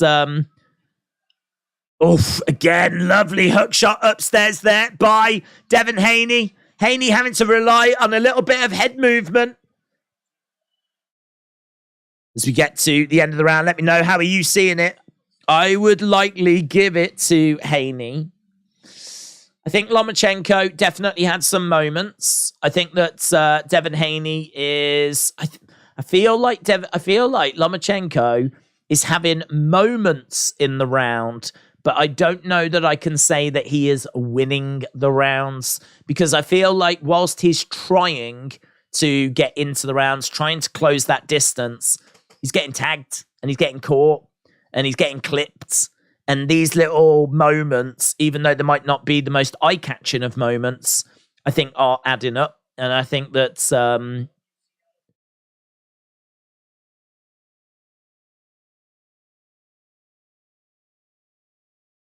saying that he was a little hesitant in the first round, Devin Haney, but he found it better in the second. Nice body shot by Haney. Yeah, let me know. I think that round is close. If you've got it 1-1, you'll get no arguments out of me. I do think it's a close fight so far. The commentator said they think that Haney is probably finding Lomachenko is a bit sharper than what he was expecting him to be. Lomachenko trying to find a way forward here as he eats another big body shot there by Devin Haney. Devin Haney just going to the body of Lomachenko. Here's Devin Haney coming forwards. And it's Lomachenko trying to find a way of throwing out a jab. But Haney again just asking questions. Throws a right hand. And again goes to the body. Couple of shots coming back there by Lomachenko. It's all close and a little bit scrappy. Not seeing that jab being fired out as much as I expected from Haney. Lomachenko coming back with a jab of his own into a clinch in the middle. Referee having to come in and try and separate both fighters. Lomachenko again going right back to work. That's a lovely left hand there by Lomachenko. Devin Haney getting backed up into the corner. And nice flurry of shots to the body there by Lomachenko. Devin Haney in the middle. Shot coming into the side of the head. Referee coming in again, looking to separate them apart. Just warning both fighters about shots to the back of the heads. And again, you've got Devin Haney going to the body. Another body shot there by Haney. Hook shot there by Haney. Referee again, though, just having a word about shots coming into the back of the head. Oh, beautiful hook shot by Haney. That was nice, but he is getting driven back as Lomachenko goes to the body, fires in a lovely cross. Nice head movement here by Lomachenko. Shot coming into the side of the head by Lomachenko. Devin Haney trying to throw in some counters, but he misses with them. Honestly, I feel like this is how the fight's been going. I see Haney landing these shots throughout the rounds. Body shot, hook shot, little things. Nothing that significant. But then Lomachenko will have a flurry that's quite eye-catching, which makes the rounds quite close. Close.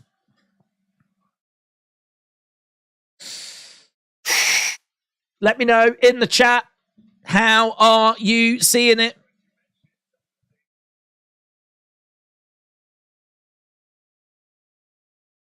Reno Haney said user. Tim, shout out to you. Lomachenko is out in the colds. Ledger Killer says, come on, Devin Haney. 2-1 Loma said AD. 2-1 Haney says Jose.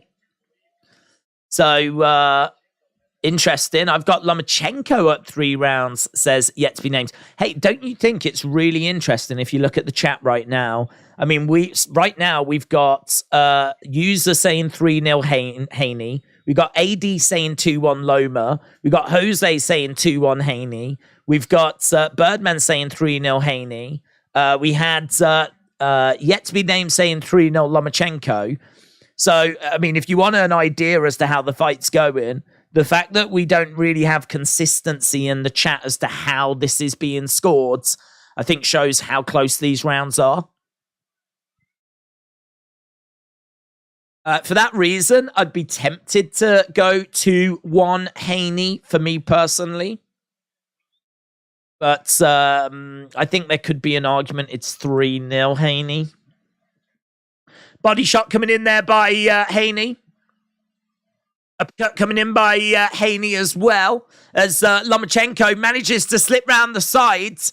Nice shot to the side of the head there. Lomachenko putting pressure on Haney, driving Haney back. Haney responding with a couple of jabs. I feel like Lomachenko has got a bit of a foundation that he's laid in this round already. He just needs to really capitalize on it, but again, whilst I'm waiting for him to capitalize it, jab comes in there by Haney. Lomachenko on the outside. Another jab coming in there by Haney. Loma chants by this crowd. So the crowd firmly behind Loma. Jab again coming in by Haney. Haney circling around on the outside. Loma is the one that's trying to put the pressure on. He just isn't landing anything at the moment here, Loma. I think he had a good first opening 30-odd seconds. But since then, haven't seen anything getting landed by Lomachenko. Loma stepping forward. Haney having a little look. That's a lovely hook shot that comes in there by Haney. Goes to the body as well. Lomachenko is really struggling with this reach disadvantage. Devin Haney has got that 5.5-inch reach advantage, and he is using it. Haney going to the body. Lomachenko edging forwards. Again, trying to go to the body, trying to land to the side of the head into the clinch. Referee coming in, separating both fighters. Lomachenko, again, having a little look, seeing if he can land a hook shot. Just fell short. Just fell short. Jabs coming in there by Devin Haney, but they're falling short as well. Big blow to the body by Devin Haney. They both spilt down to the ground. I think Lomachenko definitely just felt a big body shot there by Devin Haney. Haney in the center. Lomachenko is the one that's on the outside. Haney is taking the fight to Lomachenko. Another body shot there by Devin Haney. I think they're hurting. I think they're hurting.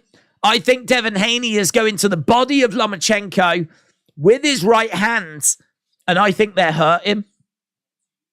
I think that's why they spilled down to the ground. They just went to the ground, and there was a body shot that landed. I think I saw Lomachenko grimace, and as he was grimacing, they kind of clinched up, and then, like, I don't know if, like, he was trying to buy a bit of time, and so, like, they clinched up, and maybe Lomachenko took Haney down to the ground, made it look like a bit of a stumble so that he could just try and recover from that body shot. But Devin Haney went for it again at the end of the round. I feel pretty good about that being a Haney round. Right, here we go. Round number 5, I believe, is coming up. I've got it 3-1. I've given Lomachenko. I think some of these rounds have been close, so I've given him a round.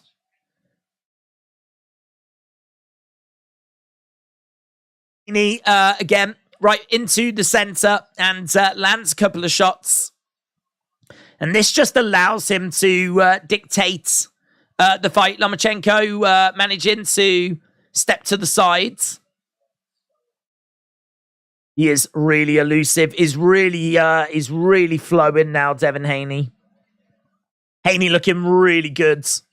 And again, look, he loves it, man. He flipping loves it. Bang! Right to the body. Devin Haney is constantly using that shot now, just digging into the body.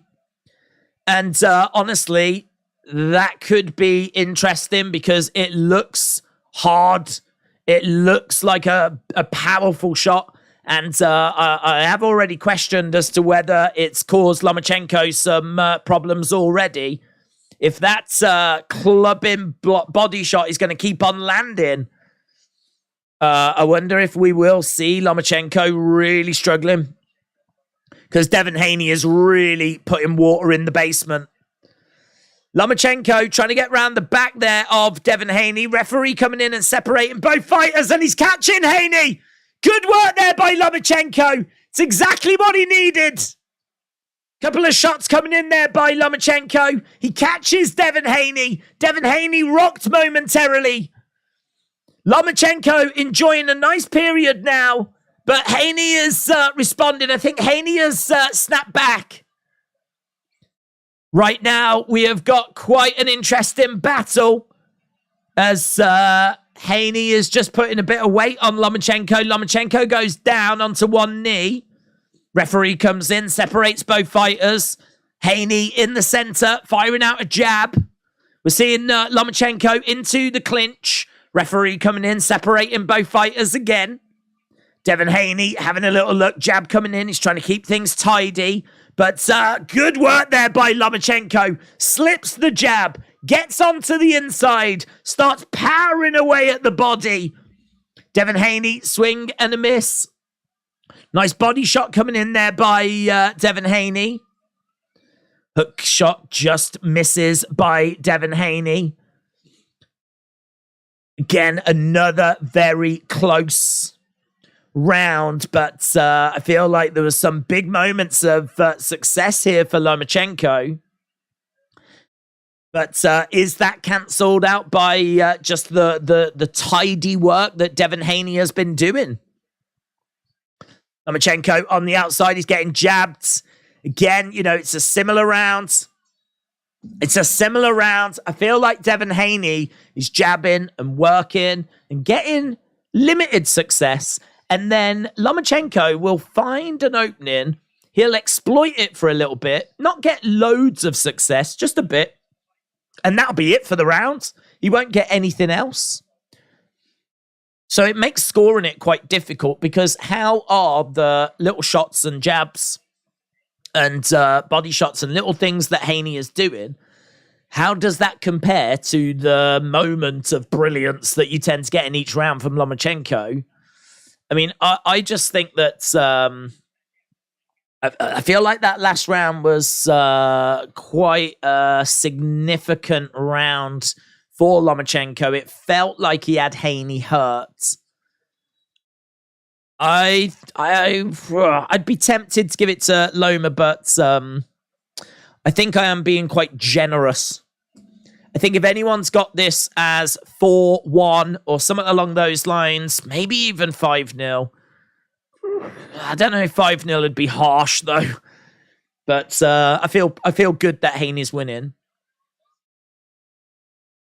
Nice going to the body there by Devin Haney. Then going to the body, little dig to the body. This is round number 6, and I think there's a really good chance that we could be going all the way to the 12th rounds. So right now we've got Devin Haney stepping forward, Lomachenko on the outsides. Devin Haney, nice head movement. And Lomachenko trying to get a few shots off, but Haney gets out of there. Referee coming in, separating both fighters. Still waiting to see something clean land here from either fighter in this round, bouncing around. Lomachenko trying to go into the body. Little hook shot comes back by Devin Haney.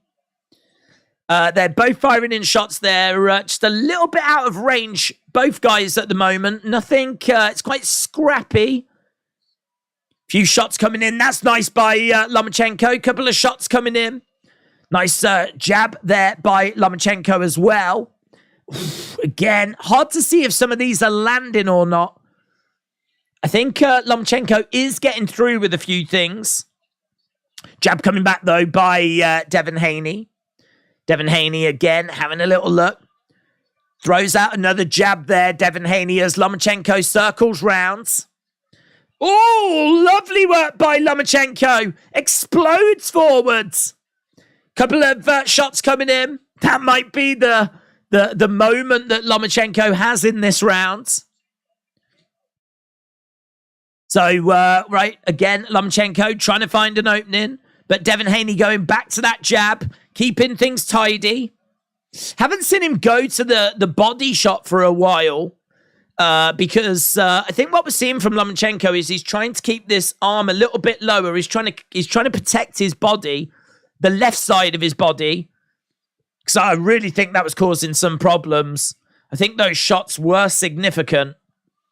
And I think that he's made those changes. This is what we say about these little adjustments. I think that what we're seeing with Lomachenko is he's keeping this arm a little tighter. He's keeping this body a bit more protected, because Devin Haney was definitely getting success in the earlier rounds. But Lomachenko unloading on Devin Haney. A couple of shots, but Devin Haney comes back and fires a few shots back of his own. And I feel like this is probably a Haney round. I really think the jab and the reach is doing it for Haney at the moment. Let me know your thoughts. Where are you? Where are you at the moment? But it's even. This could end up a draw. Ledge Killer says Haney round. Hershey Love said Haney. Brody Stokes says Haney. Gio has got it 3-3. Daniel has got it 4-2. Elite GB said who's winning so far. Well, I mean, the scorecards are the scorecards, aren't they? You can only really have a stab at it. But right now on my scorecard, I've got it 4-2 to Devin Haney. 4-2 to Devin Haney. 5-1 Haney, says Nurgle's Love. 4-2 Loma, says Bill Will. Peter has got it 3-3. Isaac's got it 6-0 Loma. Right, here we go. Round number 7. Let's see how this one goes. Sometimes we get like the commentators' scorecards, whatever. I'd be interested to see that. You can see that we've got a bit of variation in the chat. I think when you do have close rounds, you can go either which way. Couple of shots coming in here by Loma, driving Devin Haney back. Haney again stepping into the center. That's a lovely shot to the side of the head there by Haney. Haney going to the body again as well. Loma clinching up. Referee coming in, separating both fighters. So Devin Haney in the center right now. Couple of jabs coming in. Doubling them up there by Haney. Haney going to the side of the head as Loma tries to clinch. Loma again stepping into the center. Trying to go to the body. Nice head movement there by Loma. And he tries to throw a few shots. But Haney is able to move out the way. They clinch up again. Devin Haney again will be looking to use that jab. Lomachenko is very aware as to how effective the jab is. And again, Lomachenko trying to find a way forward, trying to find a way past that jab of Devin Haney. And body shot coming in there by Devin Haney. Couple of shots upstairs there by Loma. Not loads of action, but that's a heavy shot there by Haney.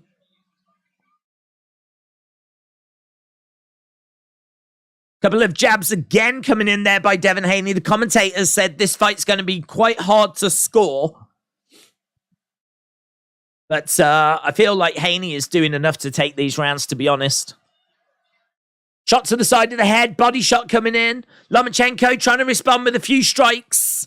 But I don't think they were landing. They looked like they were falling short. And referee comes in, separates both fighters. Jab coming in there by Lomachenko. Devin Haney backing up a little bit. Devin Haney's got that right hand ready to throw. Oh, crashing into the body. Shot coming into the side of the head there by Devin Haney. 20-odd seconds left in this round. Oh, that's a lovely shot by Lomachenko. That was nice by Loma. Referee coming in, separating both fighters. We've got 10 seconds left to go. Body shot coming in there by Devin Haney. No one is landing anything that significant. It's scrappy. It is scrappy. Considering this is two high-level fighters, two of the very technical best. They're sort of technically cancelling each other out. And as a result, they are making it quite a scrappy affair. Let me know in the chat how you are seeing it, how you are scoring it. Who do you think is winning so far? That was round number 7. We are going to round number 8. Daniel's got it 5-2 to Devin Haney. But different Daniel has got it 4-3 to Loma. Yet to be named has got it 8-0 Loma. Derek said, I think you are biased towards Haney. Why would I be biased towards Haney? I'm sat here in the UK. I know this would be a good fight. 4-3 Haney, says Kevin. Right, here we go. We are underway with round number 8.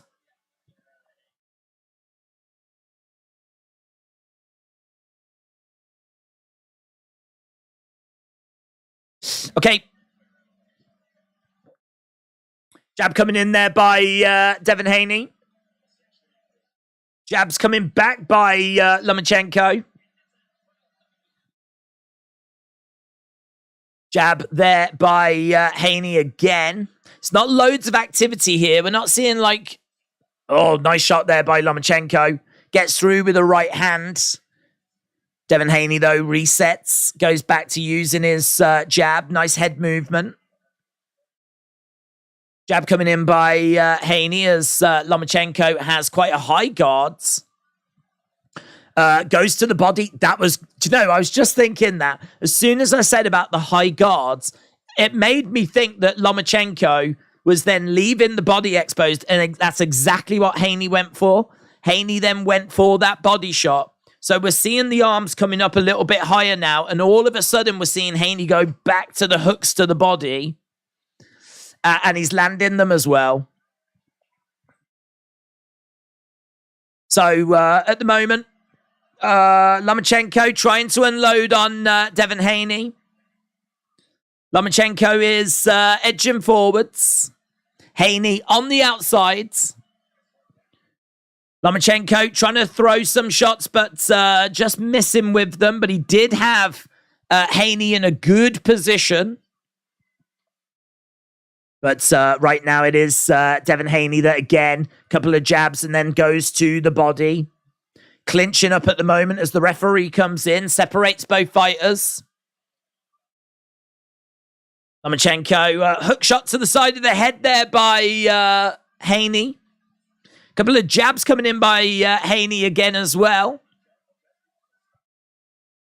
This reach, man. The reach is a problem, but we're seeing Lomachenko trying to fire back. Gets a jab in, and that causes Devin Haney some problems. Jab coming back again there by Devin Haney. Lovely counter shot there by Haney as Lomachenko came in with the jab.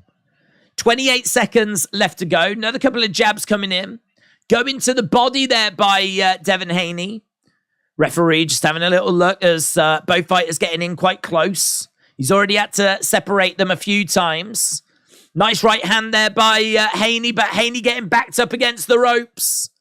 Lomachenko trying to find a way of getting past that jab. Getting on the inside, doing the work that he needs to do as the bell sounds. And that is the end of the round. Again, let me know your thoughts. Where are you with your scoring?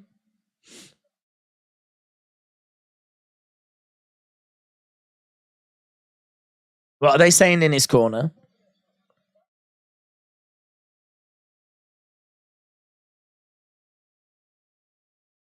He's giving up. Don't let him steal the round. So they're telling Devin Haney is giving up. Keep working the body shots. 4-4 said Brody. 5-3 says to Haney, says Kevin. JB has got it 5-3. Haney. Gio said Haney. I hate to say. P. Sherman said Haney is winning. Loma's going to have to land a sleeper to win this. But Captain Insano has got it 5-3 Loma. In Vintage Designer's got it 5-3 Loma as well. I agree. I think some of these rounds are really close. But I've got it Haney winning. Shots coming in by Lomachenko.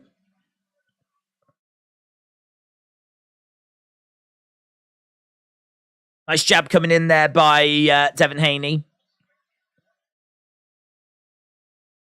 Again, we've got Lomachenko on the outside. Haney standing his ground, jab coming in. Lomachenko has got to find a way of getting past that jab, getting on the inside and landing something significant. Jab coming in there by Haney. At the moment, Lomachenko is being kept on the outside. It's a lovely body shot there by Haney as well. Lomachenko cannot get past this jab. Nice. Good work there again by Haney. Lomachenko trying to find a way forwards.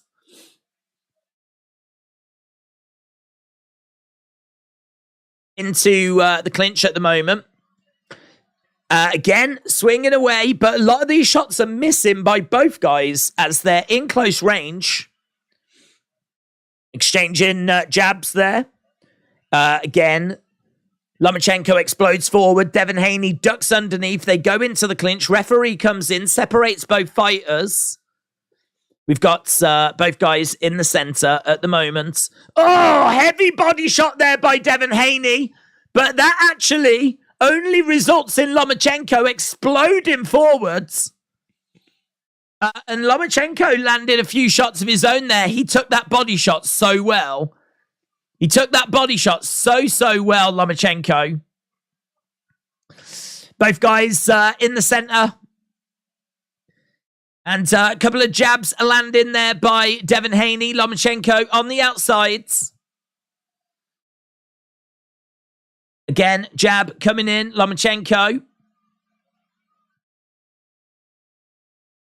I want to see Lomachenko really ask some questions here. I mean, he's tried a few things and he's had some success, but We haven't seen Devin Haney in like all sorts of trouble.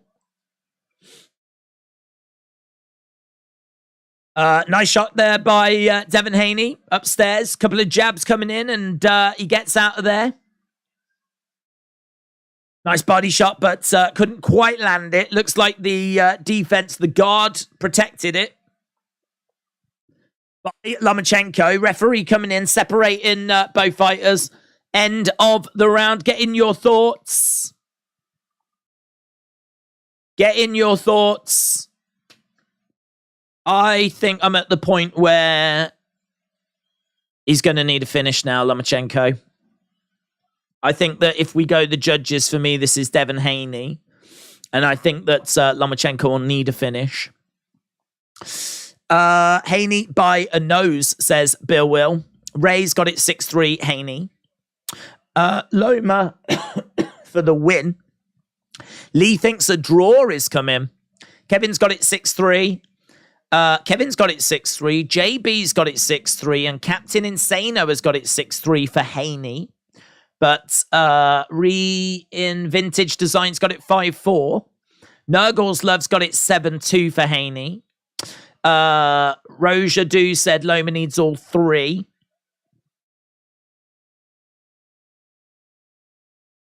Right, here we go. Round number 10. Round number 10. I mean, you never know how the judges are seeing it, and some of these rounds are close. Haney in the center, jabbing away. Lomachenko on the outsides. Lomachenko, again, just jabbing away, but he's a little bit out of range. Devin Haney having a look. Another jab coming in there by Devin Haney. Lomachenko trying to find a way on the insides.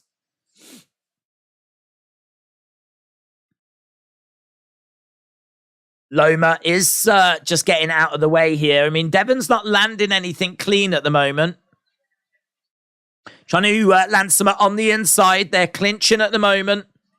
Devin getting driven back. Lomachenko ducking underneath. Shot coming into the side of the body. The nice shot coming in there by Devin. Nice. There's some good angles here by Lomachenko. Lomachenko asking some questions. That's what you want to see more of from Lomachenko. Lomachenko just catching Devin by surprise there as he approached him from an unorthodox angle. Let his hands go. Got some nice combo going. Landing on Devin Haney. Devin Haney just going back to working the jab, though. That's got the crowd going. So the crowd enjoyed what they just saw there from Lomachenko. Devin, though, keeping it simple. Going right back to working the jab. Nice head movement here. I feel like this is a better version of Devin than what we've seen before. I think that, we forget that Devin's still 24. And so he's going to constantly still be improving. But I think that we're seeing experience in there. And I think for him to go toe-to-toe with Lomachenko and for him to be looking as good as what he has, I think, this is... maybe this has opened a few eyes to Lomachenko not being completely finished like people thought. But I think it will have opened some eyes to some people that thought that Devin couldn't hang at this level, because, as we said, Devin's resume is not that strong.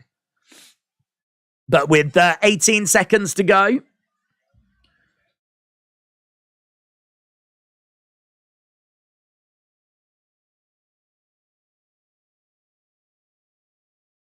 Yeah, it has kind of settled down in this round a little bit. I'm looking at about a 7-3 personally after 10. But let me know. What do you think? Haney wins by technical knockout, said Jerome. Haney is definitely winning, says Jose. Loma brought honor, said Big Chungus. 7-3, Haney. Loma needs to pull a finish from the air, says Kevin. 6-4, says Brody. Tank would destroy Haney, says some can't. 7-3, Haney says Peter. 6-4, Haney says Ray.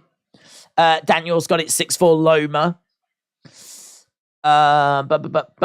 Loma minus 165, says Brennan. 7-3, Loma, says A-Kids. 5-5 draw, says Paulie. Loma is winning, says Soraya. Right, here we go. Round number 11. Into the championship rounds. Are chanting for Loma. You always wear that beanie, sure. Nice shots coming in there by Loma. Oh, Loma going downstairs, then going upstairs. That was nice. Great work by Lomachenko as he fired a left hand to the body and then a right hand upstairs. That was nice. That was nice. And he really cracked Devin Haney there. He definitely gave Devin Haney something to think about. Now he's driving Haney back. Could this be where Lomachenko really pours it on to Devin Haney? Just really gives him 2 rounds of absolute hell. And again, he's unloading on Haney. Haney in a little bit of trouble, catching up. Haney definitely feeling the effects of this round at the moment. Tries to throw in a hook shot, pushes Lomachenko back. Jab coming in there by Lomachenko. And shots coming in by Devin Haney. Lomachenko has got Haney in the corner, jabbing away at him. And we know that Lomachenko has got power. He carries more power than what Devin Haney does. Lomachenko continuing to move forward. This is a Lomachenko round. But can he make it a Lomachenko fight? Again, he's got some combos going. I mean, what's happened in this round is he has caught Devin Haney early. He has stunned him. He has rocked him. And he is now trying to capitalize on that. Devin Haney is trying to reset. He's trying to settle down. He's trying to get his jab going. But he has been caught with some big, big shots. Lomachenko has got an opening here, and he's got to capitalize on it. Instead, he's gone back to being quite defensive, unless he's trying to goad Devin Haney in so that he can catch him with a counter. But, yeah, I'd like to have seen Lomachenko pouring it on a little bit more, to be honest, because he really did cause some problems for Devin Haney in this round. Body shot coming in there by Devin Haney. Lomachenko, again, firing out a jab. Again, shot coming in. Lomachenko round for me on that one. Some big, big moments. Round number 12. Let me know how you're seeing it. Final rounds. 7-4. Haney. Loma needs a knockout.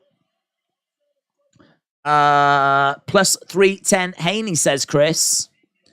Loma won on points. It's not a question, says Macca Rice. Loma's got no time to mess around. You've got to let them hands fly, says Paulie. Ray said 6-5 Haney. Vintage Design said 7-4 Loma. Lomachenko rounds. Tank KOs Haney. David says 8-3 Loma. Russell says 6-5 Loma. Plenty of people that think Loma have got this. Here we go. Round number 12. Right, here we go. Fans are on their feet. This is our final round as Devin Haney tries to Land a jab there on Lomachenko. Goes to the body as well. Into the clinch. Lomachenko pushing Devin Haney back. Devin Haney on the outside as Lomachenko tries to throw in hook shot to the side of the heads. Devin Haney again going to the side of the head, going to the body. Lomachenko covering up. Nice movement there by Devin Haney. Devin Haney not showing any effects of that last round. And we've got 2 minutes left to go. Nice movement there by Devin Haney. Lomachenko getting driven back here. Trying to find a way forward, though. He just had Haney against the ropes. He's so explosive. Oh, lovely shot by Lomachenko. I love that to the body. But Devin Haney comes back with a body shot of his own. A little slip there by Devin Haney. Lomachenko definitely enjoying the better ending to this fight. Lomachenko really driving Devin Haney back. He's got him back in the corner. We've got just over a minute left to go. Referee coming in, looking to separate these two. Jab coming in. Lovely work here by Haney. Haney unloading on Lomachenko, getting a few shots through. But Lomachenko replies with a few shots coming back to the body as well. They clinch up. Referee coming in, separating both fighters. 40-odd seconds left to go. Nice little dig to the body by Haney.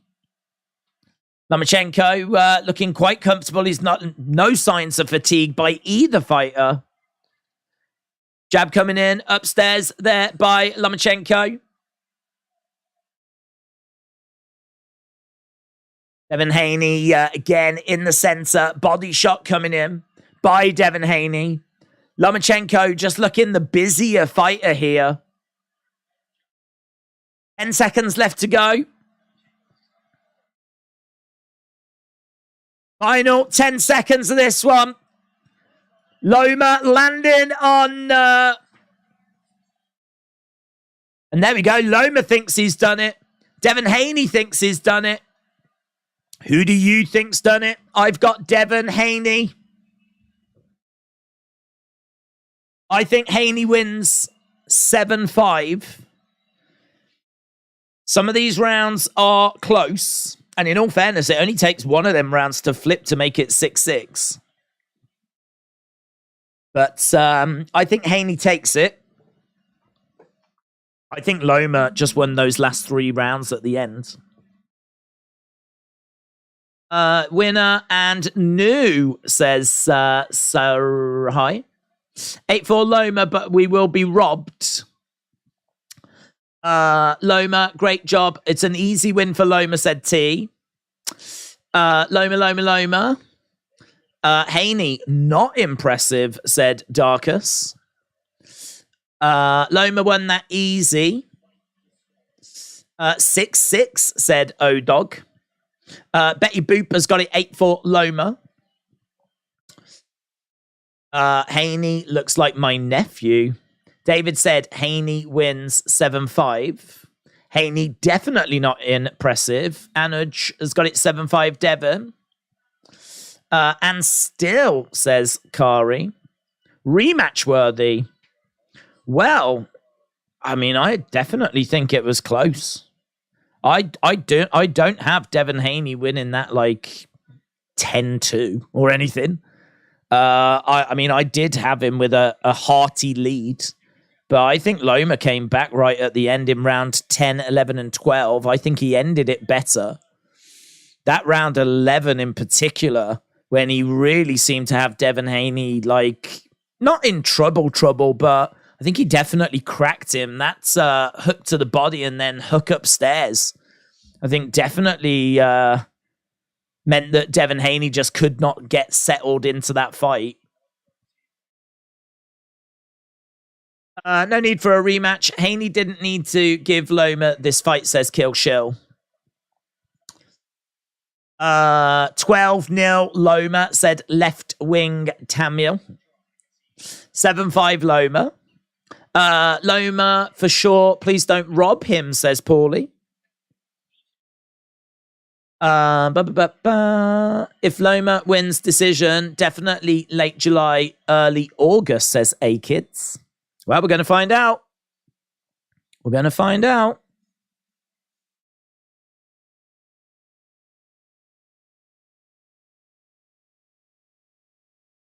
Loma chants from the crowds. Crowd are desperate for Loma to do it. He's got a lot of respect.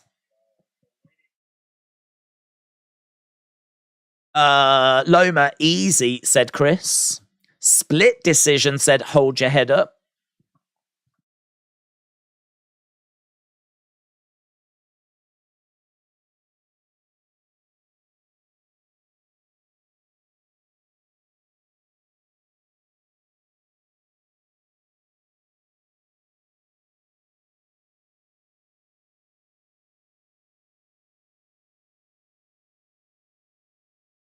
Haney wins unanimous. They just put up the numbers there for like the stats of like shots thrown, shots landed. I'd like to have seen that.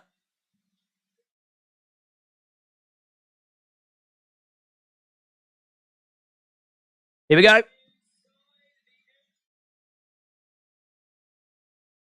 Here we go.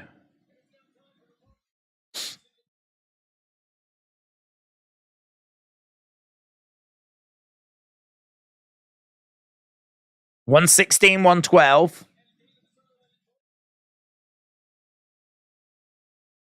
15, $113.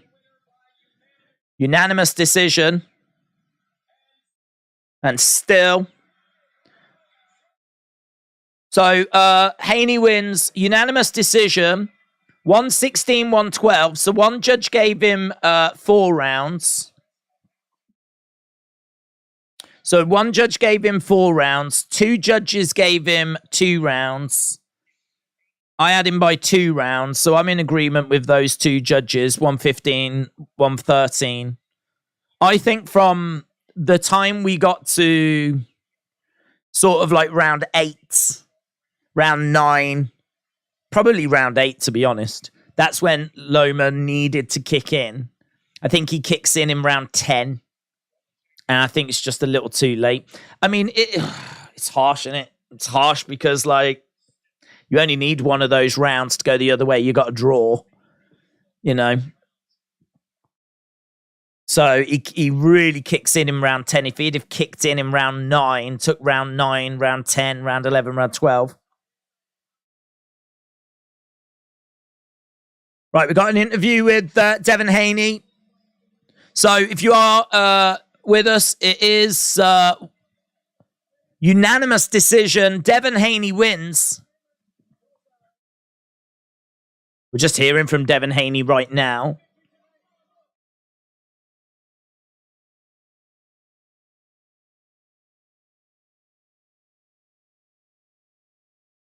I got to take my hat off to Loma. He is a future Hall of Famer, says Devin Haney.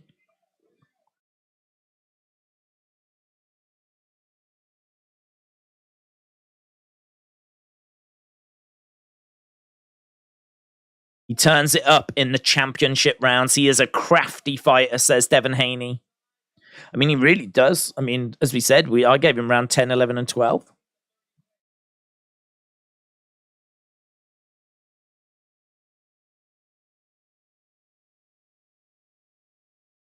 I want to know what's next for him.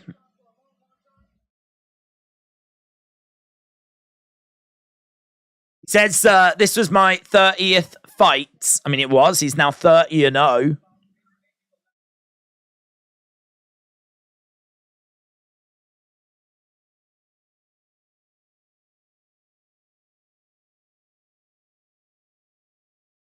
He said this is. I think he is going to leave this division.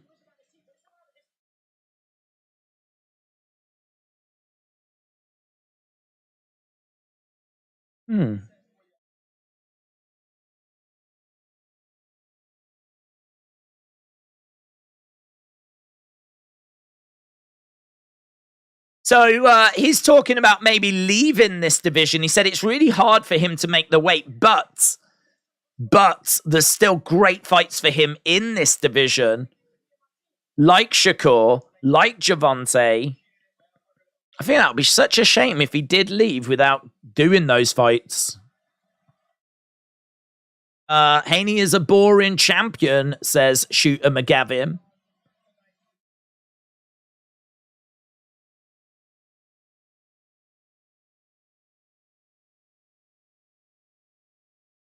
Okay, we're hearing from Lomachenko.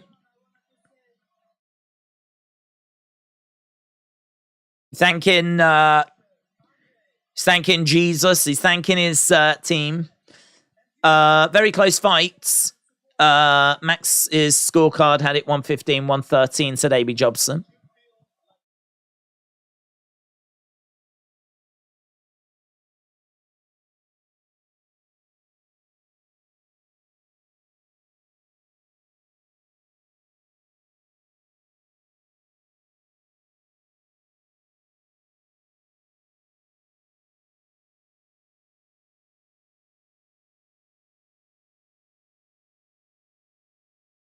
Okay, so I did wonder if he was going to like step away or anything, but I don't think he's looking to do that. He said this isn't a comfortable moment for him.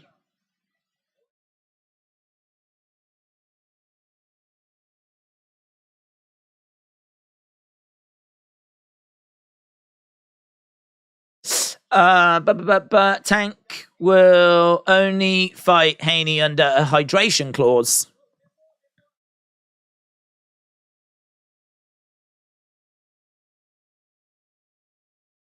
Oh man, this crowd is so with Loma.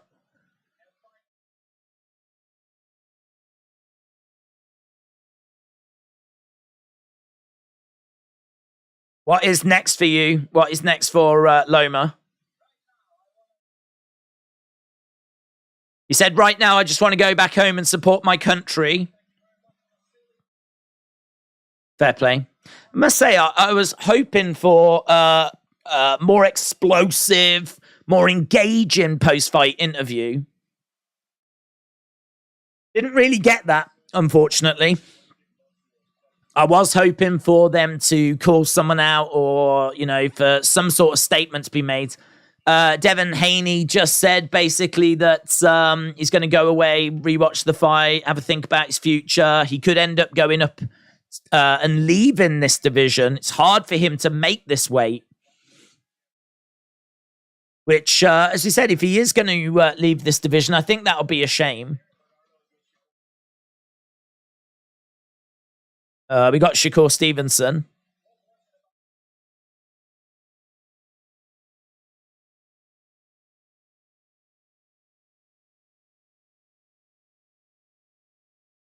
All the judges giving it to Haney is laughable, says Macca Rice. I didn't know Loma was that good, says John. Haney's hollow victory via robbery. Haney is him. Haney fight dreaming. All the judges giving it to Haney is laughable. Politics wins. Judge Too Good, shout out to you.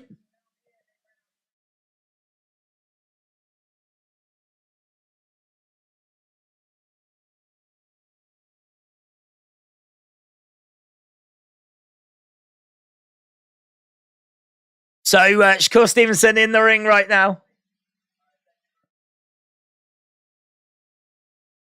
Shakur Stevenson in the ring. He just confronted Devin Haney, but I don't think they were very interested in that confrontation in that moment. So they just grabbed him for a quick interview, but boom, there we go. Right. Politics and boxing is real, says Davids. John said, I don't care for boxing much anymore, but it's okay. I prefer MMA.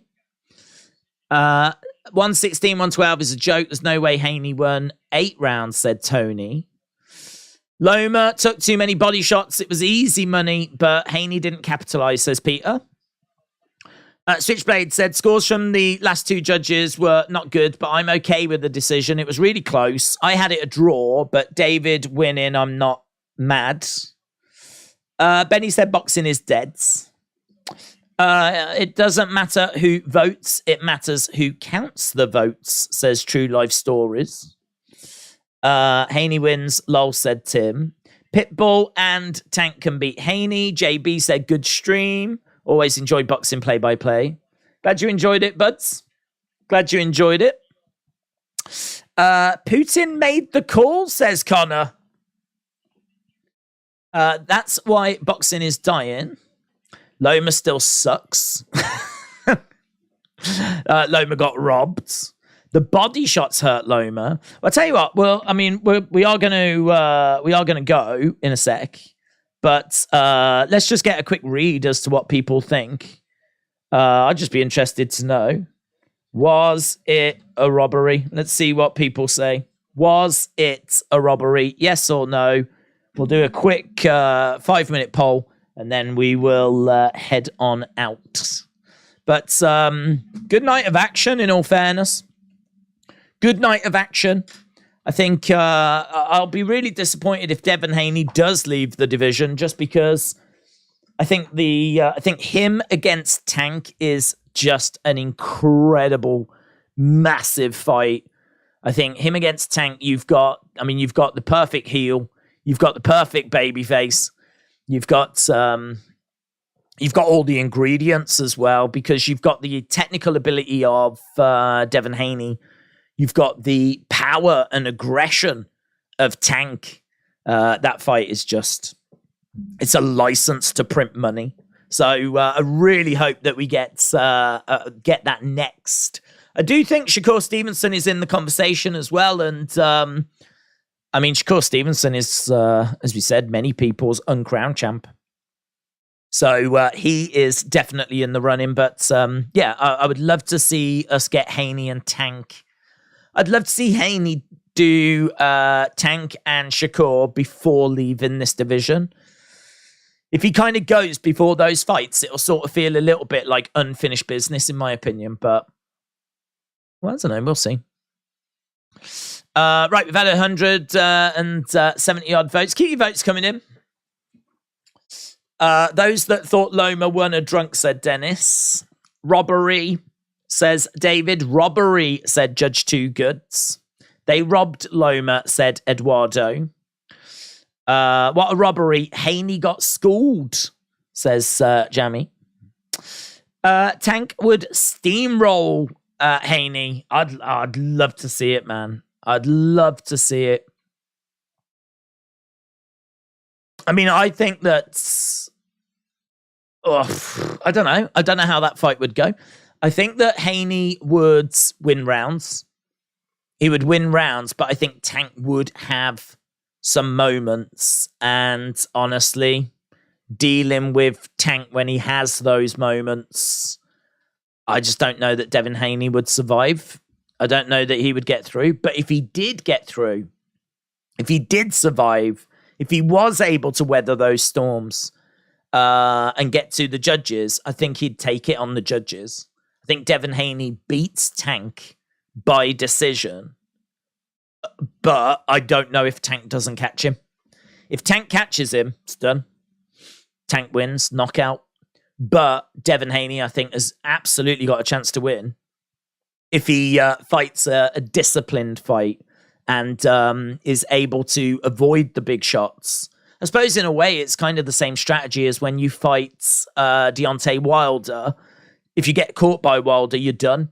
If you can get it to the judges, then obviously, you stand a chance. But yeah, I think it'd be a similar kind of deal with Tank.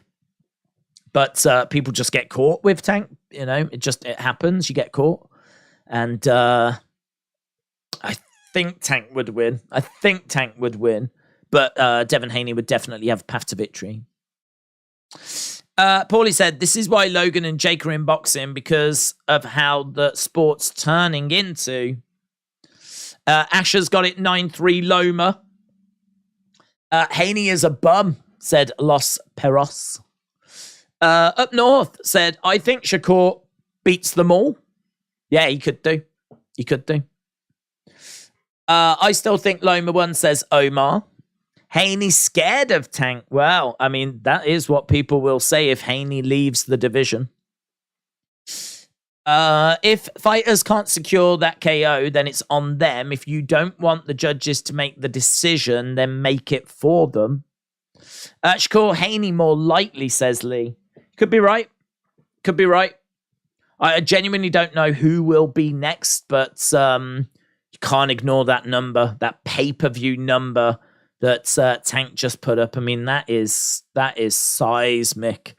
That really is that was a big show. About a month ago, was it now? 3 weeks ago. And a big win as well over Ryan Garcia. He is absolutely in the conversation, but you could be right. I mean, I think it's either move up or face Shakur or face Tank. Those are seemingly the three options for Devin Haney, and I'll be really disappointed if he decides to move up. I think that would be such a shame. Right, we're at 300 votes. A couple more moments, and then we will wrap this up. Rigged, it was close, but Loma won that. I stopped watching after Daniel Jacobs got robbed. Another break, I feel sad. X-Music said, I thought Kambosos Jr. would be next for Tank, but he's fighting around July now. Kambosos. I think Tank's past that. I really think Tank's... I mean, I saw Tank and Garcia as being the unofficial sort of number one contenders fight. I think he's past Kambosos. I mean, Kambosos is the former champion, so in a way you could look at him as a gatekeeper, but I just think those performances against Devin Haney showed that he was just nowhere near that level. So for me, Kambosos is, I mean, Kambosos could be next for Garcia after Garcia lost to Tank. I would probably put Kambosos at that sort of level. I think Tank or Shakur has got to be next for Devin Haney. Tank beats Haney for sure, says Omar. The way, the truth, and the life. A draw would have been fair, said Jose. Matt says, put Haney the honey with an active boozer and see. There's a reason Tank won't fight Haney without a rehydration clause. Everyone's saying Tank easily beats Haney are the same ones that said Loma would win this fight, says Killshill. Right. We are done, and we've had 356 votes. Just a quick little poll, just to get a read of what people are saying. Was it a robbery? 74% of people think it was. 25% of people think it was fair. So 3/4 of people with our quick little poll think that it was a robbery. Loma did win, said Joe. Tim says robbery. What fight were the judges watching? They're hating on the Ukrainians. Right, well, the coverage has come to an end. It seems to be one that's divided opinion. It seems to be one that's divided opinion. I think it was close, is the truth. I think it was close. For me, it wasn't a robbery because I had Haney winning by 2 rounds. But equally, I can agree that some of them rounds are close. So I think if ever you've got a fight that's close, I don't think you can say it's a robbery afterwards.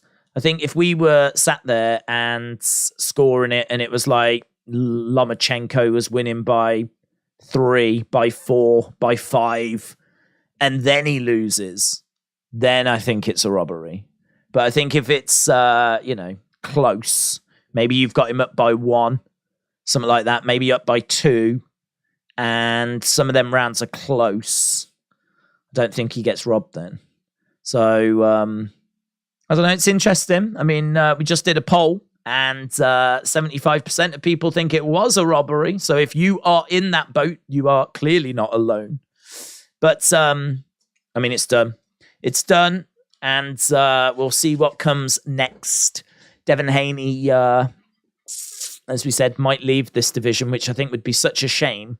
But that might mean that Lomachenko is going to get another shot. If Haney goes, Lomachenko is certainly in the conversation. He might not be in the next. So let's say Haney does go. That would then vacate the belts. That then means that we need 2 people to fight for those belts. Who would those 2 people be? Right now, I think you do Tank versus Shakur Stevenson. I think that would be the fight. Tank versus Shakur Stevenson to crown the new lightweight champ. But I don't think Lomachenko is that far away from getting a title opportunity. Lomachenko might have to just go away and beat someone, a Kambosos Jr. or maybe a Ryan Garcia. Maybe you do Tank against Shakur, and then you do Lomachenko against Garcia, and the winner of Lomachenko-Garcia faces the winner of Tank and Shakur. So, as I said, Lomachenko might not be that far away from another opportunity if Devin Haney leaves. If Devin Haney sticks around, well, I think Devin Haney's got to fight Shakur. He's got to fight Tank. And I really don't know that Lomachenko would be the next opponent, would get another opportunity. I suppose, it'll be interesting to see how loud these robbery chants are. If people really do feel that way, then maybe that could be something that keeps Lomachenko in the conversation. If people are like demanding that Lomachenko get another match. So it'll be interesting to see the fallout of this and see if that translates into Lomachenko getting another opportunity down the road. But yeah, interesting. Hope people enjoyed it or got something from it. Really appreciate people joining us, as always, as we do the boxing coverage on a regular basis. And so I actually don't know what the next big boxing fight is that's coming up. But whatever it is, we'll be looking to do it and cover it. So yeah, we're going to be covering obviously the fallout of this and whatever else is about to happen in the lightweight division, or certainly if Devin Haney is moving up, we'll obviously still follow him as he continues on his journey. But a big thank you to everyone that joined us. Really appreciate the support as always. And hopefully I'll see you again next time. Bye for now.